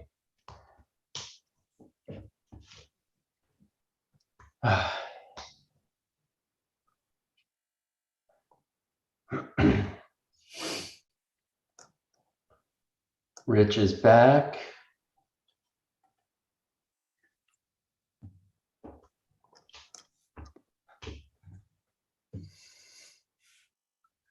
Hey, Patty. Hey, Jesse.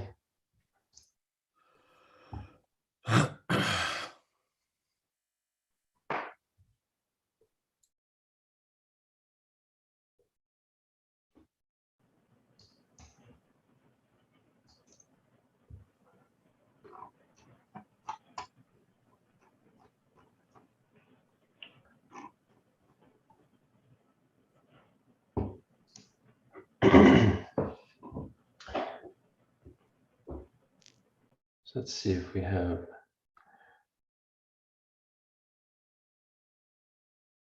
There's Maurice.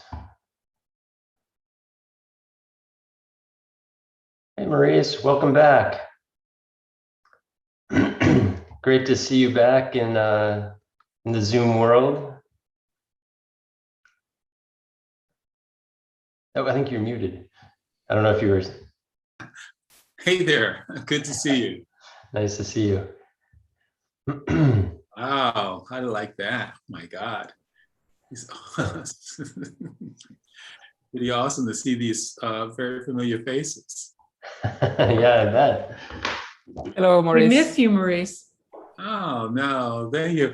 It's so good. Hey, Judy. I recognize that office. This used to be Maurice's office. Oh, really? Its That's fantastic. proportions are odd. It's exactly, I think, 6.5 feet wide, and it's about 15 feet tall. Fantastic. Great view, though. It is nice. So I think I hadn't planned to do another set of introductions, but we do have some new faces here that I think it would maybe be helpful. Judy, Maurice, for your benefit, I'm going to do a shorter version of the introductions that I did earlier this morning, just so I can sort of set the tone and give you sort of a set of the expectations that the students have been working with for the semester and really for the year. We do have a 15-minute break after the next two presentations, so we can maybe shorten that to 10 minutes to stay on track, perhaps. But I believe everybody else was here this morning when I did the 8:45 introductions, except perhaps for Judy and Maurice. Is that correct? I think John, you were here. Jesse, I don't know, were you were here too, I think. All right, fantastic. I'll try to do a shorter version. So apologies for those of you that will be hearing this for the second time, but I think it might be helpful for the new respondents. So we are now joined by Judith Knard and Maurice Cox. Judy is a professor at Tulane School of Architecture, and Maurice is part of the planning department for the city of Chicago. And so Ben, there's someone from David's office. Yeah, I think John was here at the 8:45 meet and greet. But John, welcome back. You're probably busy at work, and thanks for making the time to participate in this afternoon session. And I know David is probably going to be joining when he can, but so we'll, and Carol, I don't think you were maybe a part of the early morning conversation as well. So welcome back. And for your benefit, I'll go through this again as well. But graduate thesis at Tulane School of Architecture. So in the Professional Master of Architecture and Post-Professional Master of Science in Architectural Research and Design programs at Tulane, thesis represents a capstone moment in a student's education to apply what they have learned through development of original research.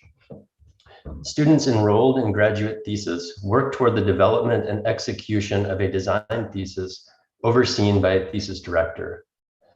Thesis projects should address a clear subject matter, identify actionable methods for working, and generate knowledge relative to their findings that ultimately contribute to architectural discourse. At Tulane School of Architecture, graduate thesis is optional.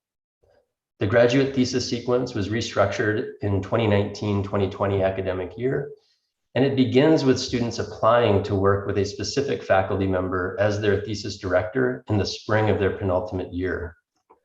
When matched with a student, the thesis director oversees the student's thesis over 2 semesters and 3 courses, which include a 3-credit thesis research course in the fall semester, and then a 6-credit thesis studio and a 3-credit independent thesis research course in the spring semester. In the fall semester, the students developed research proposals from a common template that included a thesis synopsis, identifying primary questions and hypotheses, a list of key terms, a subject overview, a lit review, research methods, a project timeline, and a projected contribution of the thesis, as well as any necessary figures and diagrams, and an annotated bibliography and working knowledge of select texts relevant to their research area.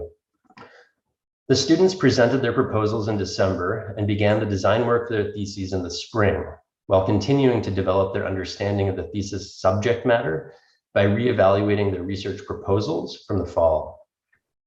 Because of the independent nature of the work, students and their faculty directors would structure their own meeting patterns to complete their work. This spring, we had 3 reviews prior to the final presentation, which is today. And the goals for a thesis student's learning outcomes include the following. 1, first, to establish a clear subject of study within the field of architecture that is developed through design and its research. Second, to identify and execute working methods that address the subject of study through design from evidence that can be evaluated and guide the student's project's progress. And third, to articulate the contribution of the research and the designed project by understanding its successes and or shortcomings, as well as positioning the semester's efforts within the field. In an attempt to recast the tone surrounding an architectural review, born out of the belief in the spirit of academic collegiality and dialogue, our guests and students might have noticed that we have used the noun respondent in lieu of the more punitive association with a noun such as juror. With the hope that lively conversation rooted in discussion, debate, and discourse will present an opportunity for greatest use for students soon to embark on careers that will shape the future of the discipline. I'll close the introduction with something I said yesterday on the undergraduate thesis reviews. I love thesis. I really mean that. I love it because of the speed and density of content. Thesis exposes the breadth of what our field can consider. While good theses can be many things, in general, however, I have found that good theses share 3 things in common. They are bold, they are confident, and they are humble. It is my sincere hope that today we will witness those 3 qualities in equal measure.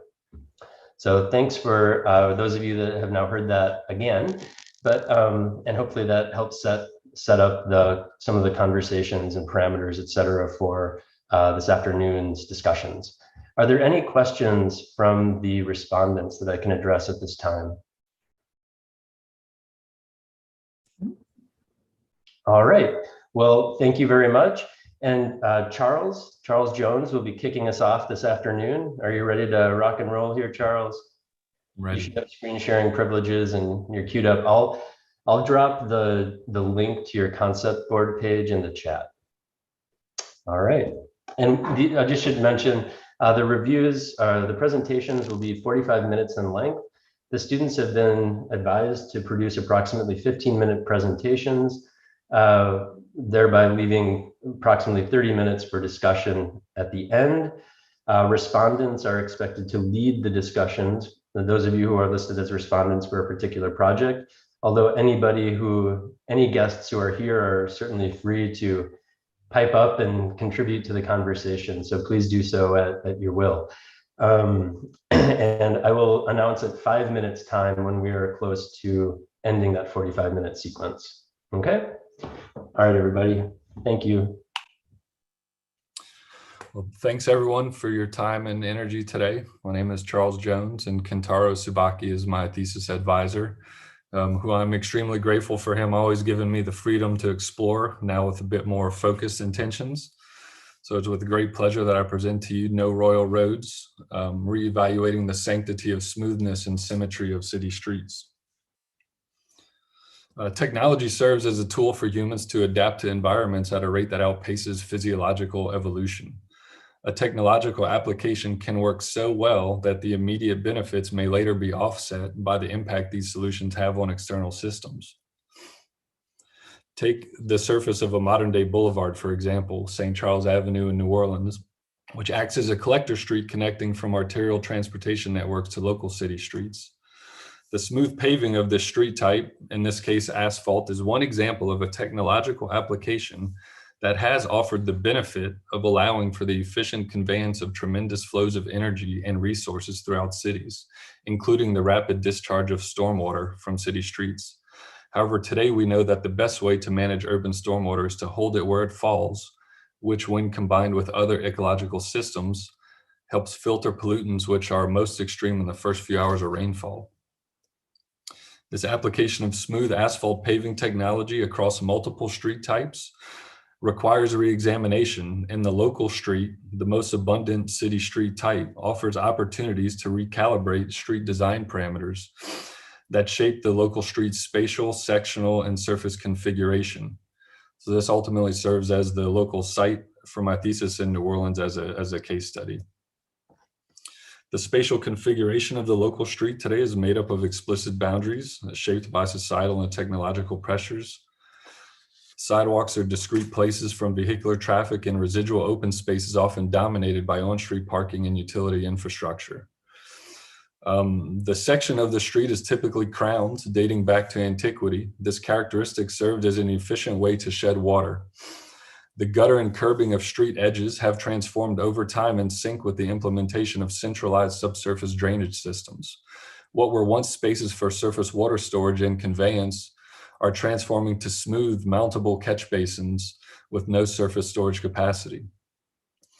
And the street surface, whose material application has been reduced from 11 types down to 2, illustrates the technological success of asphalt smoothness. However, impermeability has been another defining property of paving systems to prevent water from accelerating their deterioration. To beat, ram, or tread down, this represents the essence of current paving practices, which reflect the actions of society's necessities to smoothen the surface of the street.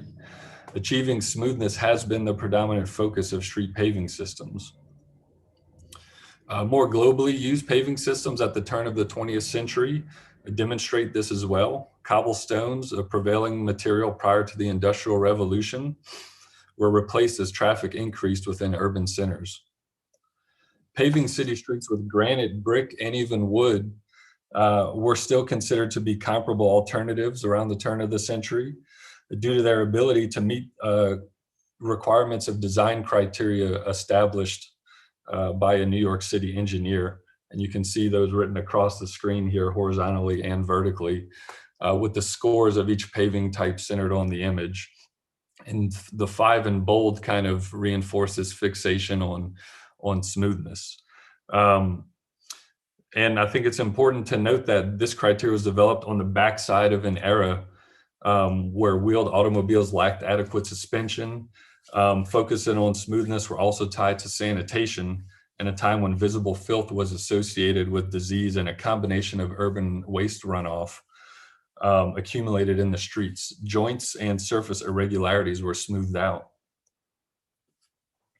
So smoothness is now a technical overcorrection in designing and constructing various urban street typologies, and the singular pursuit of achieving smoothness in the past and present has stifled the development of integrating more socially and ecologically adaptive solutions, now fundamental to urban sustainability. One of the first modern boulevards constructed under the reign of Napoleon indicates an important moment in time when the physical space of the street expanded, while the rise of the private automobile began compressing earlier more diffuse uses of street functionality. The middle image shows traces of this functional diffusion on a local city street in New Orleans around the turn of the 20th century. Streets have historically been spaces to not only pass through, but be in. Since this period, various functions of streets have been compressed into spaces with more explicit boundaries, as observed on the same street today. This functional compression primarily served unimpeded automobile flow. The dominance of these rigid boundaries is being challenged by emerging research that suggests more ambiguous animate surfaces generate conditions of friction and unpredictability, which drivers navigate with more caution, thus creating a more even playing field for the open interpretation of street functionality. These new characteristics have generally been considered antithetical to the utility and perceived safety of street habitation. These are now redefining the contemporary streetscape. These precedents have applied this idea of ambiguity by reducing physical barriers and treating the entire public right-of-way as a more continuous surface. The diagrams at the bottom illustrate emerging adjustments to the compressed thin curb lines of cities today that can serve to extend commerce, reduce pedestrian cross travel, and dampen speed by contracting the boundaries of vehicular transportation. Advancements in the automobile as well with semi-autonomous technology will allow for reductions in rigid traffic controls and increases in public safety while also boosting efficiency and reducing speed limits. These denser urban precedents do bring into question how this approach can work in a less dense urban environment where greater opportunities for fostering urban ecologies and addressing issues like pollution runoff and chronic flooding. The street corner of Apple and Eagle Street is a local street in the 17th Ward of New Orleans. The Holly Grove neighborhood. This corner and street segment serves as the local site condition in parallel with the larger urban analysis that's taking place.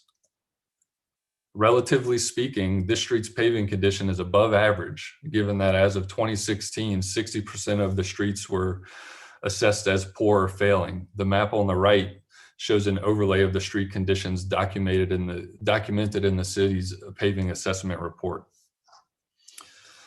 This area also experiences disproportionately hotter temperatures in the summer due to a lack of tree cover. The absorption of solar energy and the surface coloration of asphalt exacerbates heat island as well.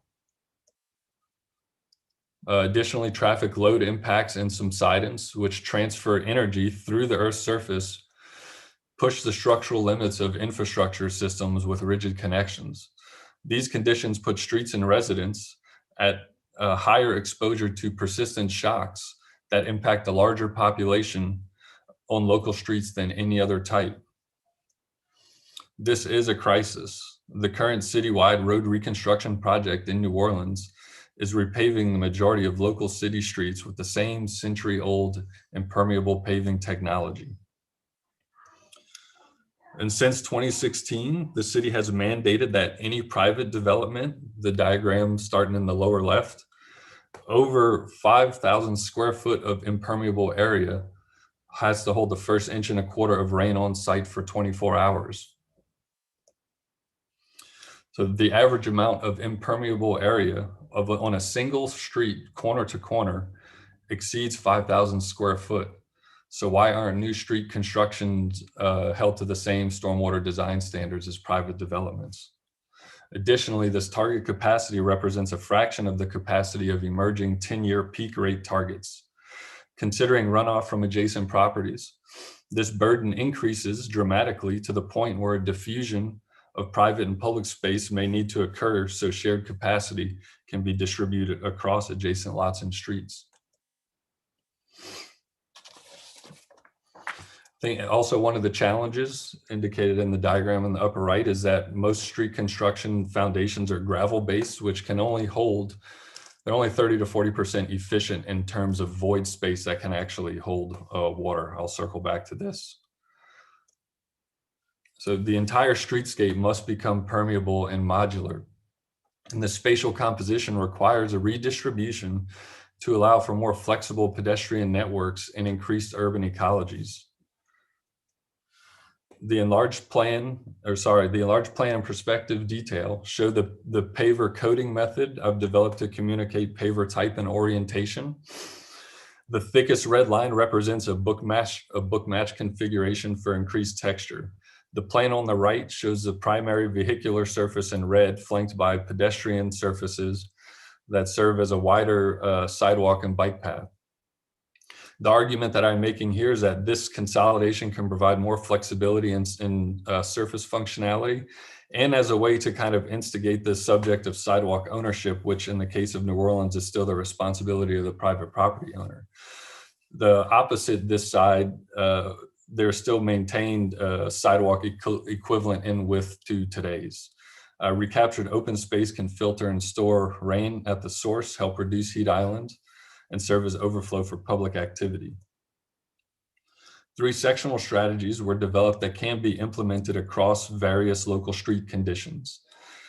Each strategy proposes inverting the crown so that the surface itself can hold the water more intentionally in peak rainfall conditions. The first strategy is a belt that can be deployed in areas that already have mature trees. Mature trees serve as important ecological armatures to develop around. The context map on the right shows the urban watershed extents that the selected street segment is in, with an overlay of the 5 most abundant tree types in New Orleans. And what you're really seeing is mostly a concentration of live oaks diffusing further away from Carrollton Avenue. The bioswale strategy captures surface water runoff and provides filtration for runoff before entering the subsurface drainage system. Land elevated above sea level or closer to the river might be more suitable where groundwater levels are deeper, but determining the best way to deploy this kind of system can be aided by installing a network of groundwater monitoring stations at street intersections. The sponge, which can increase local storage capacity along interruptions in the subsurface stormwater system. So the enlarged plan you're seeing on the right, those green lines indicate the extent of the subsurface stormwater system, and the gaps, those white splotches, are basically breaks in that system. So I'm proposing this could be applied in those areas. And this can really triple the local storage capacity of the previous 2 sections by creating open cells under the street with a higher efficiency. However, the reality is that these intense capacities, specifically for 10-year storms, can't be handled by the street alone. So again, the solution, it presents the opportunity to consider diffusing the boundaries to share this responsibility. Local one-way streets can easily be between 10 to 12 feet wide, which open up the space significantly. Permeable Orange Street parking can still be incorporated on both sides of the primary street surface. A secondary pedestrian path runs parallel and requires a higher degree of flexibility to react to local microtopographic conditions like subsidence and tree root growth. So 2 types of paving systems have been developed and physically prototyped, one for the primary street surface and one for the secondary pedestrian surface. Regarding the primary street surface, there are 3 schematic pavers in total development, 2 for the vehicular in red and 1 for the pedestrian in purple. The objective with this vehicular paver is to program the surface in a way that the texture increases closer to the intersecting traffic and as a buffer boundary between the vehicular and pedestrian. This 12-inch square paver can be oriented perpendicular, parallel, or oblique to wheeled or pedestrian travel to achieve different intervals in texture frequency based on desired function. Here are 3 examples. And the bottom configuration illustrates the book match condition I mentioned earlier. The larger plan detail on the right and section at the ends lets you visualize slightly larger dips that can occur when these are book matched together. The methodology for establishing surface design parameters started with scribing profiles of historic paving systems and the associated travel vibration analysis performed on single streets, the central x-axis, corner to corner, with comfort thresholds established in the y-axis based on standards for evaluating human exposure to mechanical vibration. 0 to 0.6 Gs of acceleration is classified as comfortable to a little uncomfortable. Values exceeding that are uncomfortable. Vibrations were recorded using the accelerometer of an iPhone secured to the console of an SUV accelerating to 15 miles per hour. Granite paver A with an elongated frequency and steep dips kind of pushes past this threshold of comfort. And you can see that as the frequency reduces and the surface becomes more smooth, the vibration also reduces. So this kind of helps establish a threshold for the macro texture, which is an industry classification. The surface texture and modular nature of the system also helps diffuse surface runoff, and it can increase functional detection through reflection and tactility.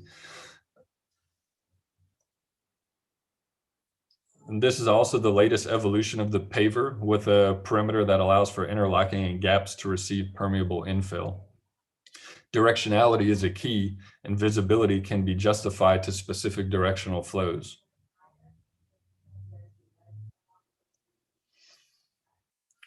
The most efficient use of the existing inventory of asphalt is that it remains in perpetual rotation for street paving systems. So I'm introducing that reduction in paving systems over time, and then I'm expanding on the right, showing a linear graph of the composition of asphalt and concrete, which are quite similar, but both being made up of about 85% aggregates.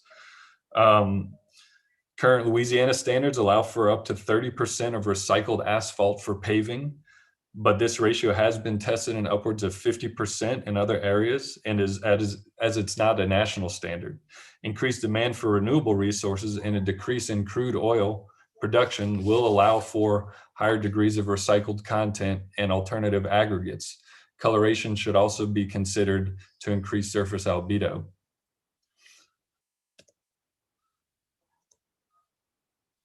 The secondary sidewalk prototype was developed as a continuous surface with strategic CNC milled subtractive patterns on the top and bottom to induce flexibility like kerf cutting wood to bend it along a radius. Injection mold fabrication would be an ideal process for this system, which could also explore higher degrees of recycled polymers or plant-based substitutes that are not allowed in engineered plastic products like conveyor belts. Increased rigidity and stiffness can be explored by filling the voids with a mixture of aggregate types, and a station will be developed to incrementally test surface deformation over time while measuring erosion of void filling aggregates during rainfall.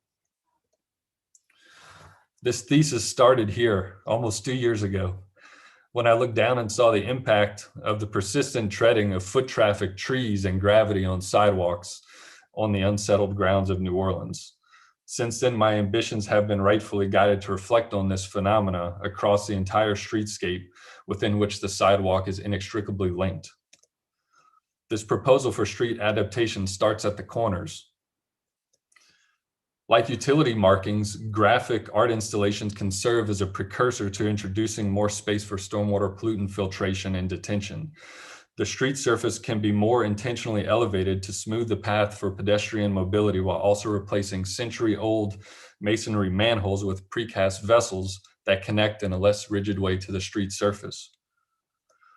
Historic paving stock can be mined from various sites across the city and can form symbolic and practical purposes at intersections. Double-loaded street parking, which takes up 60% of the real estate of a one-way local street, can also be reduced to increase space for transmodal mobility, ecology, and block parties. Urban streets are arteries periodically. Therefore, their physical, functional rigidity needs to adapt by diffusing the design constraints of smoothness and symmetry. Thank you.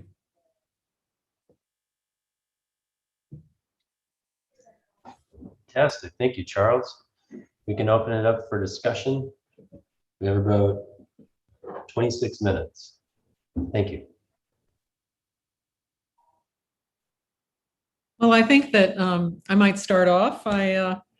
I think that, Charles, your thesis certainly captures the themes that that Ben outlined in terms of the clarity of the subject, the depth of your research, and the role of design.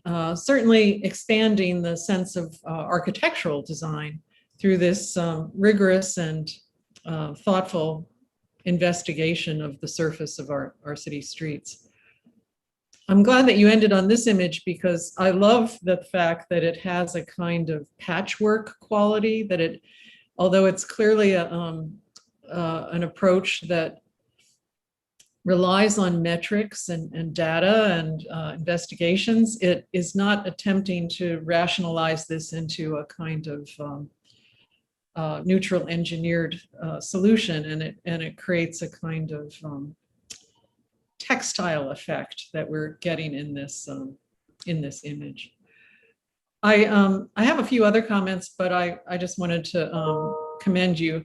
I know that Maurice is a cyclist, so I was kind of interested in hearing what his perspective might be, aside from the fact that he, runs the physical world of a major U.S. city. So I'll pause for a moment and let others participate. Thank you, Judy, for thinking about that. Maybe others will probably be amused that I was thinking more about women in high heels and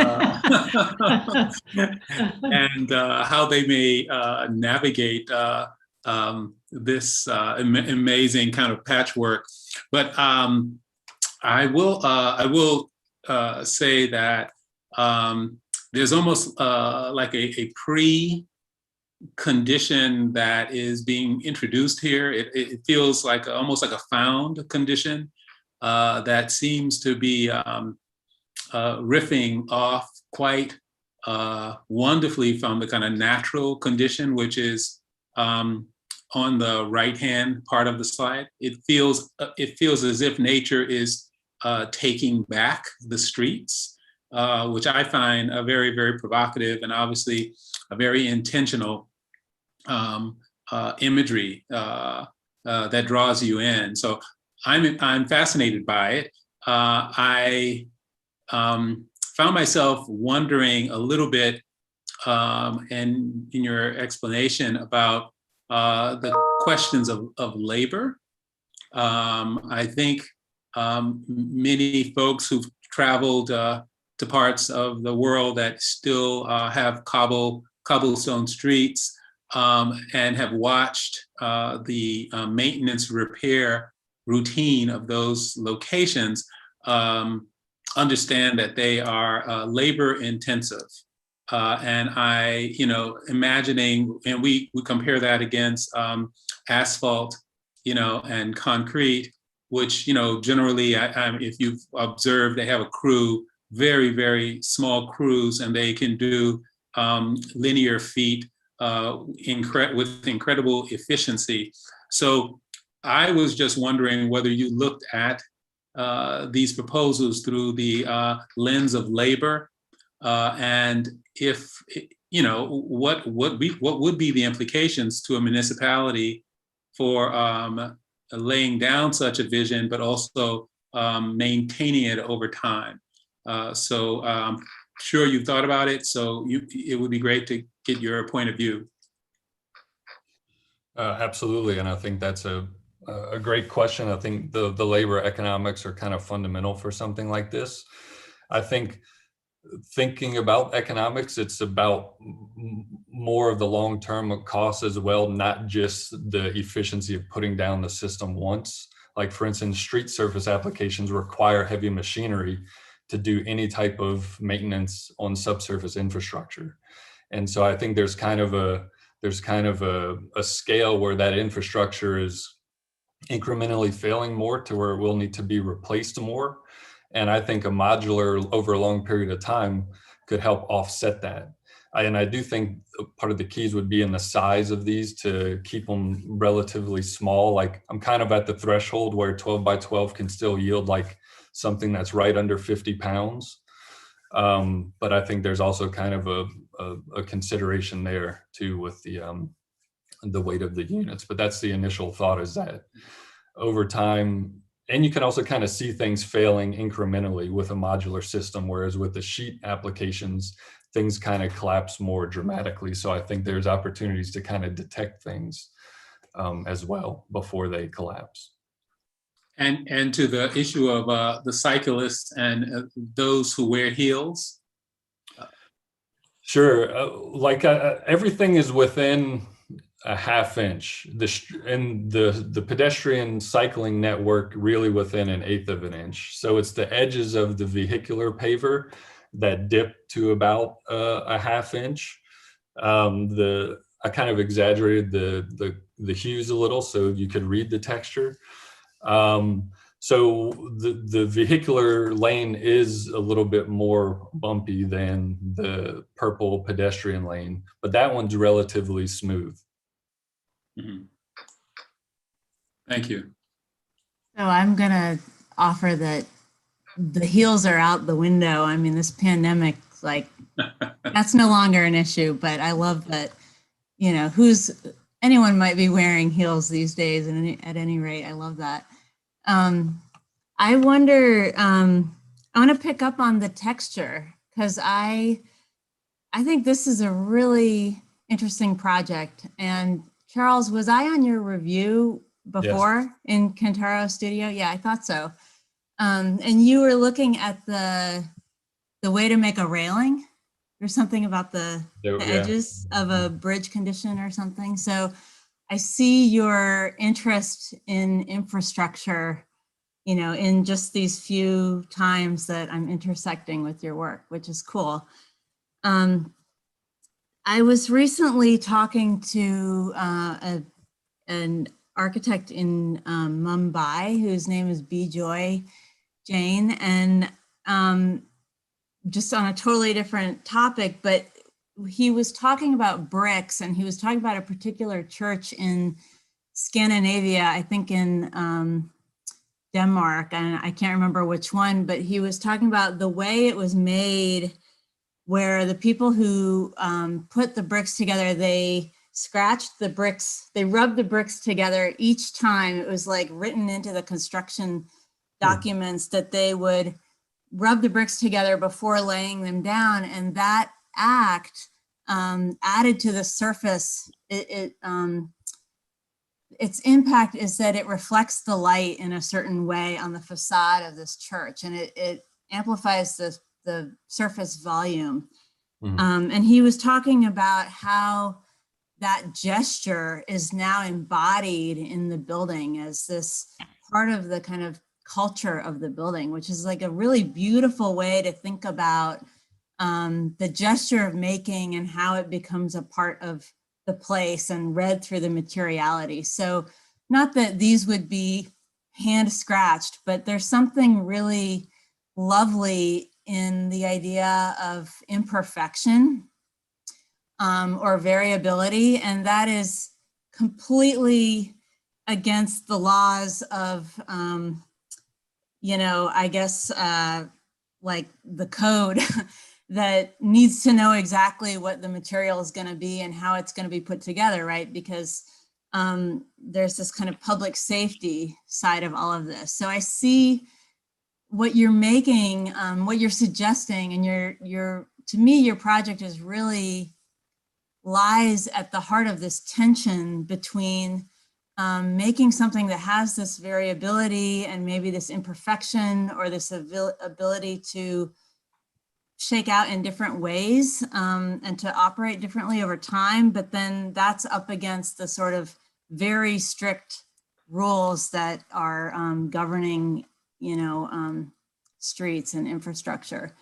But I feel like you're really onto something, and I wonder if you can quantify it one more time. You know, now that you've made this proposal, you do talk about the savings, like the water and stuff like that.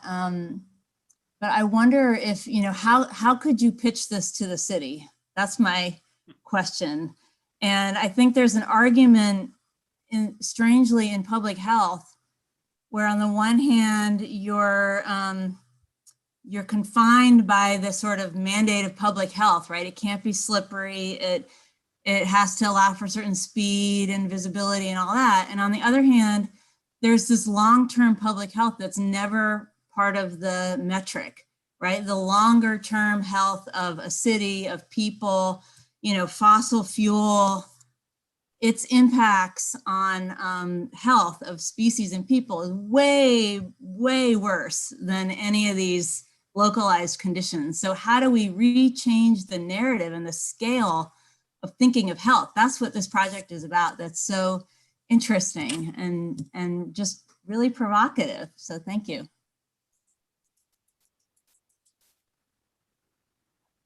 Thank you for that feedback.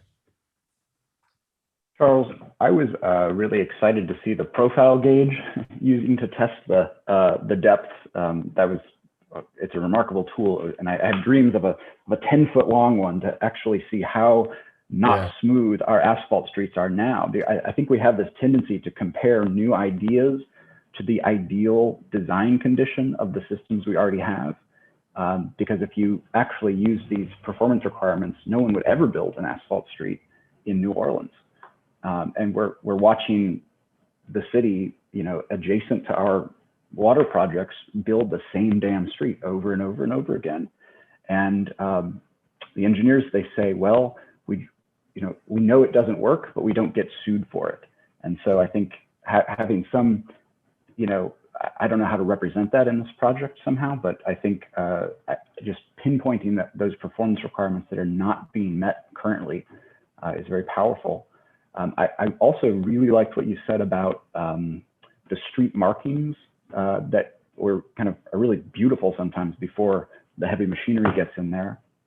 And I really like the idea that the way you're manipulating the surface, and even when you see it from different directions based on the kind of micro movements of the way you're setting up those panels, might become a sort of map of the underground, because you're using certain things in certain areas where there's either a known deficiency in the underground stormwater conveyance, or where there's a higher rate of subsidence because of the patterns of the soil types, which really relate to the patterns of development in the city.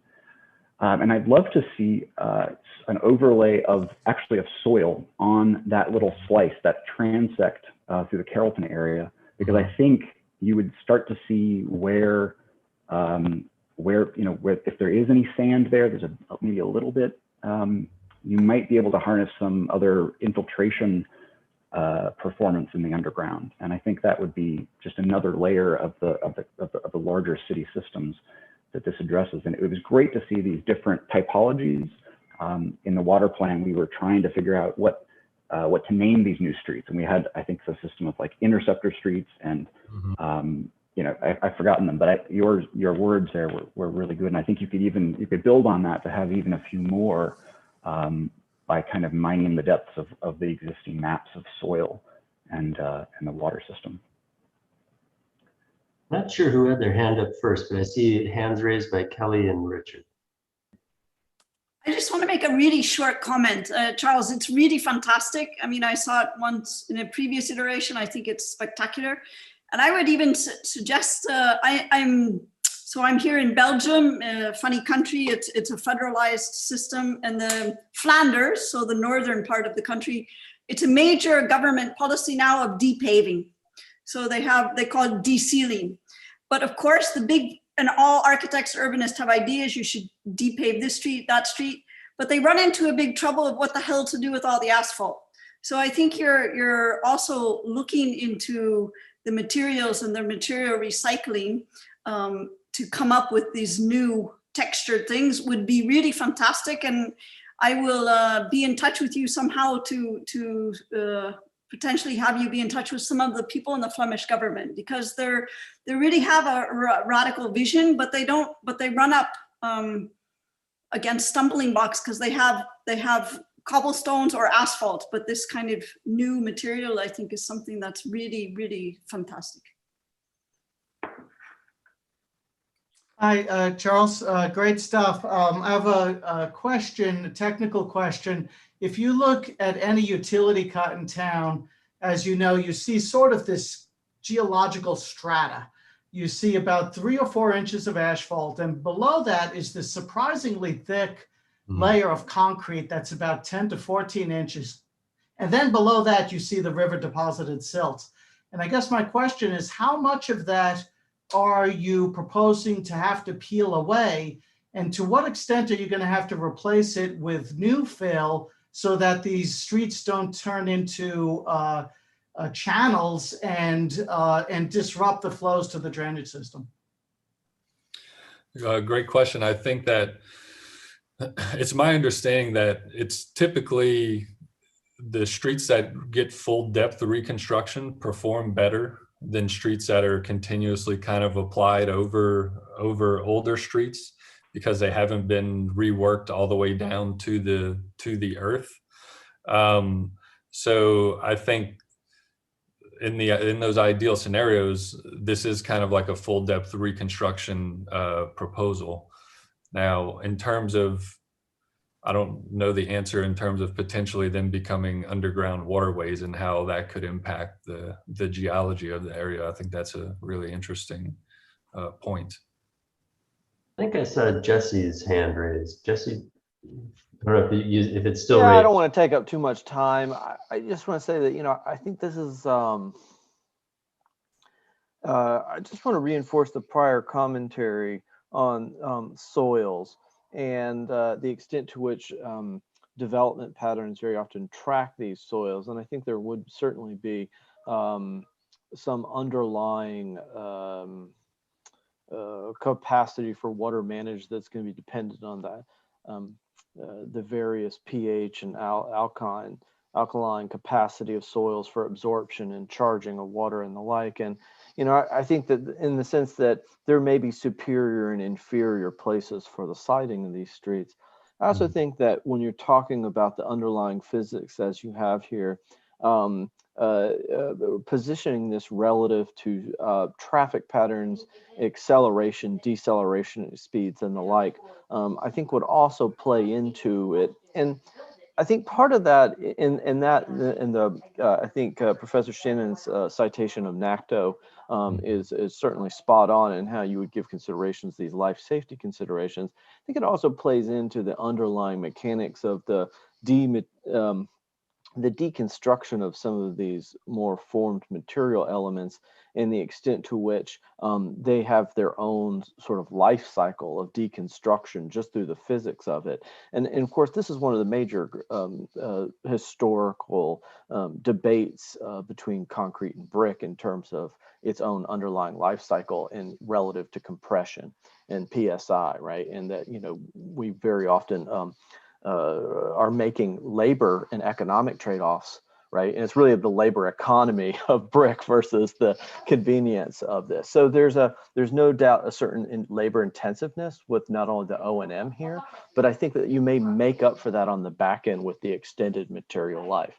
And I think that that's a critical element to the economy of streets. And frankly, I think this is one of the best design projects I've seen in some time. And I think it's reflected in the fact that you're getting such, you're drawing the critics in here to think about its application in these terms. So I commend you to do this. And I think if you were to take this forward, really working within NACTO, but also National Highway Safety Administration, and thinking about how they communicate innovation in those terms, because you'd have to want to, in the idea of institutional innovation, sort of work within those realms. And certainly there's people at the National Academies and TRB who do this, the Transportation Research Board, who do a lot of work in this. But I think that they really haven't connected the material science with design. And so what you have here is the missing institutional piece, but I think that that can certainly be linked in very positive ways. So this is a hell of a design project. Thank you. So Charles, can I add an additional comment having to deal with the kind of impression or artisan craft aspect of this? I'm particularly interested in the kind of the labor question, but also the kind of material production question, which I think you will have to answer if you're going to get a municipality interested in this. Currently, you know, cities have asphalt plants, concrete plants, and they have contracts to cover, X linear miles of paving. But the proximity of those asphalt plants they have a given geography, and so you might have, according to the size of the city, you may have them. One asphalt plant addresses the north side, another the west and east and south. But I'm trying to imagine what is the kind of material production of these 12-inch pavers. And are you trying to suggest that if there's a return to home-based manufacturing, or these are every, 20 blocks, there's an industrial building that's producing these pavers, or were you seeing them applied at a different scale? But there's an entire economy behind what you're suggesting that may actually be more within reach than our current way of paving and the over-engineering of streets. So I think you would have to have an economic proposition before a municipality would be willing to entertain this. And if it's framed as a job producing strategy, I think it could be very, very persuasive. We're at about 5 minutes left, and I see Judy's got her hand up. Well, I just wanted to add a quick comment. I mean, I really think one of the most brilliant things about this thesis is translating the vibrations that we experience in our body living in New Orleans driving, which is really a kind of profoundly upsetting experience, and transforming that into something that induces safety and is highly calibrated through manipulation of the speed at very specific moments. So I think that that's really a brilliant thing. But in terms of an implementation strategy, Charles, did you consider that, a lot of cities are closing certain streets or partially closing them to through traffic to encourage, particularly during the pandemic, pedestrians and bicyclists, but of course the people who live there can still go there. But it seems like, and park there. It seems like this is the perfect strategy to be implemented in a kind of, tartan grid in the city where it occurs incrementally to build the argument of these kinds of special places. I would add one more thing too. I keep looking at this image and thinking, how do you define this kind of street? And I can't remember what your title of your thesis is. I don't have that up, but Peter Rowe talked about, he gives a sort of history of roads and streets in making the middle landscape. And he talks about the old parkways where they were conceived as a roadway with like a, I don't remember, 100-foot width that include, or 300 feet or something, that include like all of the parkland with the road. So it was about the experience of being on the road, the right of way being, of course, a park. And I'm just looking at the greenery here and noticing how the bike or pedestrian path on the left makes the bend around a utility pole, I think, in your perspective. And the road always is straight. And just, as a thesis, you can sort of play out that question of whose streets, around what do we bend over backwards for? And it's been the car, but maybe that's time for a paradigm shift.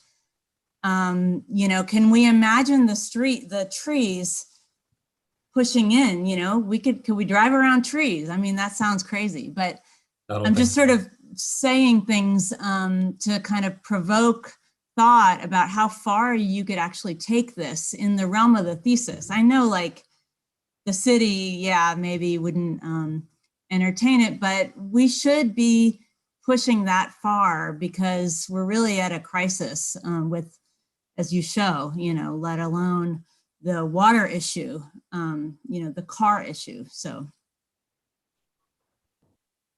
We probably have time for one more comment.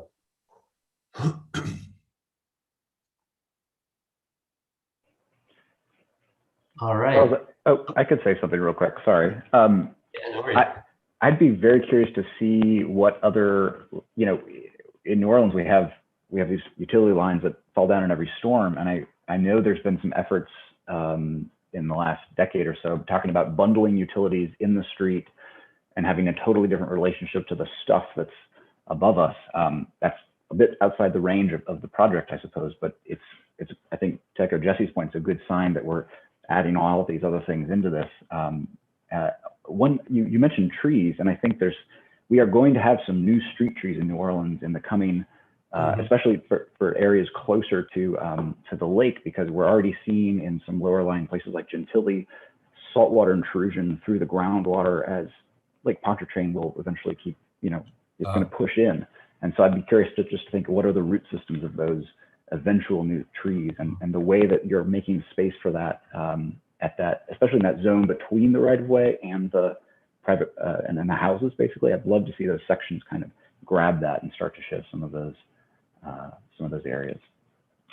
Indeed, the success of the maturity of those trees will be dependent on your capacity to manage those roots, right? So it's the whole scheme, if co-aligned with something like this, is deeply interrelated.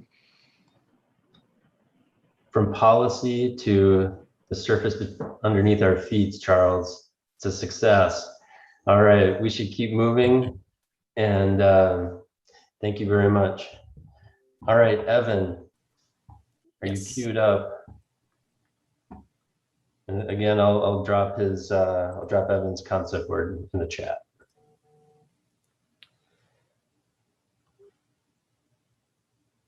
All right.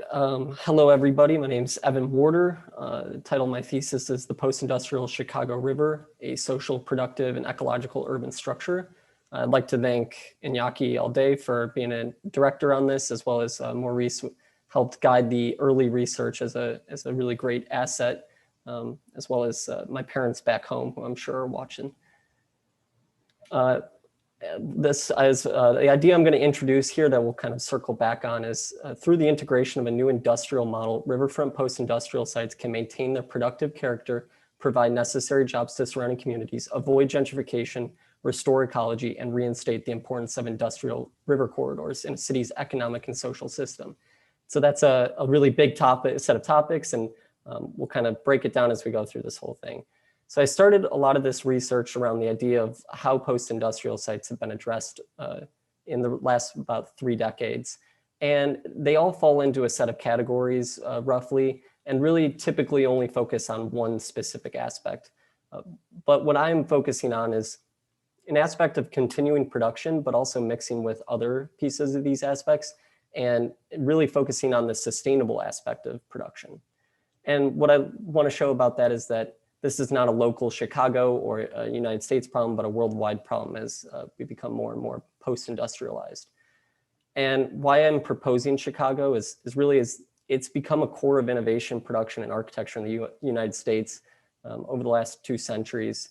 And these issues are extremely urgent and pressing for these surrounding areas of Chicago. In the history of Chicago, there's been an evolution, and the reason why the river corridor is so important is on the left, you can see there's the 1892 map, and largely in the early years of Chicago is because of the expansion was due to the river, especially in the 1900 reversal of the Chicago River to connect with the Mississippi River, really expanded its abilities. But then it switched over to the railroads and becoming a railroad hub of the United States and its present day highway centric. And Chicago's history of production has really been around an innovation factor of taking other sorts of ideas and innovating it to create a really successful hub. At the end of the 19th century, you had the innovation of grain elevators, stockyards, and lumber yards that allowed for the success and the growth of the city. But what does that leave us today? It leaves largely these scars. You can see on the left, there's a series of maps that are really scars on the city of these post-industrial sites. And if you zoom in on what I'm calling out the Pilsen Industrial Corridor, you have a large amount of vacant or declining and non-productive land. And on those images, you can see they are large sites of vacant and sometimes just scrap yards. And why does that matter to the surrounding communities? Well, these communities were all there and grew off the dependency of the jobs of the industrial corridor. Specifically looking at Pilsen, which is an immigrant community, originally European, but since the 1950s has become a largely Hispanic, Latino, Mexican neighborhood. The median income there is only $35,000. And of the jobs that exist in Pilsen, only 4.8% of them are fulfilled by people who live there. So the original proximity has kind of lost its relevance, and you have this big remaining scar. And so what I'm going to call out is the ability to expand a system around a focal point here in the Pilsen Industrial Corridor and overlooking these maps. So in this, I'm calling out the Fisk Power Plant or Fisk Generating Station, and we'll go into more history about it, but as a really anchor point for a development.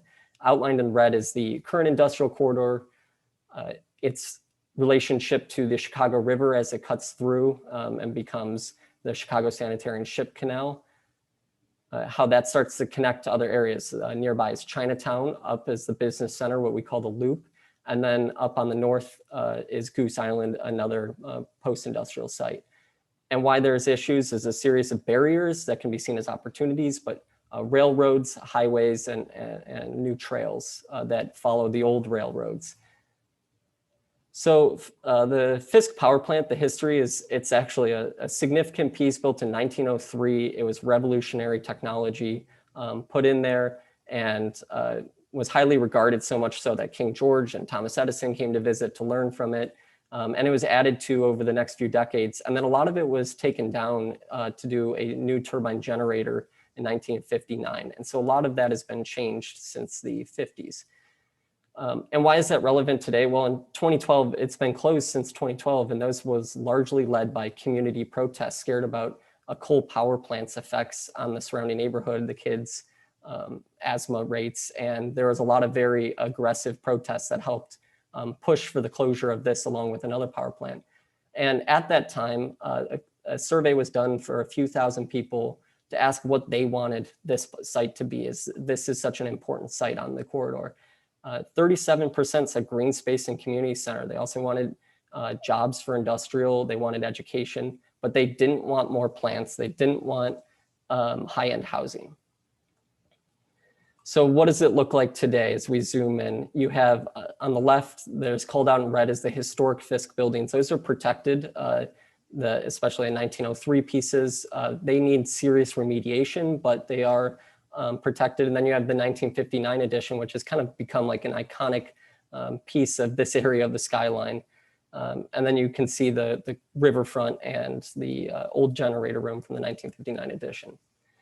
So what is the solution? I would argue that reintroducing a new industry, looking at intensive food production that requires a range of labor, and then other programs that are mixed in so it is not a single-use site, a lot of community spaces, and then bringing that community to the riverfront. And what food production and why, and I would argue is the ability to do both urban farming as a sustainable way, but both with vegetables, but with fish. The fishing industry used to be a strong aspect of Chicago, but with Lake Michigan, the Great Lakes, and the river being largely wiped of their fish, it has all gone away. Areas like Chinatown have been really hurt by this relevance, as well as these Mexican communities. And so this becomes an opportune site to start to test these things that are sustainable, low energy, reduce carbon footprint, lower our reliance on external food systems, and then also bring in a range of labor and skill jobs. So I want to kind of jump to the idea of the urban vision from Burnham's 1909 plan, which is regarded as still important, where he said, make no little plans. And as that translates to now, how can we reintroduce the river as a core transportation and accessibility thoroughfare there, and then expand green spaces off of that and provide these new hubs for the food industry. And what does that look like in terms of a corridor scale?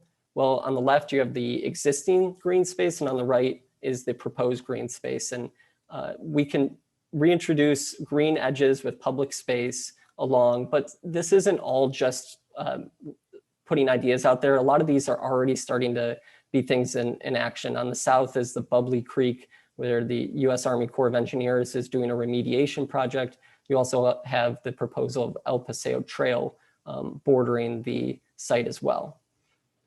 And then how can we start to incorporate that food industry? Well, you can.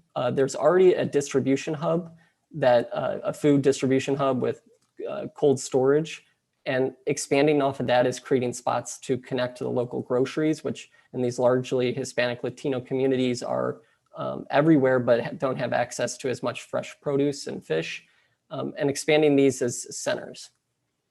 So we can dive now back into the scale of the Fisk power plant and the case study there.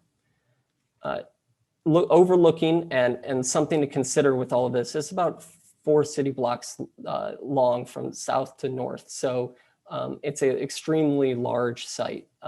You have a lot of pieces that are no longer useful that you can demolish and contribute nothing and aren't protected, and as well as the harsh edge of the river. You have the historic buildings that you can maintain for future use, and then some pieces you can strip back from the 1959 edition and use in a different way. So once that's all been demoed and stripped back, you can, I would propose you start to reintroduce the original canals. The canals used to extend this far, reconnecting them with the community that's bordering, but also providing a more natural edge to the waterway and marsh terracing that helps with flooding. And then the fish industry, which we'll get into the more details, but as this can be inserted, these take a lot of large fish tanks, and these can be spread across the site in a very efficient and financially viable way. But since those are spread across the whole site, then you can create a new ground plane above them. And that ground plane can start to be the idea of new public space that's away from the ground that is largely polluted, and then create something like a new feeder for the riverfront and accessibility. And this is now incorporating with the existing buildings. And as we go along, I'll kind of introduce new programs that can now go on top of this. You need a laboratory building, which is now on the private end, with the greenhouse that can wrap on top of it and be an extremely sustainable greenhouse in Chicago, facing south. Kitchen spaces for industrial kitchen use, as well as lobby and entry spaces, market and cafe space. And then finally, on the most public end is an elementary school, bringing some more schools to the area. And then you can overlay a series of trees, both on the platform and on the ground, to start to create an urban forest, an enjoyable space that's more enjoyable throughout the year and is actually productive. And then as this expands, it can go into more versions of these to be replicated multiple times over, and they can become other things. A high school can spread between the existing buildings and the new distribution logistics centers, research and community centers, things that provide jobs and provide community needs. And then this can start to help manage flooding. As the river floods, it has a watershed and a flood zone, but also the stormwater drainage can actually be redirected to minor treatment areas that can then be put and slowly distributed into the canals, which now from the canals, which used to be an inlet, can now be a tributary to the river. And so largely the fish tanks, there's a lot of science behind it, but could be in a Chicago climate.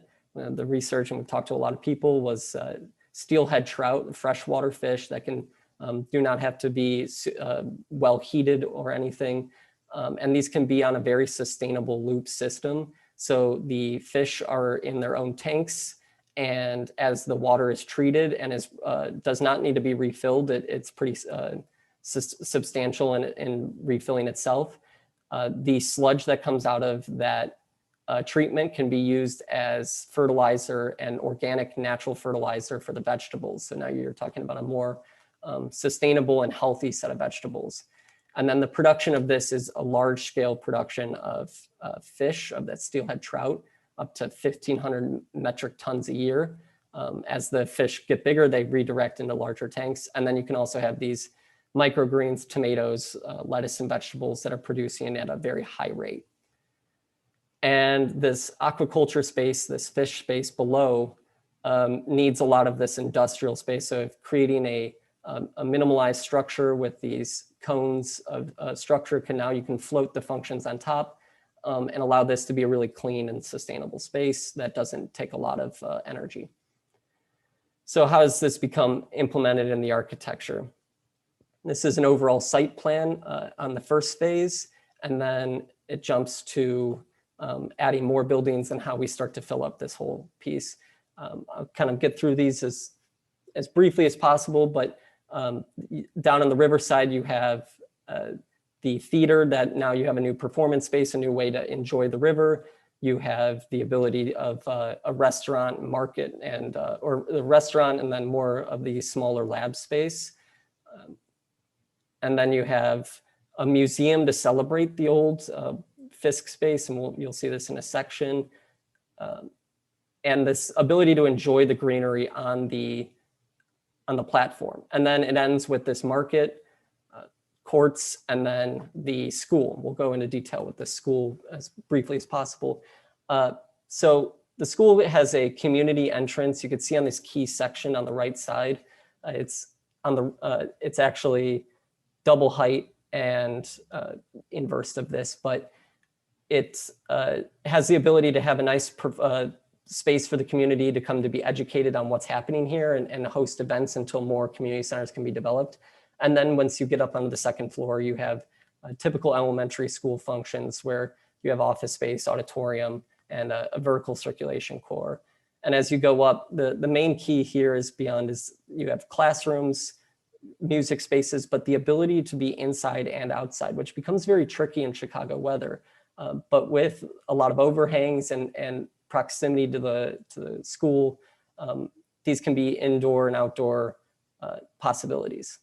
And so as it goes up, these possibilities can be flex space. We have libraries, and that's both indoor and outdoor, and then small classrooms, study spaces, breakout rooms. And then on an upper level is actually the gym, which now overlooks the city and becomes a really cool space with lab spaces. And so that plays out in this section in which now you can see from the river on the left to the road on the right, the series of functions that can all fit in. That's how large the site is. It's really capable of fitting a lot of things, and we can circle back to how those play out. But zooming in, you now see how the greenhouse wraps around the lab space, as well as the school now sits with that vertical circulation. And then this is cutting the other direction, how that school starts to interact with these canals. And briefly going through, the canals have a lot of possibilities for allowing people to now interact with the water while the water is being cleaned and sent back out into the process of cleaning the river. They can include seating to really engage it, or shaded spots.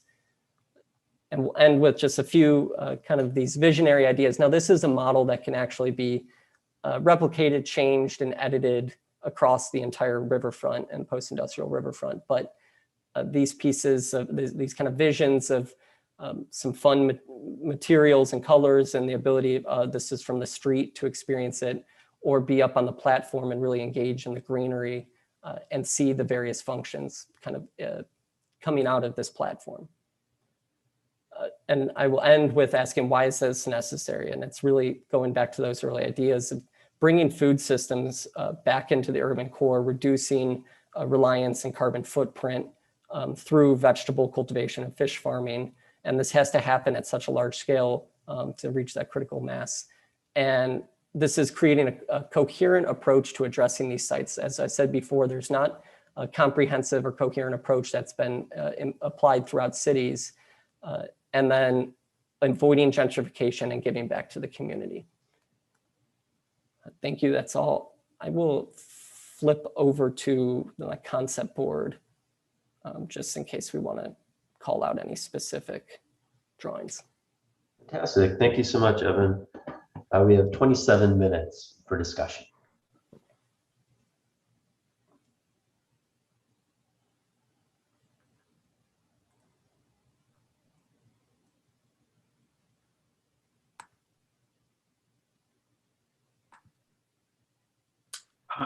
I'll get started.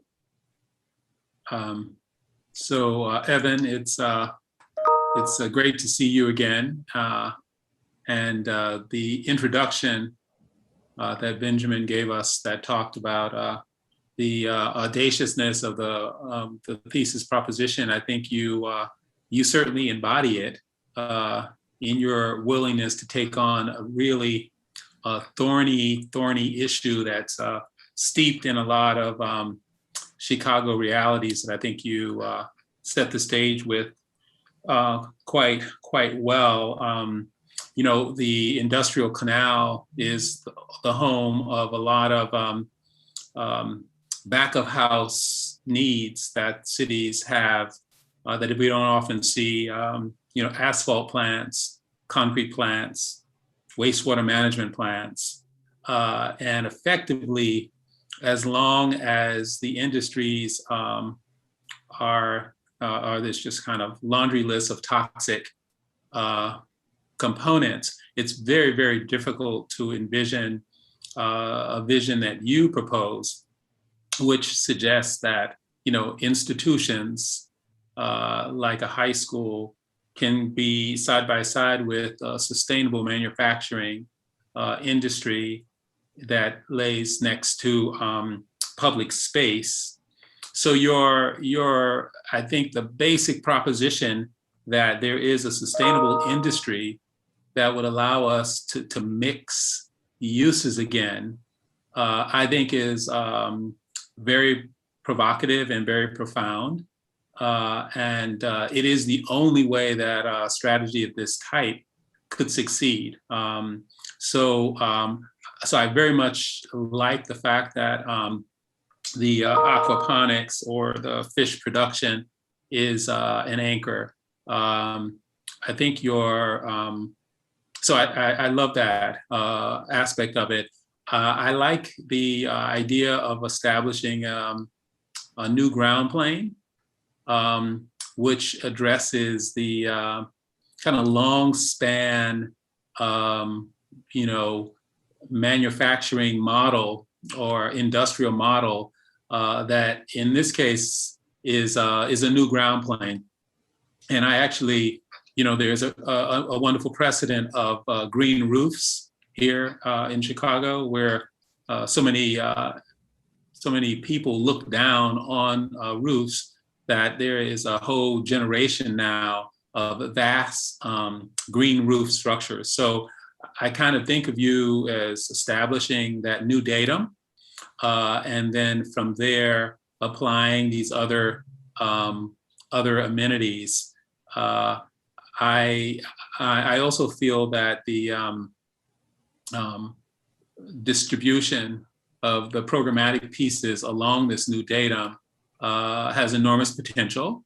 I am so you know, really kudos for your ability to take these component parts that don't often sit well programmatically next to each other and creating a place that feels regenerative of the existing site, but also kind of indicating what a potential mix of uses might look like.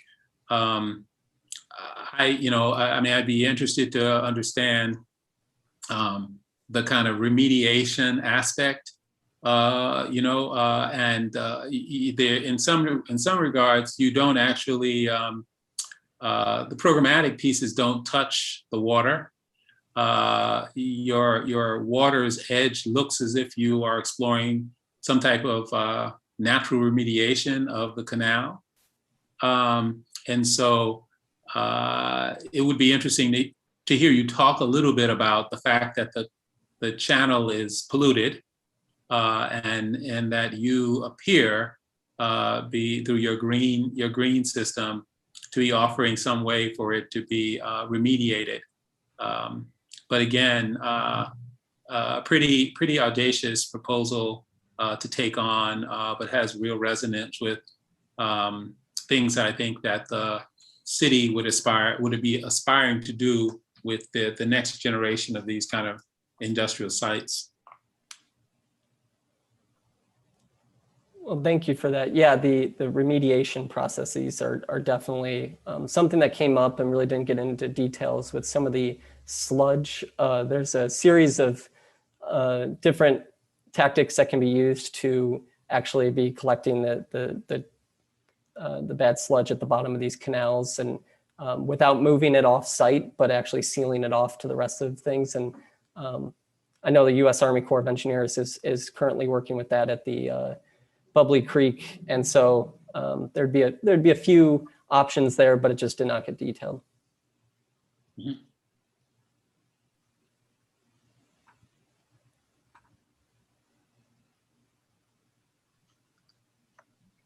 So it's Carol. Hi, Evan. Hi, Carol. I raised my hand. Ben, are we waiting to be acknowledged, or are we just? Sometimes I don't catch all the hands raised. Are we just speaking you're just up? gonna have to Okay. dive in sometimes.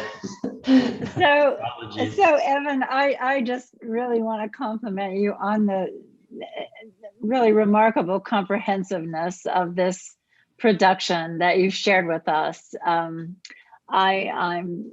really blown away by the care and the thoughtfulness with which you approach this. I also really want to congratulate you, and I wish we could have had time to speak more about it.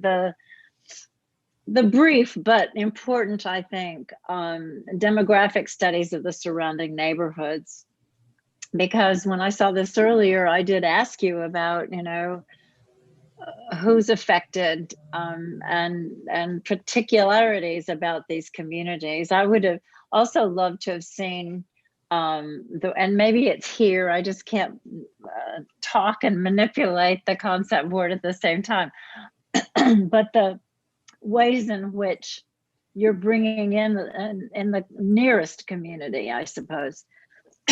If we're talking about elementary age school children in particular to this piece of the project, who are maybe even walking to school. I don't have a clear idea of what transportation corridor they might have to cross to get here. But anyway, I think that could be studied, and your project makes that provocative and important. I like Maurice, I'm sort of interested in does the soil, you can cover up the toxic soil, but does it need to be remediated before you cover it up? Does that toxicity, is there any chance it might percolate out or up? And that's an expense. Does it have to be covered in order to protect everyone? And then, I love I just thought when I finished reading this, well, what a great place to go to school. That's really exciting. On the other hand, water and young children, how do you make that accessible and ensure the safety of those kids who will be attracted by the water and so forth? And is that a landscape issue? That's, a sort of a detail that's too particular to really go into here, I suppose. And my last question was, I can see massive tonnage of fish coming out of this, but maybe I missed it. Did you also project the tonnage of vegetable production? That's it. Just congratulations, Evan. Yeah, thank you. Yeah, there's a multitude of issues, like I said, with the remediation and kind of the safety of that school, but in multiple levels. But yeah, the vegetable production really would maximize by having multiple of these buildings, because right now you can do a lot. Roughly, it's like 1/10 of an acre of production. It will result in a standard 5 acres of production and standard farming of these vegetables. And it's extremely sustainable once you consider how I've wrapped it around the kind of other buildings, so that you're not spending a lot of money on UV lights and electricity and heating. It's working in more of like the Dutch greenhouse system. I think I saw Jesse's hand up next. I like this project. It feels a little too worked out somehow. You've gone through, a kind of check the box program, or off the shelf program, I should say, that, feels accessible on some level. One place I would start is two relationships. One is, as Carol was challenging you, is what are some of the more nuanced dimensions or demands from the neighborhood for public space? You have these large sort of curvilinear planters, you're segregating pedestrian zones, and I'm thinking about seasonally how that may relate when you don't have a tree cover or biomass to block the wind. And I think there's some articulation of space in seasonal terms that is also responsive to some demands that may be unique to the neighborhood. And Carol picked up on that, of course. But the other part of this too is the relationship to the Fisk historic building itself. You didn't really position what seems to be a very interesting piece of architecture with its own sort of set of urban design relationships in the context of what you're doing, because in many ways your building orientation is dependent on the extension of the canal and is a kind of mirror of that in its orientation. But the backside of that in the Fisk historic building seems to have a different set of relationships. And I wonder if there's an opportunity there to have a little bit more sensitivity with that. And I don't know, maybe you just tear it down. It's beyond preservation at this point, but I tend to think that it isn't. And I tend to think that it offers a sense of contradiction to the form of architecture that you're imposing here. And that creates a potentially productive set of tensions in a way, because you have a unique vernacular that's consistent. And I'll give it, it's not my preference, but it's at least consistent between the landscape and the architecture. I mean, there's a consistency here that I certainly appreciate. When it comes to the vegetables and things like that, aquaculture, it'd be interesting to think about it in these terms. I'm not quite sure you fully worked out the scalar implications or the demands on water, but let's just assume that you have. I think it would be interesting to take this a step further in terms of, okay, you've got the fish, but now what do you do with the fish? Well, you process them. And what do we know about the history of Chicago, industrial Chicago? We know that we know certainly that animal byproducts and processing are at the heart of the sort of innovation of products and materials and the like.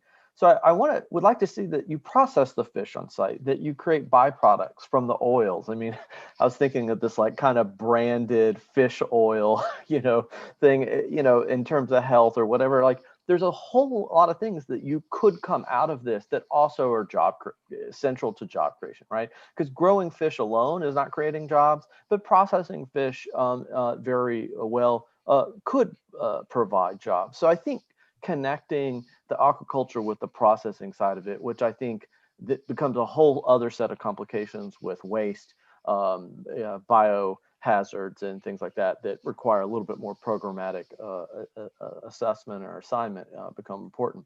When it comes to the vegetables, the idea of urban agriculture is a double-edged sword.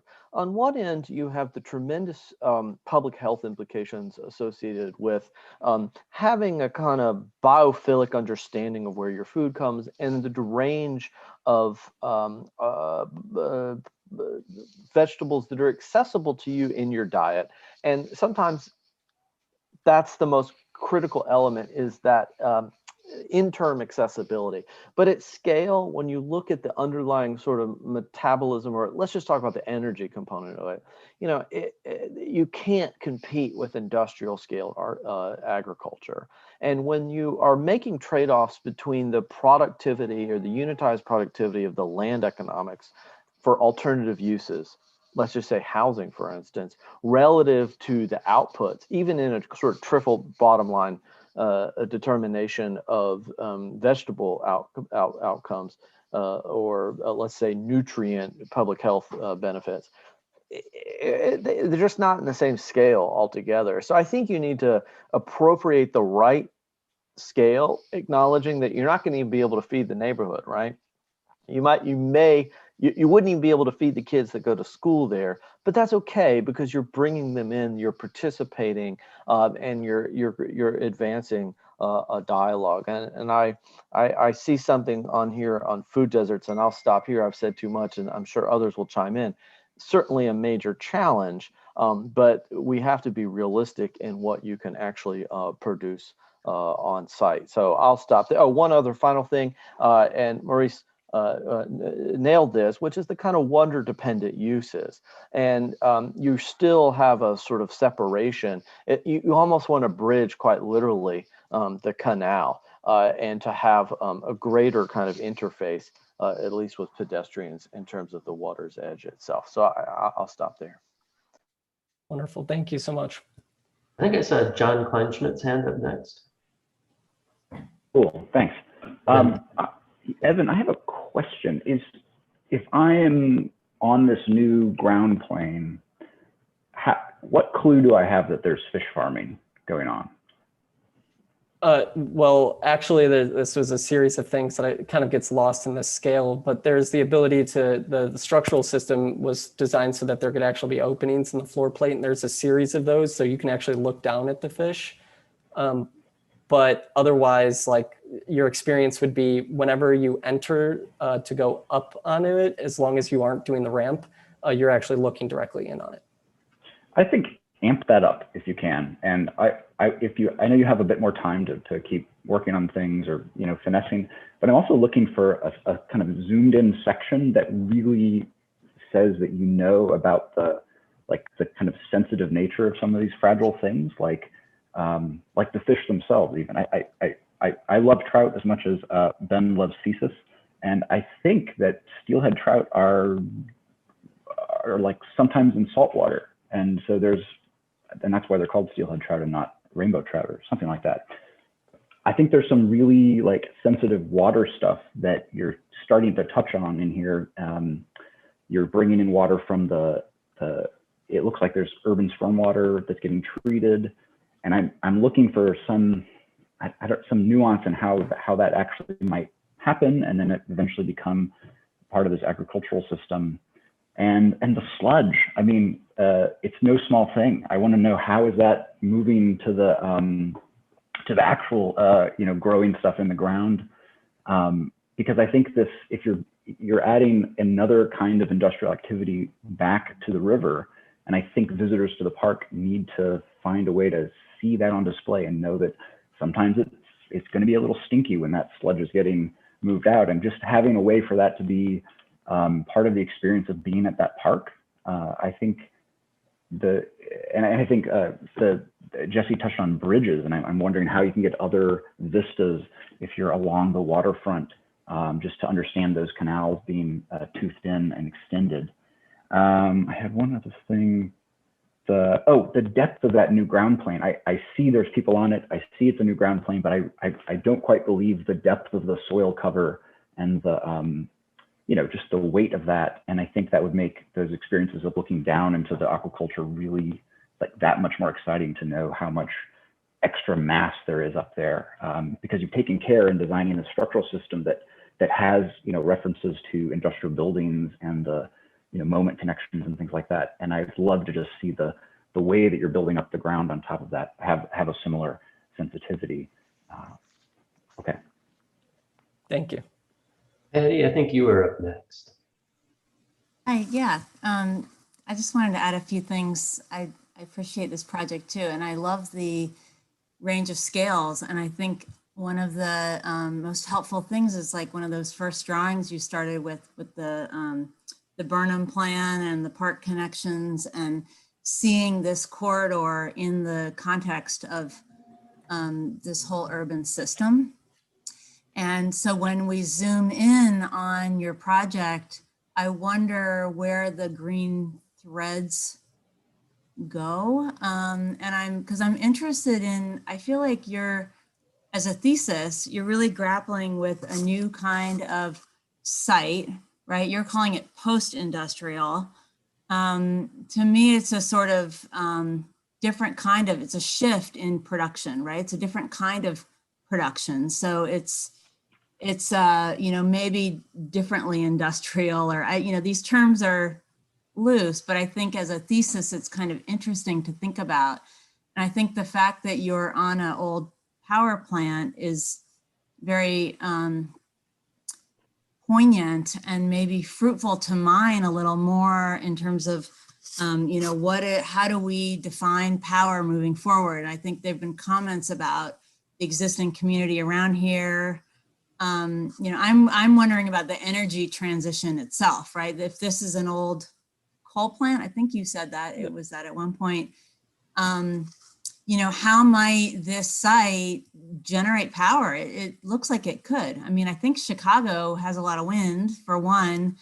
I know we need a lot of area for wind and doesn't work well in cities, but at the least, you could generate probably enough solar on the roofs if the trees are small or low. So I just think like reinstilling this through the lens of power is very interesting. And in thinking about production, like you're doing with the fish and the thinking about the uses of the land, I think I want to see that in time, I guess, because you could think about, the amount of time it takes to clean the water, and then so you start to see the site as a process. And I think that would be very helpful for you also. And then lastly, the school as this kind of key anchor is also very nice. And I see that as part of the kind of power thing here. So I want to see the green threads, how the kids are getting to the school. Are there more residents here? The kind of whole ecology of the school and the kids and the food all together. And then the last thing I'll just say is, because you're defining a new kind of production landscape, which is, the post-industrial is the next, whatever is after that, the post-post. I wonder about the typology of the building, and that to me is also the thesis part of this. What are the typologies of that really express what you're labeling your column natural connections? Because you're building stacks, and it's really putting emphasis on the floor plates right now, and it has these curved corners where every corner is sort of treated similarly. On the one hand, that might be about a certain efficiency of producing it. But on the other hand, how might the parts of the building scatter or array differently on this big site? And it could be about extending surface area, in terms of solar roofs. It could be about, opening the rooms differently in relation to these landscape moments, to the water surrounding the canal differently, lining the canal, or just how it articulates with the trees, the fish, the canal, and all that might be, that would be the sort of next exploration, because I think the buildings themselves are fairly, not conventional, because you put a lot of thought in them, and the sections are great. And I actually think there's a lot of really nice moments in what you're thinking about. But I guess I want to hear more emphatically how that changes the paradigm of how we relate to the landscape, as I'm reading, if I'm reading that as your criteria. So you've set it all up, and that's what you're supposed to do, which is great. I just want to say we've got about 3 minutes left, and I see Maurice's hand is up, and this would probably be the final comment. Okay, well, I did, one was, it's very, very, very challenging to understand the sheer scale of the site that he's dealing with. And I wondered if he could tell us, one, how many acres are under this, this large manufacturing plant? Because it's a question, it's in acres, that's how big it is. Do you have that? I don't have the acre conversion. It's I think it's about 200,000 square feet. It's 1,600 feet long. Yeah, is the plinth. So it's massive, and so it is effectively a new park of sorts. It is an island, something very difficult to understand, that the scale of these sites are so large that you neighbors don't walk to them the way you might have historically with industrial areas that were adjacent to single family houses, of which there are areas. This is operating a little bit different. So I'm interested in the phasing and the modularity of it, because all of this would not be built at once. So some aspect of how it would be phased so that it would grow in increments as the industry took hold. And I will tell you that what I loved about the thesis proposition is it's very, very timely. As everyone knows, the Biden administration is getting ready to put billions of dollars behind a greening, forcing a sustainability agenda, particularly in the areas of manufacturing.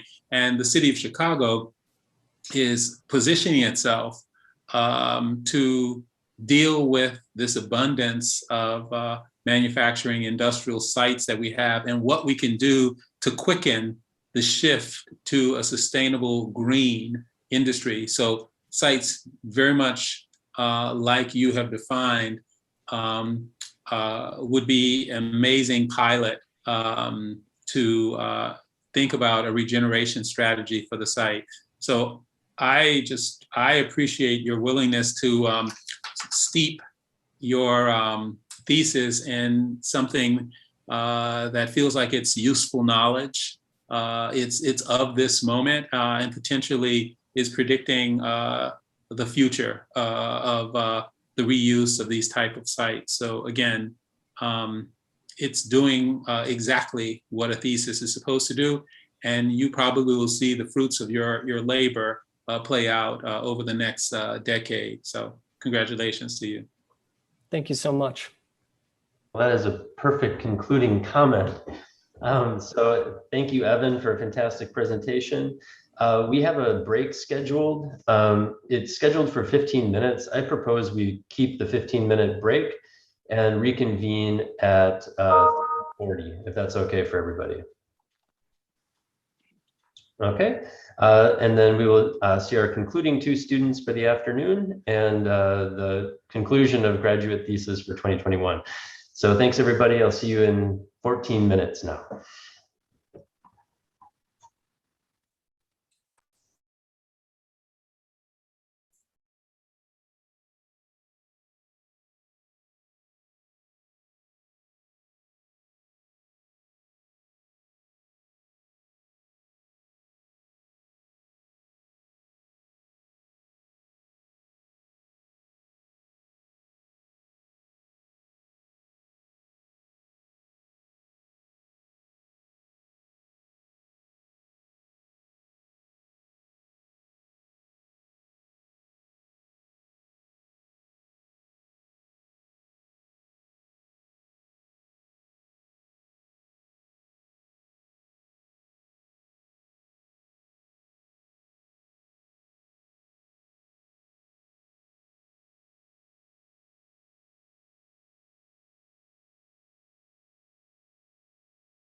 All right. We've got about a minute before we are kicking off. All right. Well, welcome back, everybody. Hope everybody was able to refresh their beverages, coffee or whatever it may be. Next up is Reed Campbell. Reed, are you ready to rock and roll here? I am. All right, fantastic. You should be able to screen share. And once again, I will put your concept board link in the chat. Great, thanks.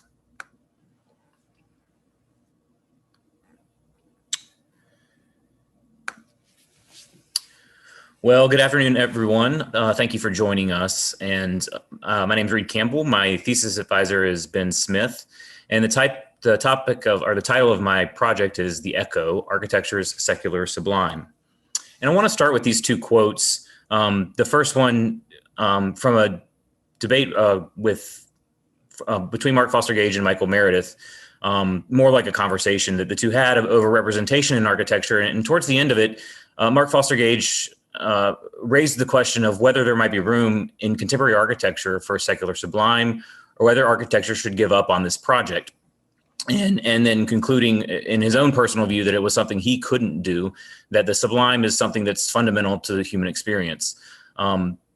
And then, so in some sense, in a very large sense, this project began with that statement and with me reading that statement and kind of taking up Mark Foster Gage on exploring what the secular sublime might be. The other quote, and the other way this project kind of started, in a sense, is in 1972, when Robert Venturi, Denise Scott Brown, and Stephen Eisenhower, in their book Learning from Las Vegas, said modern architects contradict themselves when they support functionalism in megastructure. They do not recognize the image of the process city when they are on the strip, because it is both too familiar and too different from what they have been trained to accept. And although this quote is from 50 years ago, this project kind of began then because not only were these three speculating and on a specific theory for architecture, but for the value of theory itself. And so this project is very much a theoretical speculation and exploration on the secular sublime that's kind of in that tradition and in an aesthetic speculation, just as their project was as well. So to begin theorizing the secular sublime, this is around 3 axioms, and just a kind of side note, the presentation will have these images throughout. These are images taken from a site visit made in 2020 to the site, which we'll discuss in a minute. But architecture must engage social, let me minimize this, social, political, and ecological issues at an aesthetic level. That's not to say that empirical exploration and empirical work is not valuable. It certainly is, and shouldn't stop, and we should continue to as a discipline to engage in that. But the aesthetic level has often been ignored, especially its value in engaging these issues. It's oftentimes dismissed as purely visual or representational, when in fact, agreeing with some of the work Mark Foster Gage has done, as well as contemporary philosopher Timothy Morton, I believe the aesthetic is indeed social, political, and ecological. Timothy Morton goes so far as to state that it is that causality is an aesthetic phenomenon. The second axiom, the most pressing social, political, and ecological issues are hyperobjects. Hyperobjects were first theorized by Timothy Morton in his book, The Ecological Thought, and they are objects that are large in scale and in temporal scale and size to humans. They have several qualities. They are viscous, they stick to humans. They are non-local. They're not contained to one site or to one locality, although they do have local manifestations. They phase in and out. We don't always notice them, even though they are always present. And so here you can see the site, the Echo. It is at Echo Bay on Lake Mead, just outside of Las Vegas. And I put Yucca Mountain on here because this site, one reason this site is such a fruitful exploration for engaging things like hyperobjects is its proximity to so many hyperobjects, whether it's a global city such as Las Vegas, or the nuclear waste that is buried underneath Yucca Mountain, which has the half-life of plutonium is 25,000 years. So I believe architecture has a responsibility to engage some of these issues and to think about kind of the way we live now has consequences. And so an aesthetic, the third axiom, an aesthetic that addresses hyperobjects is one of the, or one aesthetic that can address hyperobjects is one of the secular sublime. And so the sublime, first theorized by Edmund Burke and associated with awe and fear of God and nature's God and creation. And also shortly thereafter commented upon by Immanuel Kant and linked to ideas of infinity and awe in that sense has been a subject of aesthetics since then and has been linked to kind of what literary critic Christophe Dantent has noted 4 different distinct phases, including the initial phase, the romantic sublime that is associated with kind of the transcendentalist movement and people such as Walt Whitman. The urban sublime of the early 20th century when people were getting used to the ideas of large cities, which was closely linked with ideas such as the uncanny. And then the postmodern sublime that has been kind of commented on by people such as Frederick Jameson and Lyotard. So designing for the secular sublime. So that's kind of the historical, the nature of the historical sublime. So kind of trying to define the secular sublime or what that might be was really done in the context of the design project itself. Although I definitely had theories or ideas of what might inform it, specifically the ideas of hyperobjects from Timothy Morton and his theories on dark ecology and ecology without nature. So the first kind of scale, and so I should mention that this was explored at 4 scales, and the project in each exploration was committed to exploring it through models, specifically physical models, and instead of the traditional techniques of representation, at least as I have been taught them. And so it was a kind of a step outside of my comfort zone, but one that I thought would better allow me to explore issues of sublime and grapple with them at the same time. So the first kind of scale was the landscape, and it involved exploring the area, Echo Bay, 45 minutes outside of Las Vegas, Nevada, and its relationship to various hyperobjects. So again, hyperobjects are hypertemporal. They're on timescales vastly outweighing humans. So the geologic formations of the mountains surrounding Lake Mead, they are non-local. So this site is on the Colorado River, and so the Colorado River and the Colorado River Basin would be a hyperobject, but it's not a local hyperobject, even though it has this local manifestation at Echo Bay. And so you can see here the kind of more zoomed in focus site from this model, where these investigations continued at the next scale, which was the formal scale.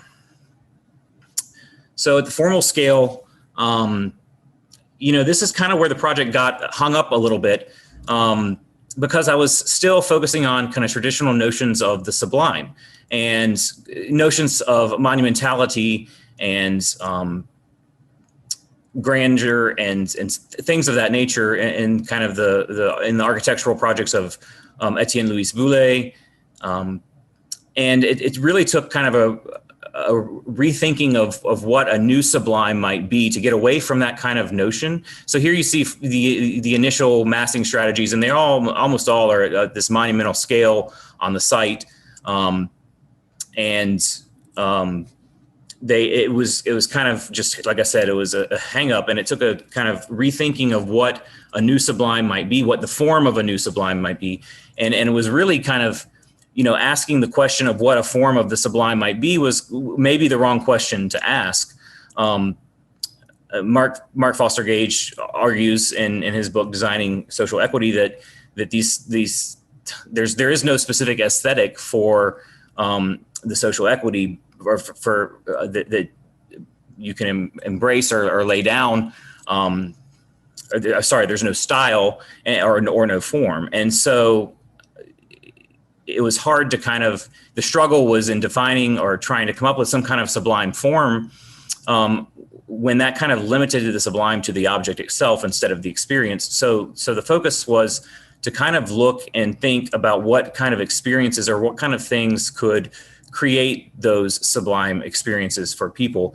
And so at this time, the writings of Alberto Perez Gomez came in handy because he goes back to Boulez and makes this argument that Platonic forms used in a context and for a program that's appropriate could be sublime. And so they don't have to be monumental forms. And so I really kind of embraced the idea of a Platonic form, specifically a cube, and kind of altering that cube slightly with slight rotations that might produce interesting effects, that might produce effects of what Timothy Morton calls the familiarly strange. And you can kind of see that here, where these what started as cubes that then became long corridors and then amassing into a building, the rotations kind of produce this way of enmeshing themselves within the landscape. And the strict rigidity and orthogonality of the form produces this kind of effect with this kind of flowing landscape of the site. And so then thinking about the program for the site, it was embraced pretty early on that this should perhaps be an opera. And for several reasons, I think opera and architecture architecture has much to learn from opera. Opera is an aesthetic experience that involves all the senses. But also, as the historian of opera, James Johnson has noted in his book, Listening in Paris, opera has underwent changes that were aesthetic in nature. It went from a form of entertainment and social duty and social experience to a truly aesthetic experience, one where that changed the architecture of opera and changed the experience of how people attended opera. So the boxes that were set around the stage that were really set to view other boxes became boxes to view the stage, to view and enjoy the aesthetic experience of being at the opera. And then this paraphrase of a quote from Mozart, I should say, it's not the exact quote, but that music is the silence between the notes. And also this quote from the movie Fitzcarraldo, "The reality of your world is nothing but a rotten caricature of a great opera." I think what both these quotes get at is the value and the idea. Well, the first one, the idea that of us controlling nature is one that is best done with trepidity, and so this the idea that we're going to engage hyperobjects such as global warming on a purely and be able to solve it on a purely empirical basis is something that maybe we should reconsider, even though there are obviously empirical things that can be done. And then the second one illustrates the value of ambiguity, and I think that's a key aspect to the secular sublime. That there is this ambiguity that we don't always have to classify things or label things, and we don't have to label things as a pure square if if it's rotated, or just to take the example of the form. So in the building, I kind of will go through this as best I can. As you enter the building, this is what I'm calling a Vegas entrance. And going back to a quote from the book from Learning from Las Vegas, where the authors identify this kind of vast but low level, low ceiling height lobby of many of the casinos on the Strip in Vegas at the time. So entering into this lobby would be very familiar to people of Las Vegas. Yet as soon as you enter, you come up to this opening in the floor, and you peer down and you see this facade of another building, or the same building, you're not quite sure. But it's a glimpse of the unexpected, and you see this large atrium that's underground. And so this is kind of a view of the sectional view of that lobby and of that opening that you would see underground. And the programmatic of part of this would be more kind of the public space of the building, where there would be activities such as restaurants and bars, but not the opera yet. And so one of the things that historians of opera and architectural critics of opera have noticed, one of the key strategies of designing an opera is circulation to the event, at the event. And the idea of the grand staircase being a key part. So here you have the grand staircase going down into the ground, and at 5 different levels, with each level large enough to have programmatic opportunities as you descend to reach the theater that would be underground. And there you can see like the operatic strategies all communicating with each other. There's the facade of the opera building there at the top, and then there's the grand staircase, and then there's the facade of the building where you entered in and looked down and saw. And so you can see them here just kind of separated, really the 2 strategies, looking at the facade and looking at circulation as ways to imagine for sublime moments, designing for a sublime experience. Again, with the idea that you can't, one of the conclusions I've come to in this project is that you can't design, at least in what I would posit is you can't necessarily design a sublime object, but you can design opportunities for sublime experiences and perhaps circulating through a space, and ways of circulating through a space and ways of engaging the facade and the materiality of a space provide for those moments. Which brings me to the last kind of investigation, which was one of materiality. And the idea here was to design and explore in an abstract manner different kind of material combinations, different kind of facades that could be present throughout the building. And here you can see one of these abstract models made with a hardwood and a Himalayan sea salt block, both milled. And this would be the rolled out theater facade that you just saw in the previous slide, or the slide over here, the building on the left. This would be the 3 sides that would be public facing, rolled out into one diagrammatic model. And so I just want to conclude with this quote from Mark Foster Gage. Within this proposal to consider architecture within the context of aesthetics, there is no set path to follow from this author or anyone who would make any such claim. What architecture might benefit from most are merely experiments that need both time to exist and in the laboratory of architectural speculation, as well as the freedom to occasionally fail. And I say this because, I say this because as a way of being appreciative of my advisor, who said from the beginning that as long as we, what he said today, we're bold, confident, and humble, we would succeed. And I don't think if I didn't have the encouragement to know that I was allowed to fail, if I was, that I would have been comfortable doing a project where I was only going to represent the project with models. And I think I've succeeded on many levels, and only because I was given the encouragement and given the opportunity to explore and speculate in a way that gave me this freedom. And with that, I will open it up. Thank you. Thank you very much, Reed. And we have 27 minutes for discussion. Just to start off, Reed, I appreciate the presentation quite a bit, and I appreciate your situation. I think you're in a context that privileges certain means. You're looking for other means, and you're trying to explore that. I hope we can have a little bit more discursive discussion of what that means in this setting. But to start off, could you just qualify the first sublime that you mentioned, which is the secular sublime? you discussed like a trajectory of sublimes that was all quite coherent. I still don't know what the secular sublime is. I don't know in the first instant what that means.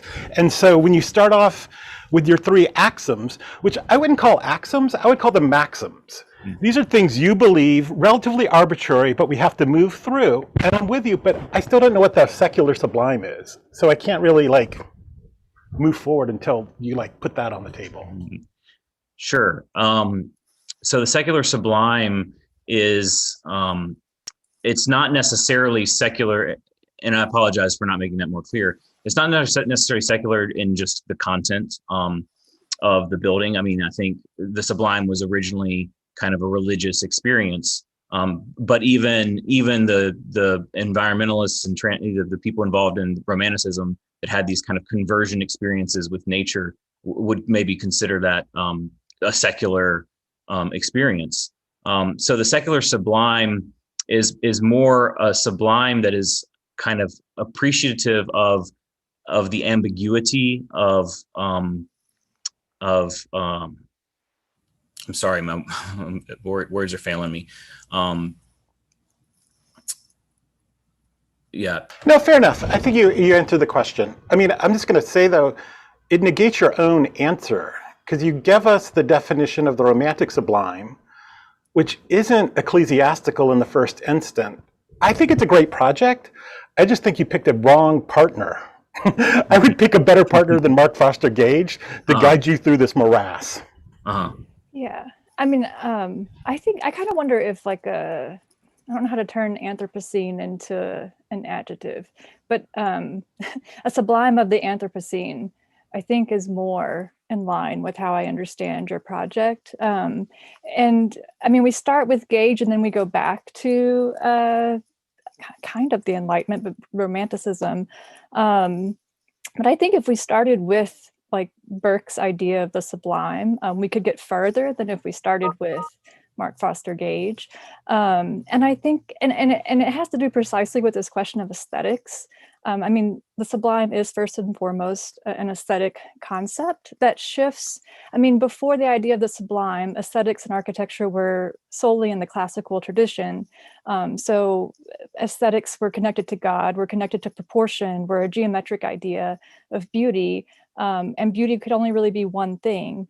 And in a lot of ways, even though there are religious connotations with the sublime, it itself is already a kind of secularization. And it's an encounter with nature, right? And I think that part of the premise of your project is the way in which we encounter nature now is fundamentally different. Even if in Timothy Morton's idea of the hyperobject, in some ways we don't even recognize those objects as sublime. Like they're sort of mentally sublime if we stop and think about and unpack all of the kind of global networks that go into them, then they become sublime. But in our typical landscape, they're totally mundane.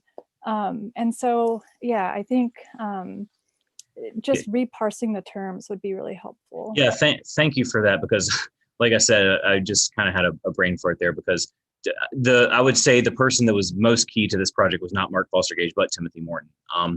And I'm sorry that I didn't include more of his quotes in here. Mark Foster Gage was key in terms of shaping. Well, he came up with as far as I know, came up with the term secular sublime, and that's kind of what initiated the project. But also just in terms of architecture valuing aesthetics, right? So, but Timothy Morton was certainly the one that kind of provided the ideas. And in previous kind of versions of this presentation have used the word Anthropocene as this is the sublime for the Anthropocene and post Anthropocene.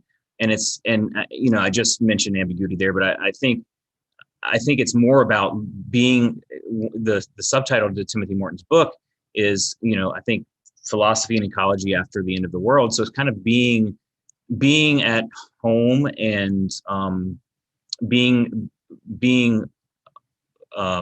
at home, and with the idea that we live in a world that is kind of in this state that it's in, and being able to accept that. And once you're able to accept that, you kind of, not that it's kind of a fatalist type of accepting, but that you're able to have a freedom to explore what it means to live in this world and how we live in this world.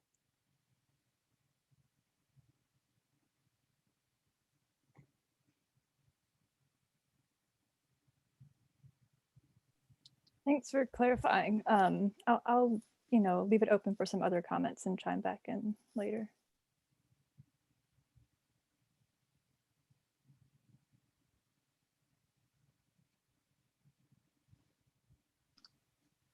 All right, Reed, it's Carol. Hey, Carol.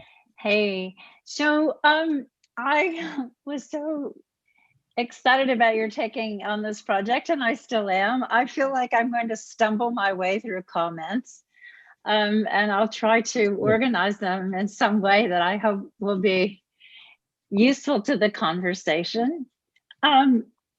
Mostly, I have some questions for you, and they have to do with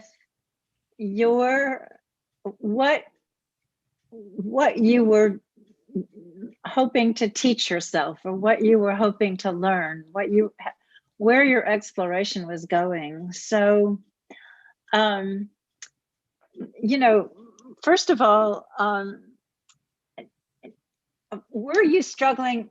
You spoke about struggling. So it seems to me you were struggling with form. And with what? I'm sorry? With form. Oh, form, yeah. F-O-R-M, right? Yeah. Because essentially, I think you've set out a project for yourself, which was to produce a response to the sublime, whatever sublime we call it, the Anthropocene sublime. I would agree with those comments, maybe, with a form, right? Is that? Yeah, right? I mean, I think my initial, when I set out with this a year ago, it's hard to remember where the project was then. It's evolved so much. But I think when I set out, I thought it would be possible to maybe distill the secular, something like the secular sublime or the anthropocentric sublime, down into these kind of clear, easy to understand definitions. And from that, be able to produce a building, design a building that could be, if not called sublime, a kind of producing a sublime experience. And I still think you can produce sublime experiences through the use of strategies such as materiality and how you move through a space. But there, yeah, I mean, I guess I thought there would be more of a distillation into a form or a way of kind of being more, I don't know if objective is the right word, but being able to categorize it more. And so I've struggled through the idea that you can't, and that I don't think you can. It's not that easily definable, and it's just more about an approach, kind of what I just said, more about an approach to how we live in this world, and kind of an acceptance of our own humility or yeah. So I'm also wondering about this issue of monumentality and sublimity, right? Because you came upon that word as you were describing, your struggles to think about the form, and also wondering about whether this form needs the context that you placed it in or not, what its relationship philosophically really to that context is. And I also wonder, so I'm just asking a lot of questions, whether, how you would, what I expected to come from this project, and maybe it does, is that this project, when I inhabit it or other people inhabit it, is going to experientially open things for me about the social, the political, and the ecological, right? And because I understood that was what you were searching for. So again, I'm just asking more questions than I have found answers for. Yeah, I mean, I think also when I started out on this project, I think I did have the idea that you could produce, that I would design something that would, I think I even used the word confront you with the issues that architecture and society faces. I moved away from that idea of confrontation, though I think it's still valid. And I think it's the architectural critic Kate Wagner who has talked about the idea of the sublime confronting. And I think that's where I got that, if I remember correctly, in my early research. But I think that instead of moving through this space or experiencing this space, it goes back to object-oriented ontology and Mark Foster Gage's discussion of it, in the sense that it's an aesthetic experience that we are all equidistant from. There are these objects that we can sense, that we can all sense together, and the idea of there's part of it that's unknown and will always be unknown to us. So if there's any kind of confrontation, it's maybe, and I'm not sure how that happens, but I think that was my goal or my ambition was to kind of create this experience where you realize that that there's a part of this world and part of this universe that we don't have access to. And I think, and that's also why, my curation of the images never showed the full model or never showed the full building. There's always parts that we don't have access to that are still nevertheless very much real and very much there. I'm sorry, Reed. I feel like you're actually, I want to say, I think you're kind of speaking against yourself a little bit. I think that the whole project, in a way, the whole project of the Sublime is about a kind of confrontation. And I think that the object-oriented ontology is sort of taking that off the table. It can no longer be that kind of confrontation. So with the Sublime, it's like the subject is, with beauty, the subject is here and the subject, views the object and judges it as beautiful. But with the Sublime, the object is now this huge nature scale. So the subject is small and viewing this big thing, but there's still that subject-object relationship that is the kind of confrontation. And now, with the Anthropocene, that big nature is folded in on itself. Man has inserted himself within nature. So all of that subject-object relationship is off the table. And that's it's the name object-oriented ontology, is that there's this kind of flattening out. But so, I think I have three kind of sets of things I want to say. One is that I really appreciate the ambitions of the project. I really appreciate putting a theoretical project out there. I really appreciate the initial claims. I definitely think that aesthetics are not just formal exercises and speak to social and political issues and ecological issues as well. The second thing I want to say is that I don't think that you can design a sublime object, or even a sublime experience. I think that just has to kind of get off the table. It's, I don't know. And then the third thing I would say is that I find the opera idea productive, but not as designing an opera building, but thinking about the processes of opera itself, or how opera exists as an aesthetic. And I think the thing that's interesting about opera is that it's kind of, it doesn't allow for realism. And I think that part of this project is that we can't just see these landscapes through a realism lens anymore if they are these kinds of hyper objects that you're proposing. And I think that the kind of exaggeration of life and the parody of opera, it's not, it's not abstract or avant-garde, but it's not realist either. And so it's a different kind of mode of performance that I think something could start to come out of. Yeah, thank you for that. I definitely don't, I think I'm where you're at. I don't think you can design a sublime object. And I think people within object-oriented ontology have made that pretty clear, that it's not something that's intrinsic to the object, right? And I'm starting to think you can't, design a sublime experience because it's so subjective to each person. So your idea of what you're designing is not going to be as sublime. I'm sorry, I'm going to interrupt you. I've sat here all day listening to planners and developers and all sorts of things. This is the first project that deals with some kind of notion of the aesthetic or design. And I'm not going to let you snag defeat from defeat.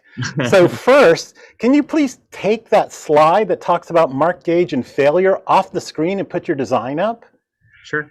And then the notion that you say like, oh, I've gone through this whole thing and I've decided you can't do anything. I just think that's a poor way to end the effort. I think you've done a lot of stuff. I think you've done a lot of thinking. I think you've built models. I think you've struggled. Struggle's different than failure. Failure would be not showing up. Failure would be not talking. Failure would be having nothing to show. I don't want to get into this cycle of self-flagellation every time somebody tries to design something. I think you've tried to design something. I'm interested in its qualities, but I can't sit here and listen to you just say like, I don't believe in any of the thing I've done all year. Like, that's just a waste of everybody's time. I think you've worked on certain issues. I think it would have been good to like have a theoretical preamble where you work through the argument and then maybe had a sort of design moment where you talked about what the design was. But I don't know. I just think that's a poor way to like leave the setting. To say like, well, I don't believe in anything I did. I totally agree. What I would push you to do next, if I were involved in this, is to really think about the way you're capturing the images. Like, I don't really want to see these, images of these models. What I want to see is a series of photographs of the models that take them into the realm of the uncanny. And you begin to do that with some of your photographs of the material qualities, right? I'm drawn back to something like, the way in which Stephen Hall and his watercolor paintings paints his dreams, right? And those are always, for him, a kind of starting platform for thinking about design. This doesn't necessarily need to be a starting platform for thinking about design, but it's with these mysterious photographs close up. We don't know where we are, we don't know what we're looking at, but there's a power of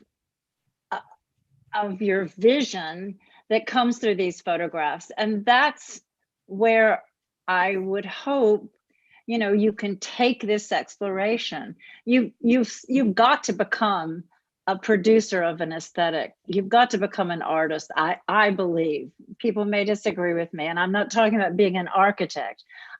You've got to produce your own aesthetic response, I think, in order to bring us into this exploration of, the philosophy of aesthetics. Mm-hmm. Thank you both for those comments. I certainly didn't mean to suggest that I don't feel like I failed at all. And my biggest joy in this project came from kind of the theoretical exploration, and both the theoretical exploration and then making some of these models, particularly like this model that you see here. So even though there were frustrations with kind of some of the explorations of form or what have you, never at any point did I feel like it was failure or I never even thought it was not fun. So I'm sorry that came across. I'm sorry. Since we're talking, my response has nothing to do with you having fun or feeling like you failed. My response has to do with like arguing for the necessity of some kind of aesthetic project within the scope of a thesis. That's what you gave up on. That's what you said. That's with that slide, that Fakakta slide from Mark Gage, which is like, there is no aesthetic, so we are involved in senses of freedom.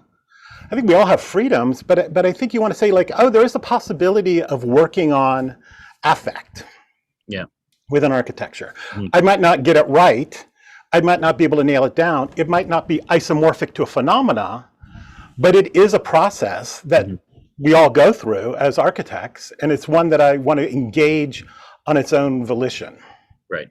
You know, and yeah, so I just think it's a completely valid thing, but I think it's also like, yeah, I mean, the whole thing about like the aesthetic isn't a choice, it's a result.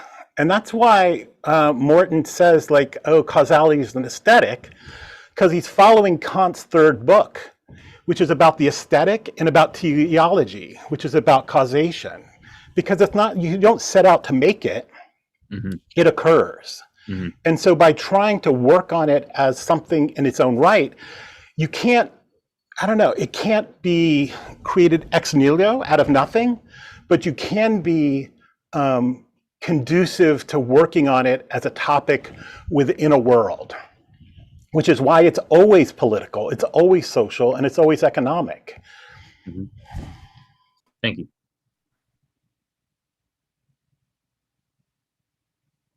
Judy, I saw your hand up a while ago. Yeah, I was going to make a comment about the use of models as representational tools, but I'm not sure it's so relevant now. I think that Carol captured some of what I was going to say, and I think it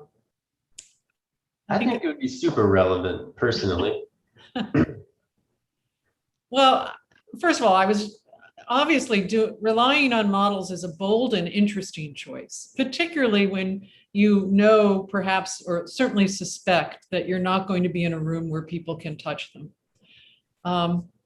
In this Zoom era, the modeling approach, though, I was struck by, in a sense, it creates these sort of miniatures that you're looking down on.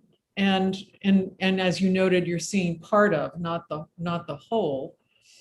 And so I think it was a difficult, although you could argue that kind of gaze on a model is a kind of godlike gaze, it was oddly distancing. Maybe a little bit better when you were looking into it a bit more as a sectional model. But I think models are a tricky thing to get the sort of experience of the viewer to be immersive. Yeah, I would agree. And there were temptations throughout, especially the past week or so as I'm preparing for this presentation, to do at least a drawing or something along with it to kind of give that experience, that kind of immersive experience or whatever. But I stuck with the models, and I'm glad I did. Nothing else. I learned a lot. I want to add something, and I'm not a formal respondent for your, your project, but I've been thinking about the sort of problem of representation, especially in Zoom, just to tie onto the model question, because it's really, to me, there's an anxiety that's present in this discussion of sublime, or a human's relationship to the landscape or to the changing landscape or to these conditions. And I feel like you're trapped in the fact that we're always going to look at a model, right? Or that we're going to, I see how you're trying to abstract it, and it becomes, maybe starts to read like a landscape or different scale. But I just wonder if you can complicate the relationship between the viewer and the thing in some way, or disrupt that, given that we are always looking at it and we have a kind of safe position looking at this thing, like maybe, like if it has mirrors on it, and then you complicate the fact that like you look at that, or it reflects, or if it itself has cameras embedded in it, or if it's a photograph that's then made perspectival and collaged together, manipulated more, then maybe there's more of a kind of unsettling you can do in immersing us, I guess, as the participants or viewers in the project, right? So we're not like looking at it, there's a lot to talk about in terms of materiality. But I think if I'm understanding what you're trying to get at in terms of communicating or creating a work that has a kind of an impact, you know, in line with the sublime, then I wonder if there's other ways within digital media that you can disrupt the kind of classic reciprocal way that we're looking at this. Does that make sense? It does. That's very helpful. Thank you. We have time for one last comment.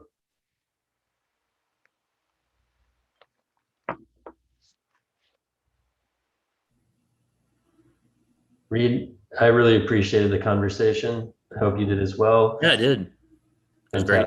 It was one that needed to happen. Next up is Claire DeVito. Claire, are you ready to rock and roll here? Yep, I am. So I'm actually going to be presenting off of a website. So I'm going to share my screen, but I will also send the link in the chat so that you guys can explore it at your leisure as well.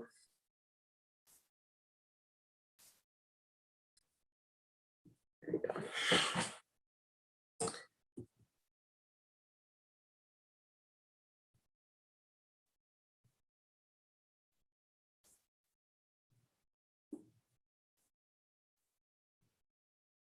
All right, can everyone see my screen all right?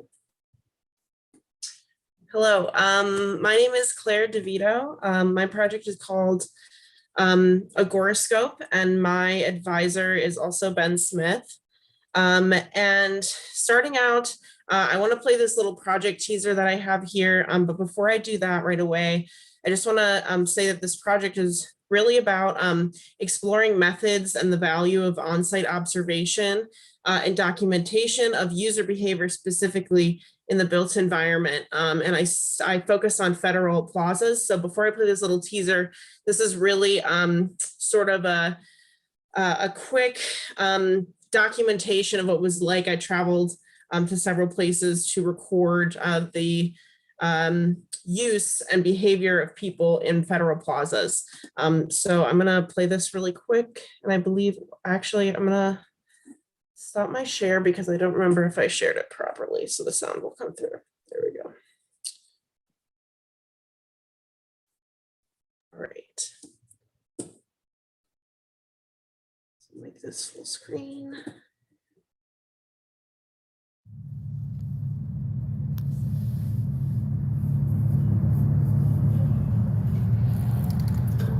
I'm just doing time lapse of the circulation of the plaza. Yeah, you too. Thanks.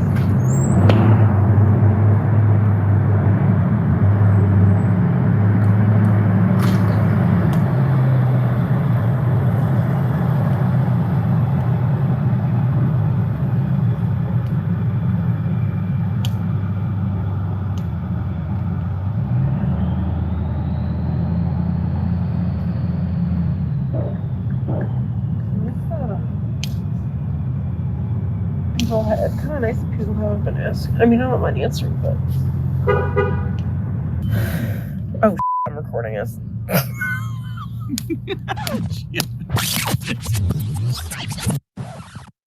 So today I'm doing all of my Charlotte observation because today was the only weekday that I was here. So I have to do the whole morning and afternoon observation today. And I did not predict something. It's raining. And I mean, it's really raining. What's that? Is it a special kind of glass? Could be.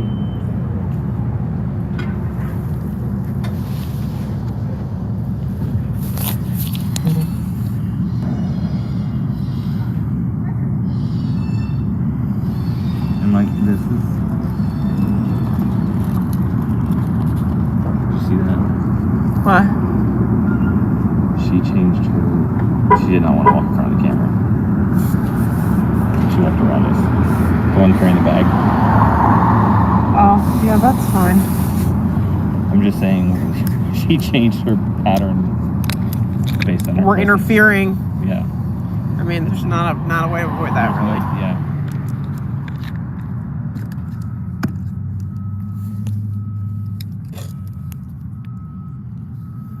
I'm kind of surprised by how most people don't give a f.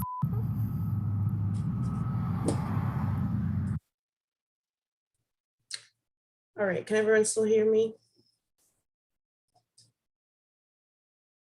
So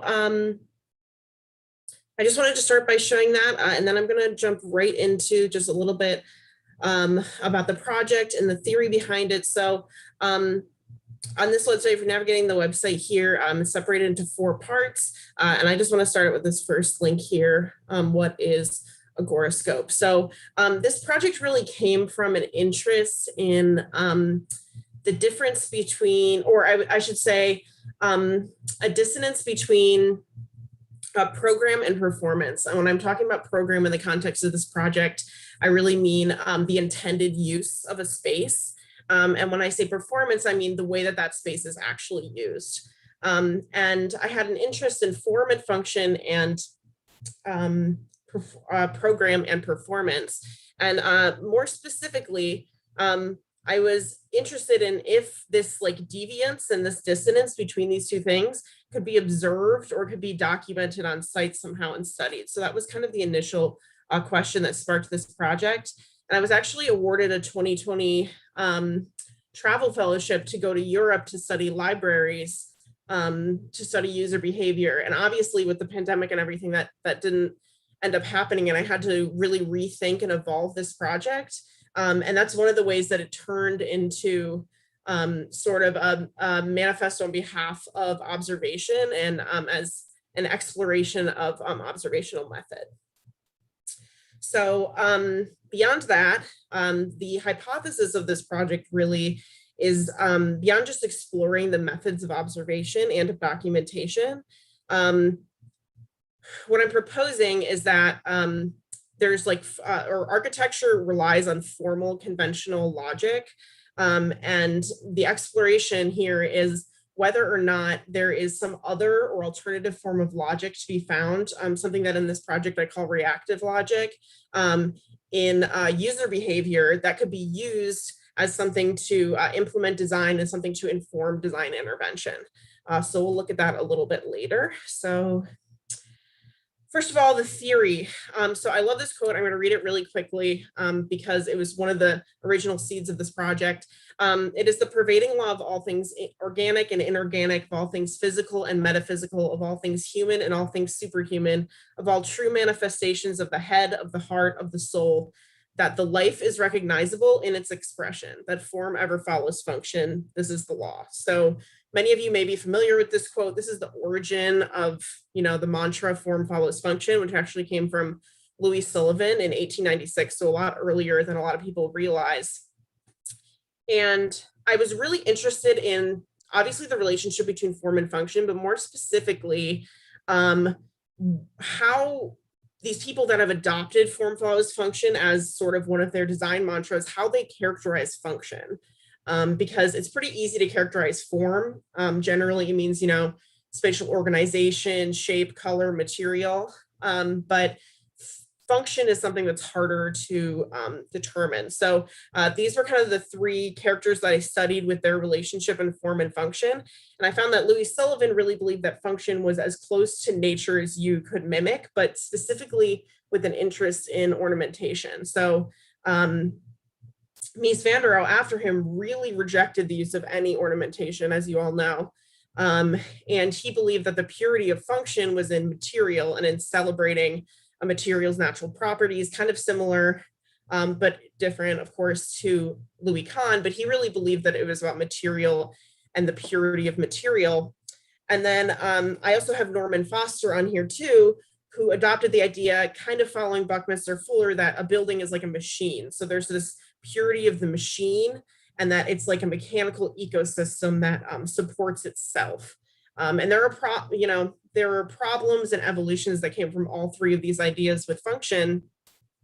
And this project a little bit is trying to explore what a 4th idea of a characterization of function might be.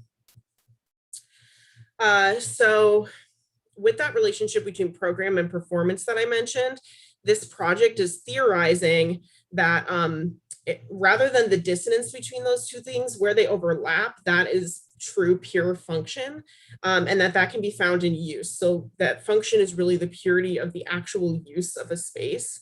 So we call that, I'm calling that here the purity of use. And to dissect that relationship, there are three major, I call them agents of behavior. So there are three players in this kind of theoretical baseball game, and that's the designer, the project, and the user. And the project is really kind of like an autonomous player. The built environment is an autonomous agent in these relationships. And when you isolate the designer and the project, you get program, right? And when you isolate the project and the user, you get performance, meaning that performance is the actual user's interaction with the project. The program is the designer's intended interaction with the project. And then there's this dissonance between the designer and the user. And the theory of this project is that that dissonance can be, or that gap can be closed with observation. And that's the key connection there. And then as far as what type of observation we're talking about, the characterizations, a lot of research happened with this project in post-occupancy evaluation, the state of it in architecture, which exists a lot in the form of interviews and surveys. I studied Robert Gutman a lot in his work studying Louis Kahn's laboratories. And he kind of came to the conclusion that interviews are not a meaningful way to evaluate the success of a space. So Goroscope takes an empirical approach and is attempting to follow in the lines of these empiricists to really document as objectively and observe as objectively as possible. So about this observational method that's employed here in this project, it's really the short mantra I've been using for it is learning to look. So it's really about looking and documenting and interacting as little as possible with the use of a space. And it's a pretty simple setup here. I included a button so that this is pretty explanatory of the process. So if you wanted to do your own, there's actually a space on this website that you can do your own observations and then submit to the site. So the three major players that go into this type of observation, it's what's called time-lapse composite observation, which means that we'll look at the analysis of the footage later, but basically I'm recording time lapses from a range of 250 to 800 frames for a range of anywhere from 15 minutes to 80 minutes. And the three main components that are considered in this time lapse. Number one, the most important is camera placement. And the strategy here for camera placement is to cover all entrances and then do two wides facing one direction and then the other of the site. You can see that here, those placements here on the Las Vegas site. And then the other two are the duration of the time lapse and the number of frames per second. And controlling those two things is really how you control whether you're tracking the trail of movement of one user or whether you're trying to get overall density information about where users are and the spaces that they're using the most. And then both of these time lapses were done from each vantage point in the morning and then also in the evening and all on weekdays. So I won't play through all of these here, but this is the raw time lapse footage and what it looks like. You can see here, this one was taken in the evening. And the same site as this one, just taken in the late morning. And then I observed several sites in Charlotte, and this was a site that actually had a really successful use based on my metric and my observation, which we'll look at later. And then I included this guy down here to show that some of these observations, you know, they're not all filled with people. Certain parts of certain plazas are vacant and you get one or two users going through the plaza in hours of observation. Here's some photos down here from the setup is extremely simple. So anyone with a camera and a tripod is capable of doing this type of observation. All right, so a little bit about analysis. The two major ideas to understand is what I mentioned earlier, which is I'm trying to intervene on logic here and figure out if there's an alternative logic to what I call embedded logic, or is sometimes could be called formal logic. So the idea of embedded logic is that things like circulation, axis, approach, and prospect, which have icons that indicate them, like architectural objects that indicate them on sites, that they are prescriptive forms. So basically things like railings are prescribing you to touch them and lean on them. Things like stairs are asking users to descend them or ascend them, etc. So some examples of that here. Circulation, some prescriptive forms of circulation are stairs, ramps, paved paths, sidewalks. Some prescriptive forms of access are prioritized paths, central entrances, inhabitable landscaping, sight lines. Then we've got stairs, railing placement, concrete bollards, obstruction, looking at approach. And prospect are things like fountains, foliage, public art, seating, which is very common in these plazas here. So these are forms of embedded logic. And then based on the analysis we performed, that I performed in these time lapses, I'm trying to discover patterns of reactive logic in the user behavior. So the process of processing these photos is that each frame is taken and a rectangle is superimposed over any user that's in that frame. And then they are layered for every single frame of the time lapse. So if it's 250 frames in the time lapse, there's a rectangle for every single user in that frame. And then it becomes an accumulative kind of map of the use of that space over that period of time. And the four indicators of reactive logic are move, pause, rest, interact. And those are what I experimented with later in the intervention process. But here's an example of move. You can see there's a clear path that this is an entrance to the building that's clearly being or often being used here. This is an example of pause. So there's some layering here of use. So it looks like people are pausing here. It makes sense near the bike rack or at the top of the stairs if they're waiting for someone. And then rest is where you get really high concentrations of people, which means that someone was standing there for several frames of the time lapse. So they were resting there for a long period of time. And then the last is interact. So that's when you start to understand prioritizations on the site. So for example, based on this finished time lapse accumulation, you can see that the western entrance was heavily prioritized in comparison to the eastern entrance or even the main central entrance into the plaza. So these composite images actually get reanimated into a time lapse that shows the accumulation of use over time. So an example of that is here. This is the original time lapse on the right.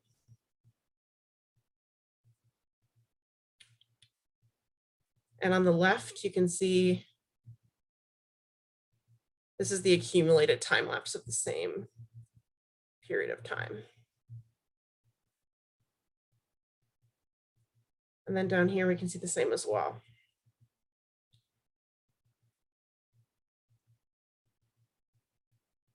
Sorry about that.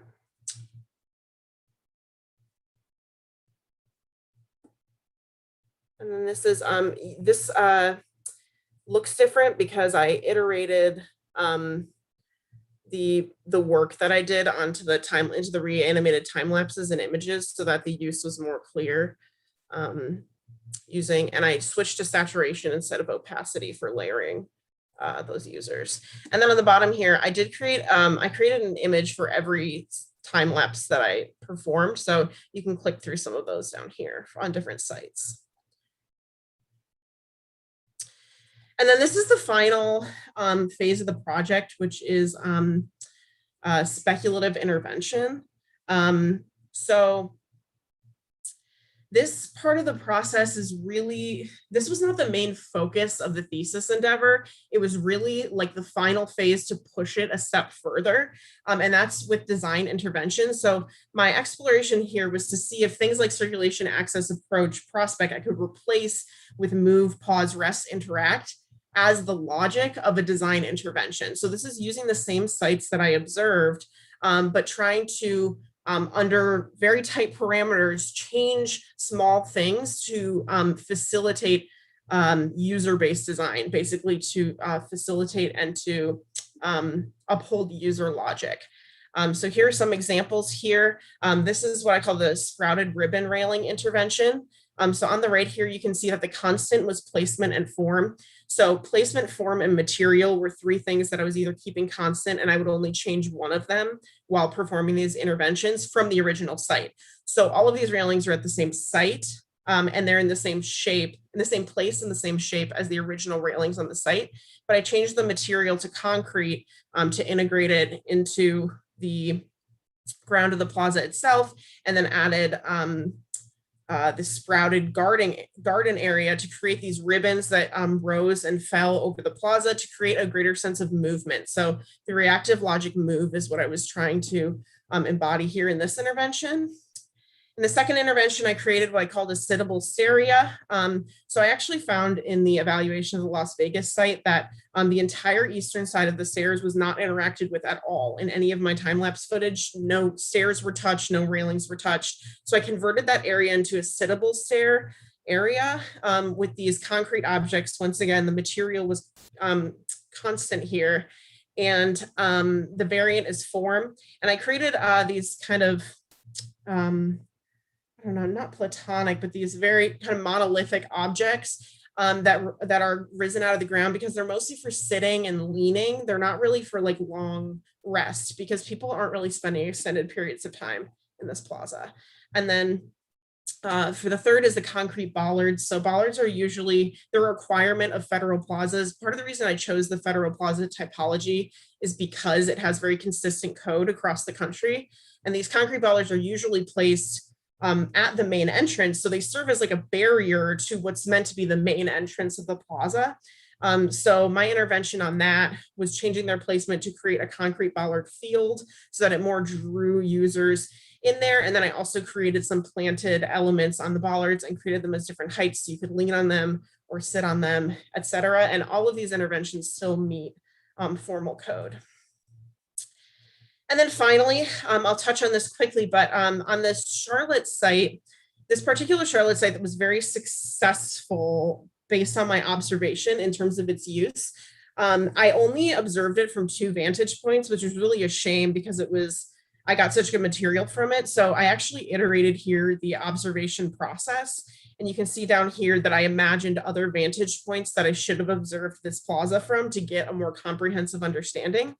I also observed with time lapses that were too far apart. So you can see that there's these kind of disjointed, like hiccuped ribbons of people. I was filming these long time lapses with many frames connected, or sorry, short time lapses with many frames to get these paths of travel, but it ended up not being the best strategy for these. So that's something I would change as well, would do longer periods with smaller amount of frames collected.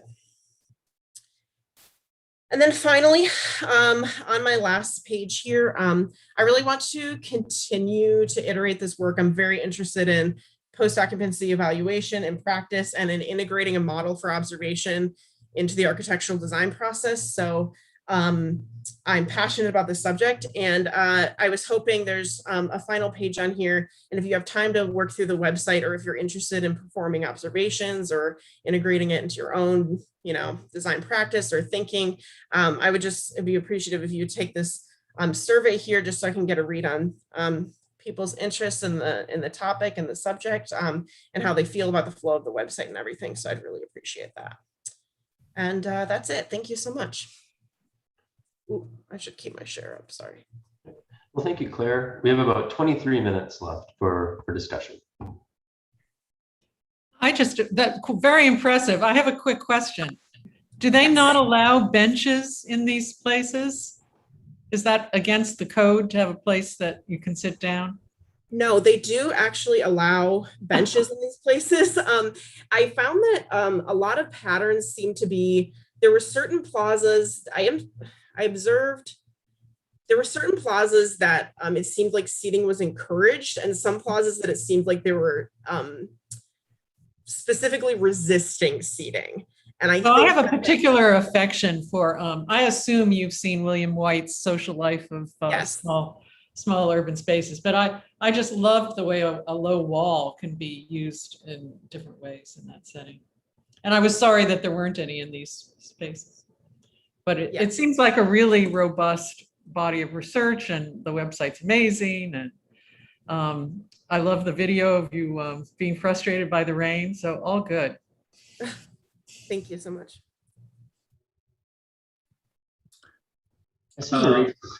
Yeah. Claire, this is Maurice. I too am kind of fascinated by, kind of real world observation of public space, trying to reveal perhaps its purpose. And I don't know if you came to any conclusion about what exactly were the purposes of these spaces, because they clearly don't appear to be spaces that encourage you to linger, to gather.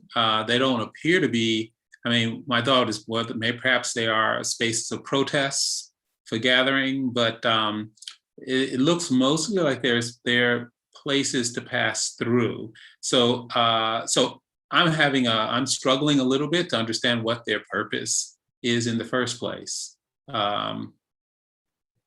Yes, so that was kind of an interesting part of my original interest in the topic in the first place, because I was working over the summer in the Bronx in New York, and I would walk past Yankee Stadium to get to the grocery store, and I noticed that there was this massive plaza in front of Yankee Stadium that was very heavily policed and also almost completely empty at all times. So that was a very early seed of my interest in plazas in general, was that they seemed to go very vacant or unused or poorly used.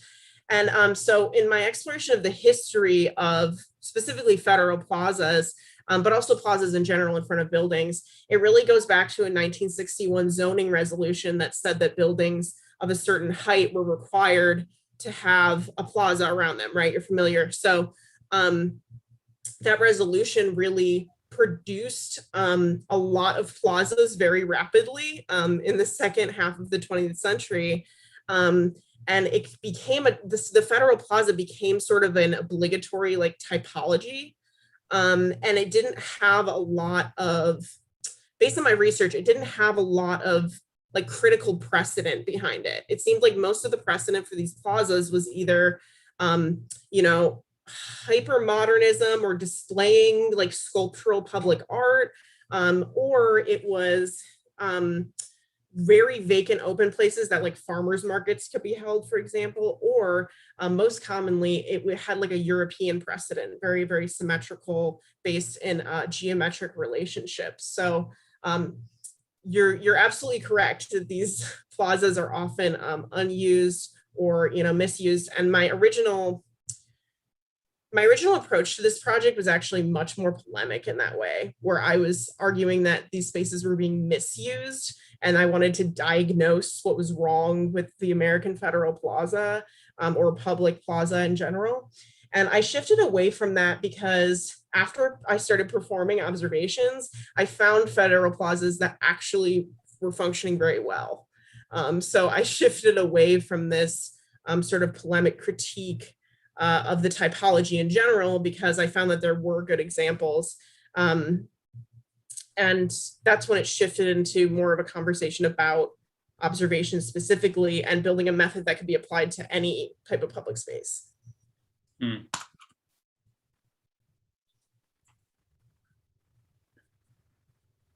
I'm going to let some other folks take the conversation. I'm to other places, but I'm still fascinated by, the evolution of the urban plaza as a policy directive, and what happens when policies change, as when, for example, after 9/11, where federal plazas now had to be barricaded from the public. So effectively, if they had a purpose before, is a place of gathering or place of protest, when you put bollards up to make sure you're protecting the building, you also put barricades up to people using the space in any way, shape, or form. And so the failure is compounded by another policy directive. And I actually, so, at this point, they appear to have no purpose. And I'm curious whether your analysis through observation, would either reconstitute a purpose, find a policy mechanism that encourages usage, and then that usage has certain kind of architectural and programmatic needs. But I feel like what you have unmasked a failed experiment that's only been compounded by further policy directives that exacerbate that failure. It's a little bit, it's not an optimistic conclusion. I'm looking for the more affirming, perhaps result, or that you've elucidated a certain challenge, but I'm it's kind of stopped there, and I think some of the directions are probably just the beginning of the kind of restorative aspects that could make those plazas useful again. But absolutely fascinating research, and curious what some of the other respondents are reading into the work. Thank you. Claire, this is Nick Hazendonk speaking. I must say that I'm really happy with your work. You did a great job in developing this method. So I always think architects, designers should observe a lot more to learn how their works function, and they should not only observe but also evaluate how their works in reality function, etc. And you, in the method you develop, you are making a good start with that. I was wondering, maybe it could even, now you're observing how people move and how people act, etc. And then you come into architectural action by some objects. It would be good to try more with that and then observe again, so that you can see if really your actions have the right effect on the things you studied. And also something extra could be the realization that not only the the physical objects make people move around and make people act in a certain way, but also microclimatic things. So maybe it's possible to develop something where you can study also sun, lightning, wind, etc. Because that also often, it's not so easy to see, but that also often makes people using places in a certain way, avoiding sun, too heavy sun, avoiding hot material, etc., etc. So I think that when you take on these studies, that could be something extra. But thank you for showing me your good work. Thank you. Yes, I did do a little exploration into like not phenomenal, like really physiological responses to things like temperature and material. I did dedicate a portion of my research to that before doing the intervention phase. And I read this excellent book called Thermal Delight. The name of the architect is escaping me that wrote it, but I found when I entered that field, I was a little too late in my process. It's such a massive field, the study of, psychological and physiological response to space, that I found that I could just kind of reference it at this stage. But yeah, I definitely want to explore and delve deeper into that and try experiment with actual physical intervention, as you said. So thank you for that feedback. Mm-hmm. Thank you. I see Carol's hand is up. Yeah, so I don't want to take time away from other people, since I'm not so Ben, I don't know how much time we have. I'm not an official respondent. But I want to congratulate Claire on, this application. It's very rigorous at this point of social science research methods, and how, carefully you took this on. I also just want to point out, I agree with Maurice, this kind of observation about spaces of passage, but I think, there's another kind of plaza typology, or maybe it's just embedded in the typologies you've already thought about, which is the plaza as a linking mechanism. You know, Spanish urban plazas were designed in history to link, you know, pieces of the city together. So people pass through them, but they also understand that in passing through, you're going from one place to the other, and those linkages are very important. And in that regard, that Mecklenburg County Courthouse is one of my favorite public buildings in the whole United States.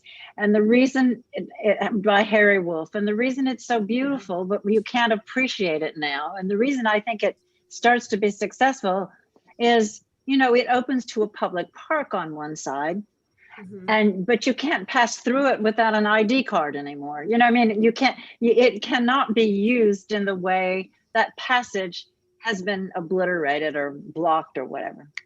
So, yeah, I love this project. I hope you get good response and that you take it further. Thanks.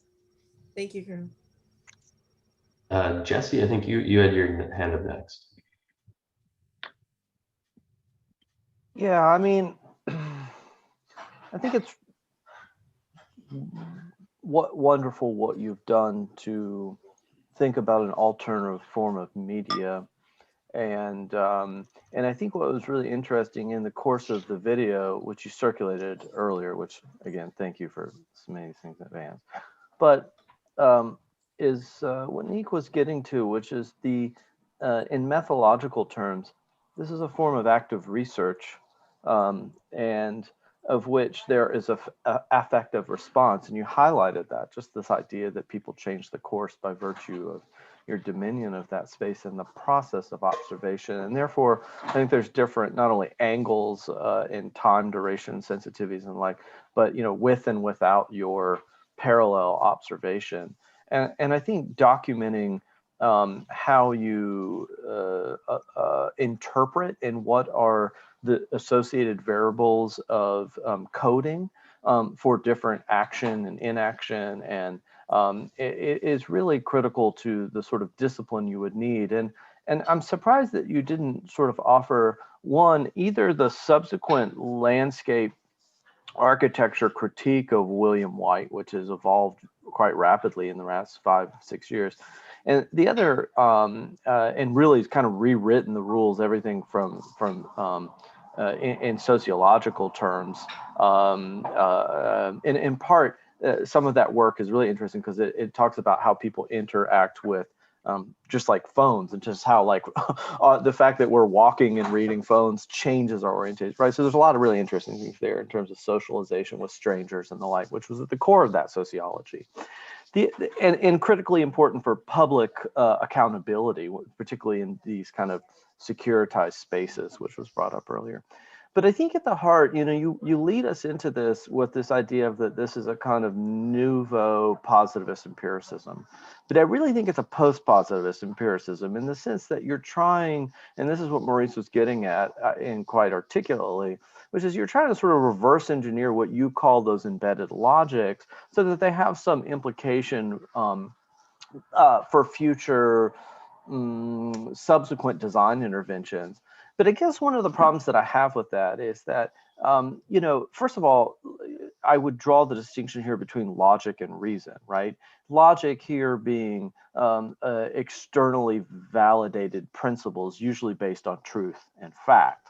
And so not everything here as a design intent is based on logic. In fact, I would argue for the most part, it's based on reason or a form of reasoning.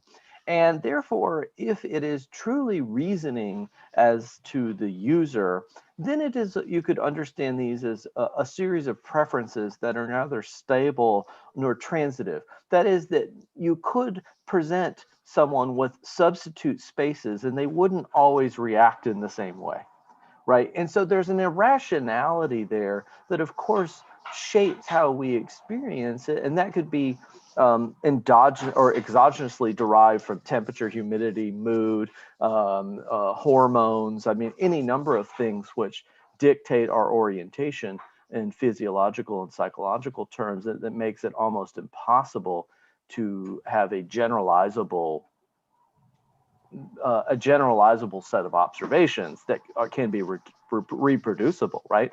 And reproducible in the scientific standard of falsification. So the idea is, could you take the results of this method, reproduce it to falsify a set of assumptions based on what you have reverse engineered as the originating embedded logics or embedded reasoning. And I'm not sure that you can necessarily get there, nor do I think it's desirable, because I think in part that people's preferences, if you will, evolve based on things like Pokemon and how you use Pokemon in space, right? Like we have to have different standards of interaction and different standards of socialization with space that evolves over time. And therefore, any kind of universal principles that may arrive from observation are inherently limited in the time and space from which they were observed. So I think it's a really, but maybe that's the case for all social science, right? I mean, that same critique applies to all social science. So I think what you've done here is quite interesting, but I would draw some real hard, disciplined usage of reason, logic, and try to document your interpretive coding, and I'm saying this in very broad terms, but also in very practical terms, of how you analyze this data and turn that raw form of the visual plane. And there's isovis, you probably studied isovis in spatial syntax, but how do you translate that in 3- and 4-dimensional data from that, right? So I think there's so much precedent for this. But I think it's very interesting, and I wouldn't be so dismissive of post-occupancy, because you set up in that triangle the designer, the user, and the I'm sorry, let me go back and look at the triangle. I said I screwed it up. I should have had it in front of me. But there was a missing gap here, which is that it's hard to evaluate the user because the user isn't responding to the project, right? The trilogy that you had was designer, project, user, but there is no project, so they're not quite a user yet because they're not necessarily responding to this. It reminds me of Switzerland, and before they build buildings in Switzerland, you have to set up the frame so that you can see roughly the massing of the building, and it gives the people and neighbors an opportunity to kind of understand that. And that's the only way I can think in experimental terms by which you could really fulfill your ambition here as to a predetermined user. Therefore, post-occupancy evaluation, I think, still has some real validity. So anyway, I'll stop there. I think it's really interesting, and I hope it's something that shapes your practice and the practice of others, because I think we've become too effective in relying on certain degrees of emotional intelligence in our interpretation of space and use that belies what I think is a tremendous amount of empirical knowledge about social behavior and social preference. I see Patty Hayda's hand up. Yeah, I can kind of add to that a little bit. I would argue that I love the fact that it's public space, that you picked Federal Plaza. So I would argue that you could insert yourself in there. Like, I kept thinking, what happens if you set up a tent in the middle of this space and you slept there, right? How do you, and I think that goes back to really trying to articulate what is your position in terms of what public space needs to be. And because I see this work as a kind of mapping. I mean, I think it's empirical research, and it's a kind of study where you're trying to have as much neutrality as possible, right? Like you're saying in the video, oh no, they went around us. You know, we're intervening in the, like, trying to step back and not be, not complicate, right? The thing that you're trying to study. And yet, you know, all mapping is political. Nothing is ever neutral. So I think I think there's a tension in your own position relative to these spaces that is the heart of what a thesis, you know, grapples with. So I would maybe explore that side of it more. There are two people's works I want to ask if you've seen, because I think you should look at them, you'll enjoy them. One is Jan Gehl's Public Life Survey. Have you heard of that? It's a methodology for studying public space, and he's written about public space. I mean, he's in Europe, so it's not the same context, you know, as the American city. But the other is Lawrence and Ann Halperin's RSVP cycles. They were landscape architects, and I think it's from the 60s or 70s. And RSVP standing for Respondez, s'il vous plaît, like respond, please. And it was all about thinking of public space in terms of choreography, design as kind of part of scripting a score.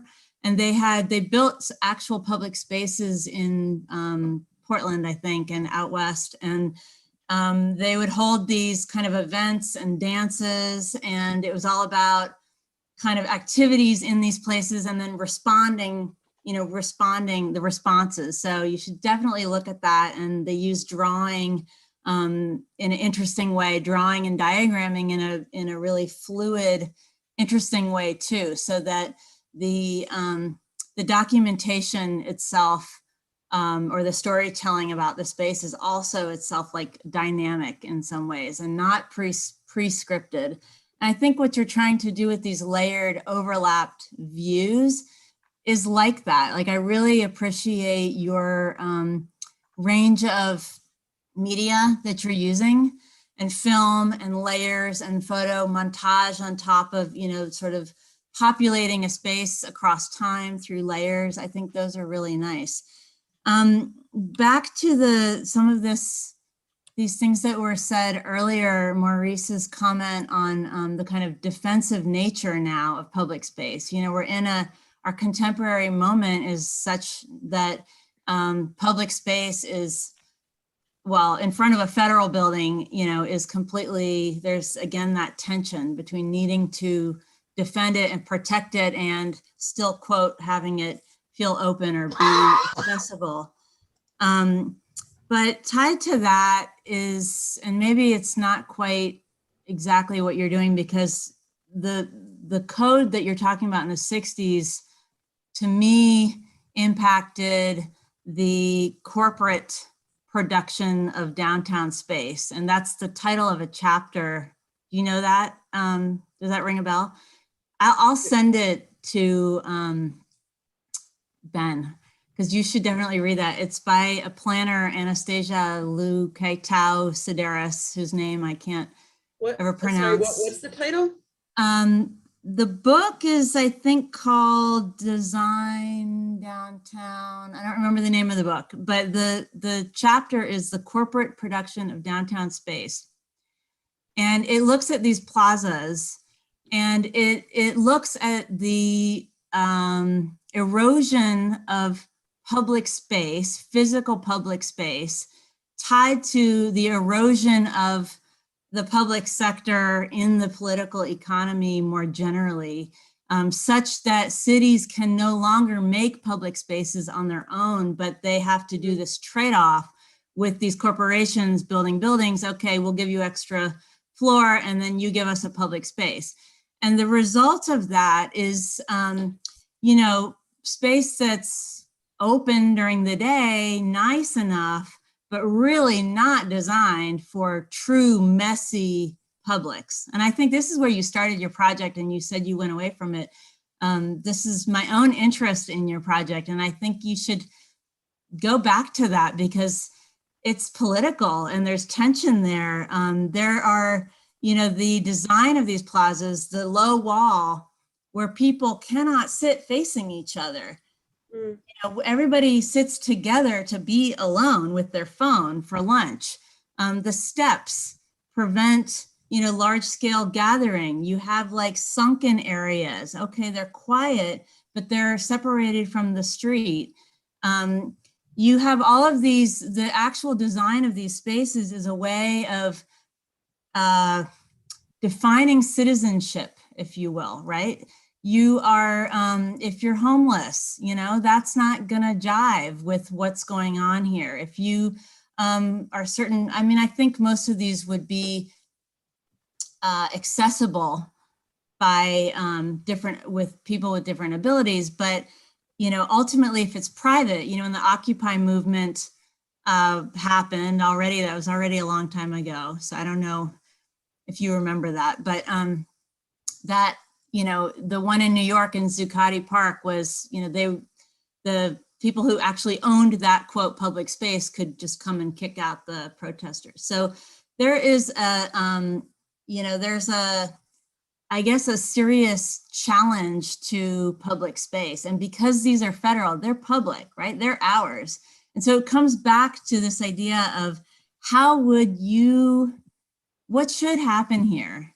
And how far can you push the publicness of it in terms of the responsive, so I would say, and I don't know if you live in Charlotte or if you're going back there, if you just picked it for other reasons, but how much can you complicate the sort of sanctioned nature of these to promote your own responses in there. And then lastly, I just want to say the website itself is a public space. And I love that you made that. And I love that you have a feedback thing. And again, like how much would you entertain other people? Like how wiki should it get, right? Can we go in and change the font? So I think that's really interesting. And I would challenge yourself to think of how comfortable you are with what limits, because that's really where the project lies. So thank you. I think it's great. And you presented it very clearly. Very nice materials. So that feedback is so awesome. Thank you. Hey, Patty, as you were talking, I was actually thinking, I was like, this sounds a lot like a book I know. And then I realized it was the book you wrote with David Gamble, Rebuilding the American City. Great book. Highly recommended, everybody. All right, well, we are at time. And I just want to thank everybody again for such a wonderful day and such robust conversations. We can take, maybe 5 minutes or so. I know everybody's exhausted, but if there are any sort of concluding wrap-up comments, about the day. I know it's been a long day for some folks. Not about 9 hours or so on Zoom, so it's a pretty big lift. But if there are any wrap-up comments, now is the time.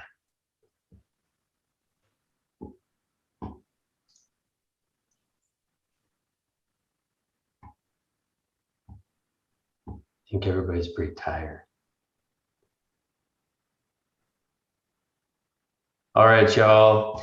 Well, I just want to say congratulations, students. I'm really proud of everybody. It's been a wonderful 2 semesters working with all of you, and I had you in your first fall a lot of you in your first fall semester in, what was that, 2018, long time ago. So it's really fantastic to see how everybody's grown over the last 2 or 3.5 years in some cases. So again, thank you all, and I really appreciate the conversations. And I hope I see you all soon in New Orleans.